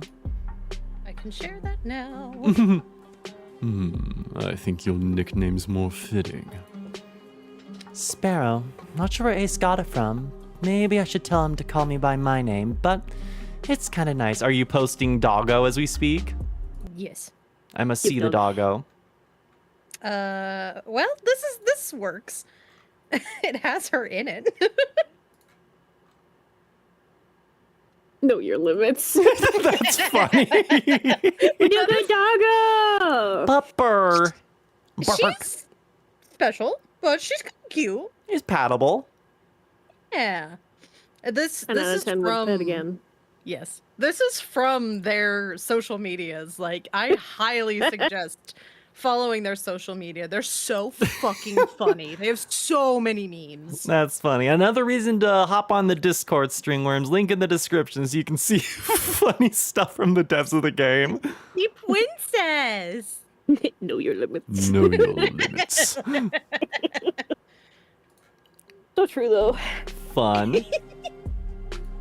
I have more. Oh, let's go. Not that I'd ever tell him that. Before I can dissect my feelings, I quickly change the subject back to the Solace. She was cute. It's Princess. It's cute. She was kinda cute in a weird way. I glance absentmindedly at my hand, remembering how she nuzzled my palm. Ace's eyes softened for a brief moment. I complimented his dog. He likes that. Her tail wouldn't stop going when she got back. The group of them don't get much attention. Think she's cute now. Wait till you see her tricks. You taught her tricks? Princess is a smart one. She'll learn anything if you have the right rewards. Samesies. Sounds about right. The idea of a tamed Solace is still so outlandish to me. I was attacked by a mindless, bloodthirsty rawr beast before he's talking about them like they're pets. But it's possible because of the sea spring. I need to get answers he wouldn't give me before. I carefully take a seat beside him on the crate, contemplating my strategy. Ace doesn't seem to mind. He closes his eyes, tilts his head back against the wall, relaxed. Without the pressure of his intense gaze, I feel myself ease up, as long as I keep my attention away from the bloody heap across from us. I glance over at Ace, and then my eyes linger. Hey, it's cool tats. Yeah, just his tats, nothing else. Not the tits or anything. A sea Not glass that I want color. to stick my face there. Oh my gosh. A sea glass color tattoo spirals up his arm, painted over grooves of muscle. Silver jewelry glints in the moonlight, drawing my eyes to his bare chest, rough hands, carved jaw. His ears, his horns, his pupils.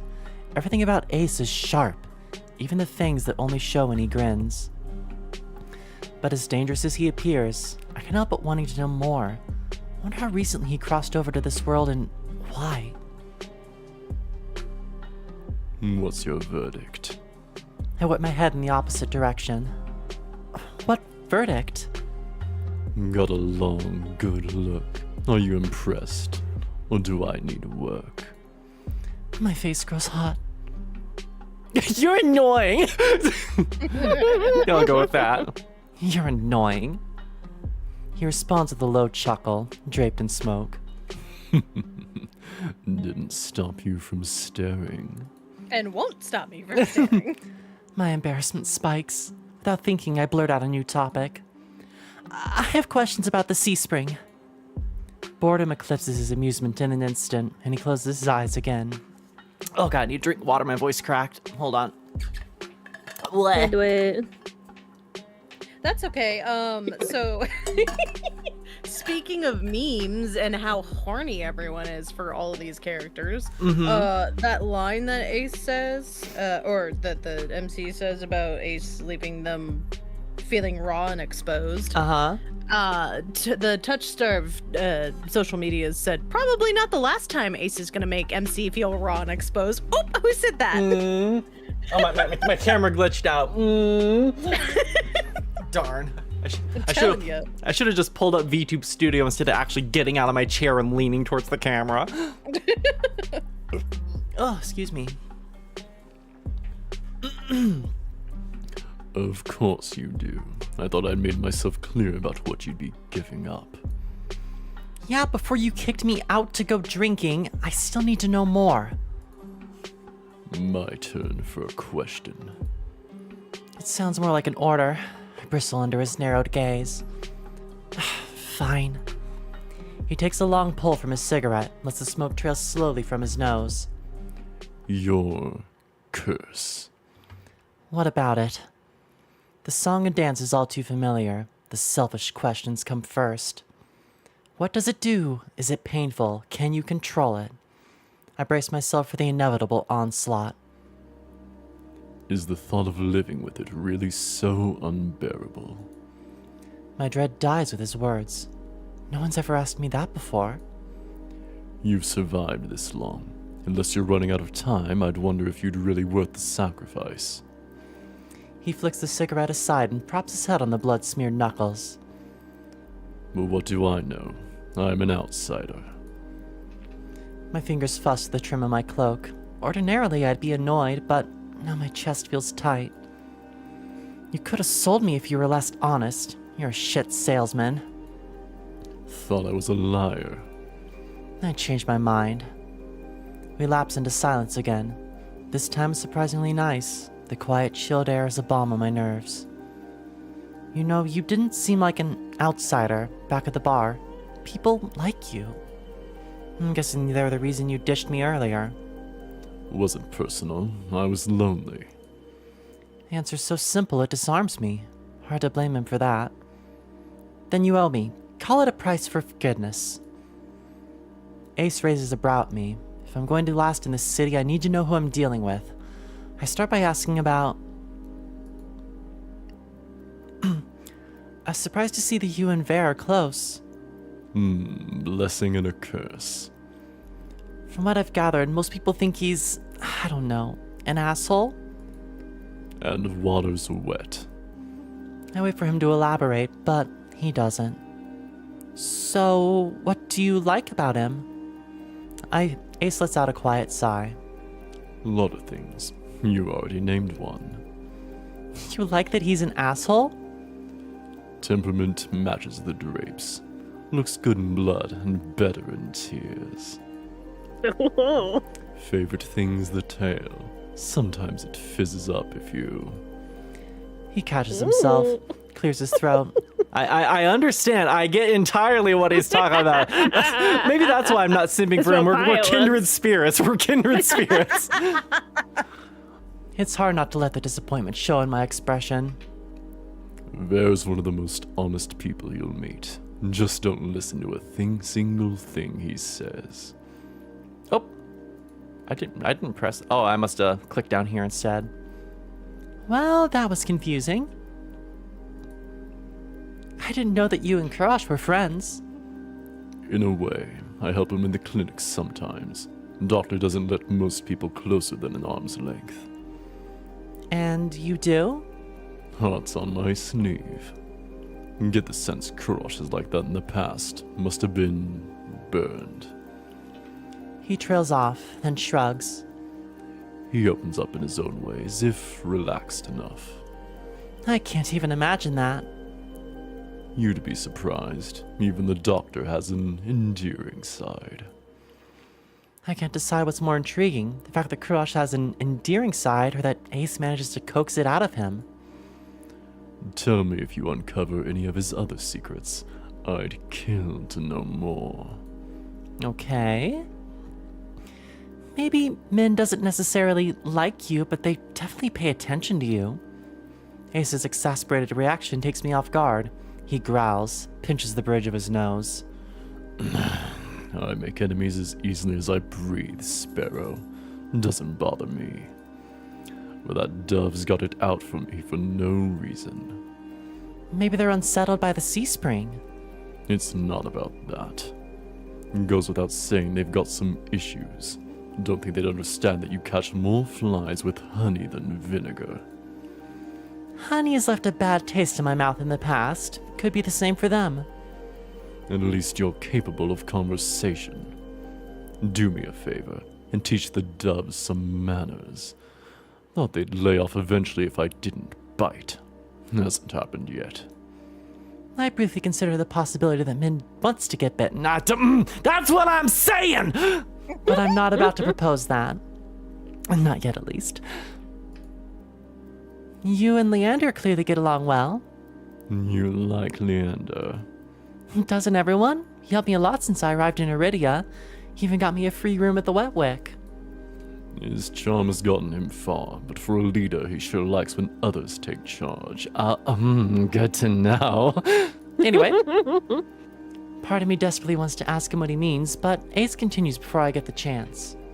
I'm surprised we get along. I thought you'd be at each other's throats, not drinking buddies. His smile's easy, but there's a dangerous edge to it. Leander's done a good job, for a human. Naturally, there'll come a time when his resolve will be tested. Same could be said for anyone, in this plane or the next.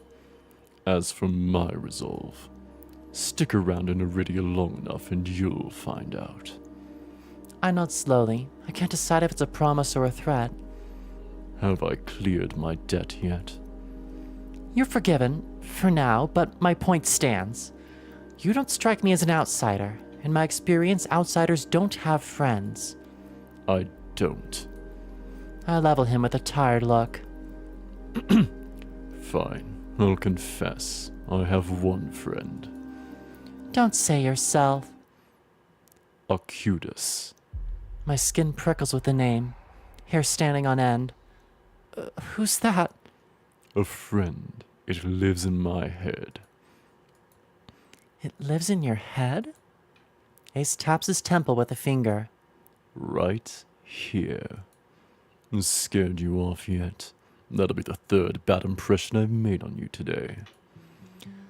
I'm stunned for a long moment, processing what he just told me. Then I burst into a fit of laughter. You're serious. Oh, wow, Misty, hold on, wow! Misty just jumped on the back of my chair. Okay, oh, honey. Hold on, she knocked off my headphones. Rip. Okay, baby, I know, I'm taking, stream's going long, it's okay. We're almost done. Yeah. Ace grins wide enough to flash his fangs. Deadly. It sounds so fucking absurd, especially on top of everything I've gone through in the past 2 days. Feels like I'm living a fever dream. I've come so close to death more times than I can count. I've encountered tame solace and a horrifying group mind. Now I'm supposed to believe that there's someone living inside Ace's head? There were tears in my eyes by the time I reined myself in. Ace waited patiently, lips quirked in amusement. Sorry, I didn't mean to laugh. You just made it sound so normal. The tension that wound my shoulders so tightly has melted away. For the first time in a long time, I don't feel like I'm bracing to break. I feel like I can breathe. Oh.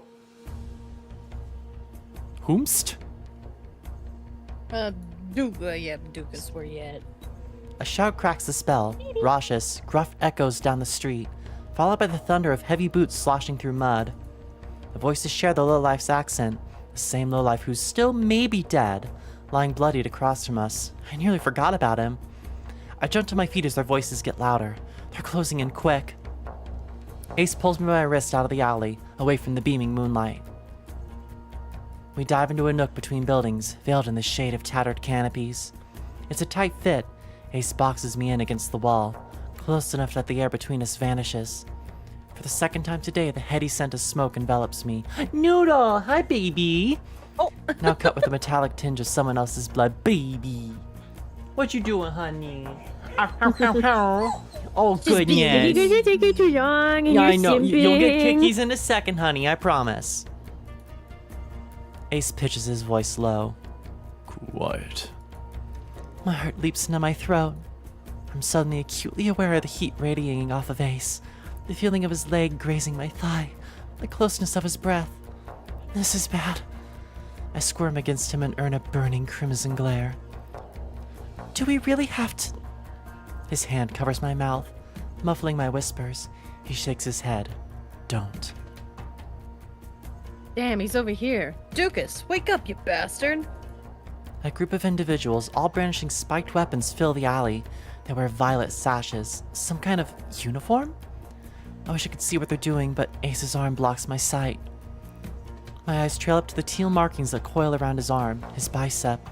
They lead up to his collarbone, past the cords dangling around his neck, and up to the smuggest smirk I've ever seen. I mean, honestly. Yes. Truthful. Correct. Unfortunately, I don't have a lot of options. My eyes dart away from his face, following the lines of his necklace down to his chest. The way the pendant hangs above his abdomen, just before the skin gets swallowed by darkness. A thrill jolts through me, my face hot beneath his touch. This can't be happening. Why am I getting so worked up in this situation? The voice in the alleys grabbed Ace's attention at the time. Shit, he's got more broken ribs than whole ones. What kind of freak did this? Fan out. Find everyone responsible. You three, take Dukas back to base. At least he's still breathing. The alley clears out as footsteps rush away from us. We stay still until they're distant, melting into the rumble of the quarter. Only then does Ace take his hand off my mouth. When we finally step back into the moonlight, the night air is ice on my skin. Dazed, I feel the need to keep my eyes off Ace at all costs. Was that really necessary? Staying hidden was the best option. Would have been a hassle to run into them with you there. What, because I'm dead weight? Because 3 bad impressions are enough for one day. The answer's too vague for my liking, but he's probably right. Either way, I don't have the energy to argue. Come on, Sparrow. It's time to get you home before you're framed for murder. Very funny. We reach the front of the wet wick too quickly. I hate to admit it, but I don't want to separate from Ace yet. Not just because he never answered my questions. He's infuriating. As much as he makes me feel on edge, he can also make me feel safe. Secure somehow. You know where to find me. At the creepiest place in the world. Take your time before you decide to drink. I happen to like your shitty attitude. It takes me a moment to process that, then my eyes flutter down to my feet. I'll keep that in mind. When I glance back up from the ground, Ace is already down the street, disappearing into the throng of people. No fanfare, not even a wave. Asshole. Okay, well that's that. I guess we look at the options now. Min, the cursed outsider. Despite their cold nature and familiarity with violence, Min's just as desperate as you are to get to the Cenobium. You may be able to help each other, but they're keeping just as many secrets as you. They claim they're dangerous. That might be your only chance of getting into the Cenobium. Kurosh, Repentant Angel. From all appearances, Kurosh is a principal doctor of extraordinary skill. You know little about the man beneath the professional mask. Kurosh keeps his friends at a cool distance. If you uncover his deepest secrets, will you like what you find? I mean, you're just giving that look. Baby, hold on. We're so close, honey. Ace, the demon renegade. An intimidating yet laid-back outsider, Ace presides over a sea spring with unnerving powers. He offers you a miracle, but the price means submitting yourself to the horrifying presence at the heart of the spring.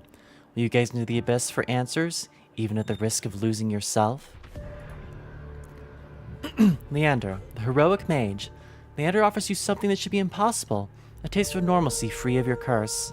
As the first person to withstand your touch, he could change your life, but some things are simply too good to be true.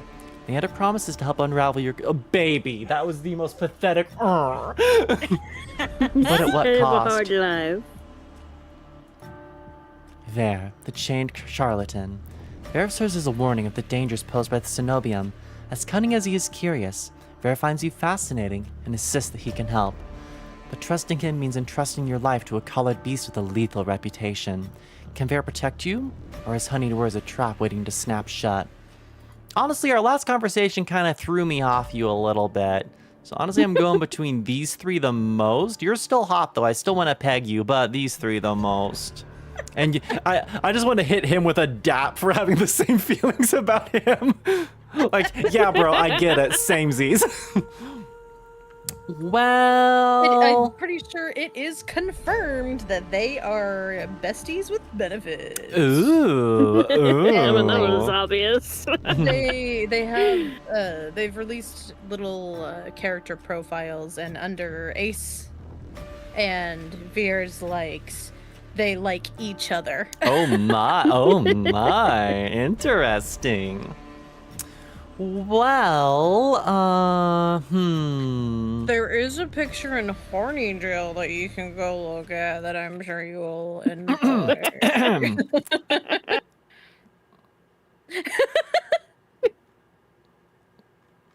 Let's see here. We have I the posted a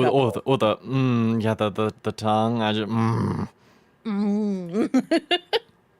And then the chesticle. Cover them up so lot. That's funny. I love that meme so much.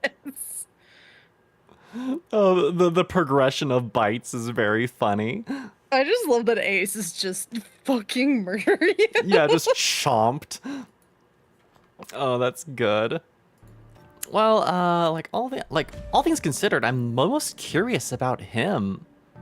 Yeah, Karash has got a lot of secrets going on. I'm very curious, but yeah. In terms of similitude, well, I don't know. The way I function is so strange because there's the bottom energy and there's the top energy, so it's like hard to gauge things. What's going on for the day? So Peg, Smash, we're homies. Peg, both, honestly, which is why I'm like, Either or.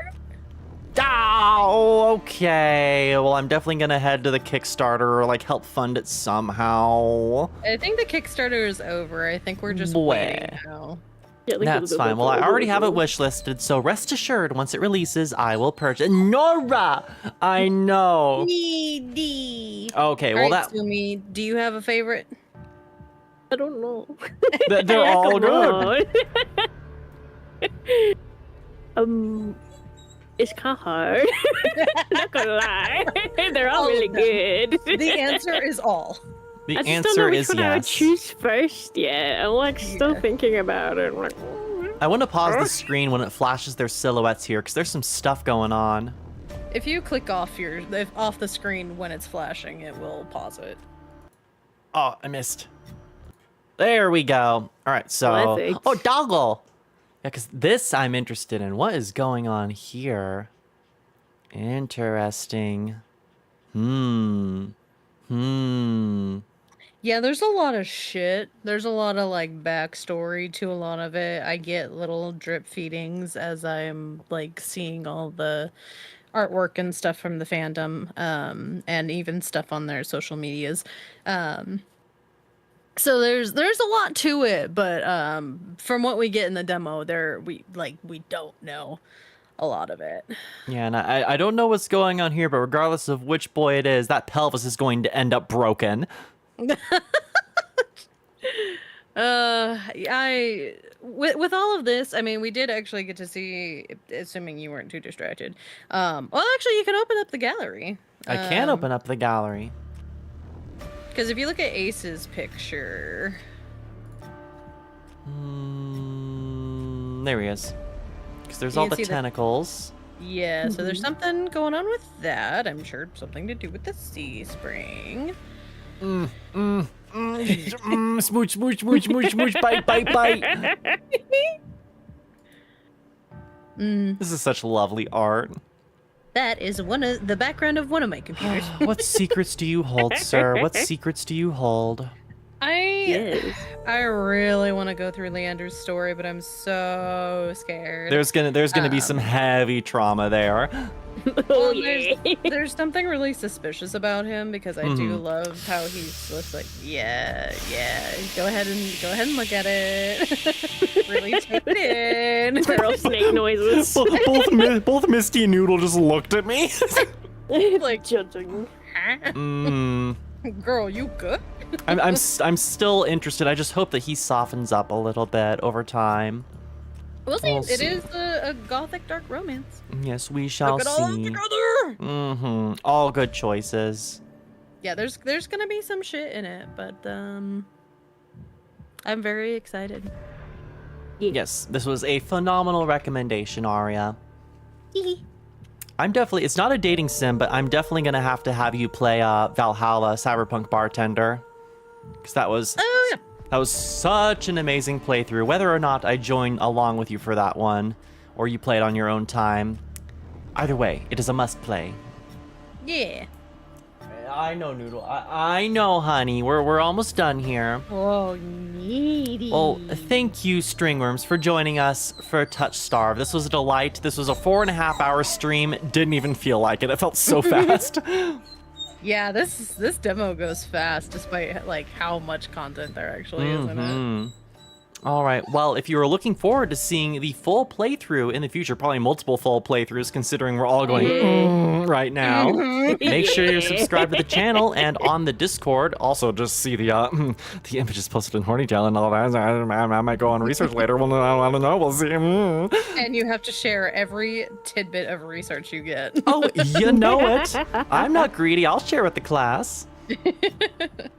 I can now share with the class. Yeah, I'm so excited. apparently I have to get in line for Leander. Okay, all right.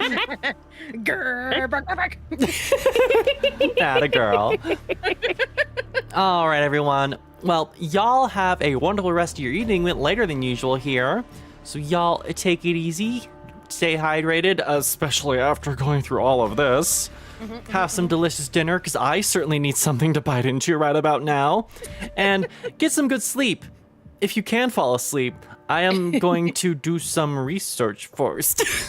All right, y'all. Well, take care, and we will catch you silly stringworms next time. Good night, everyone. Bye-bye. Bye.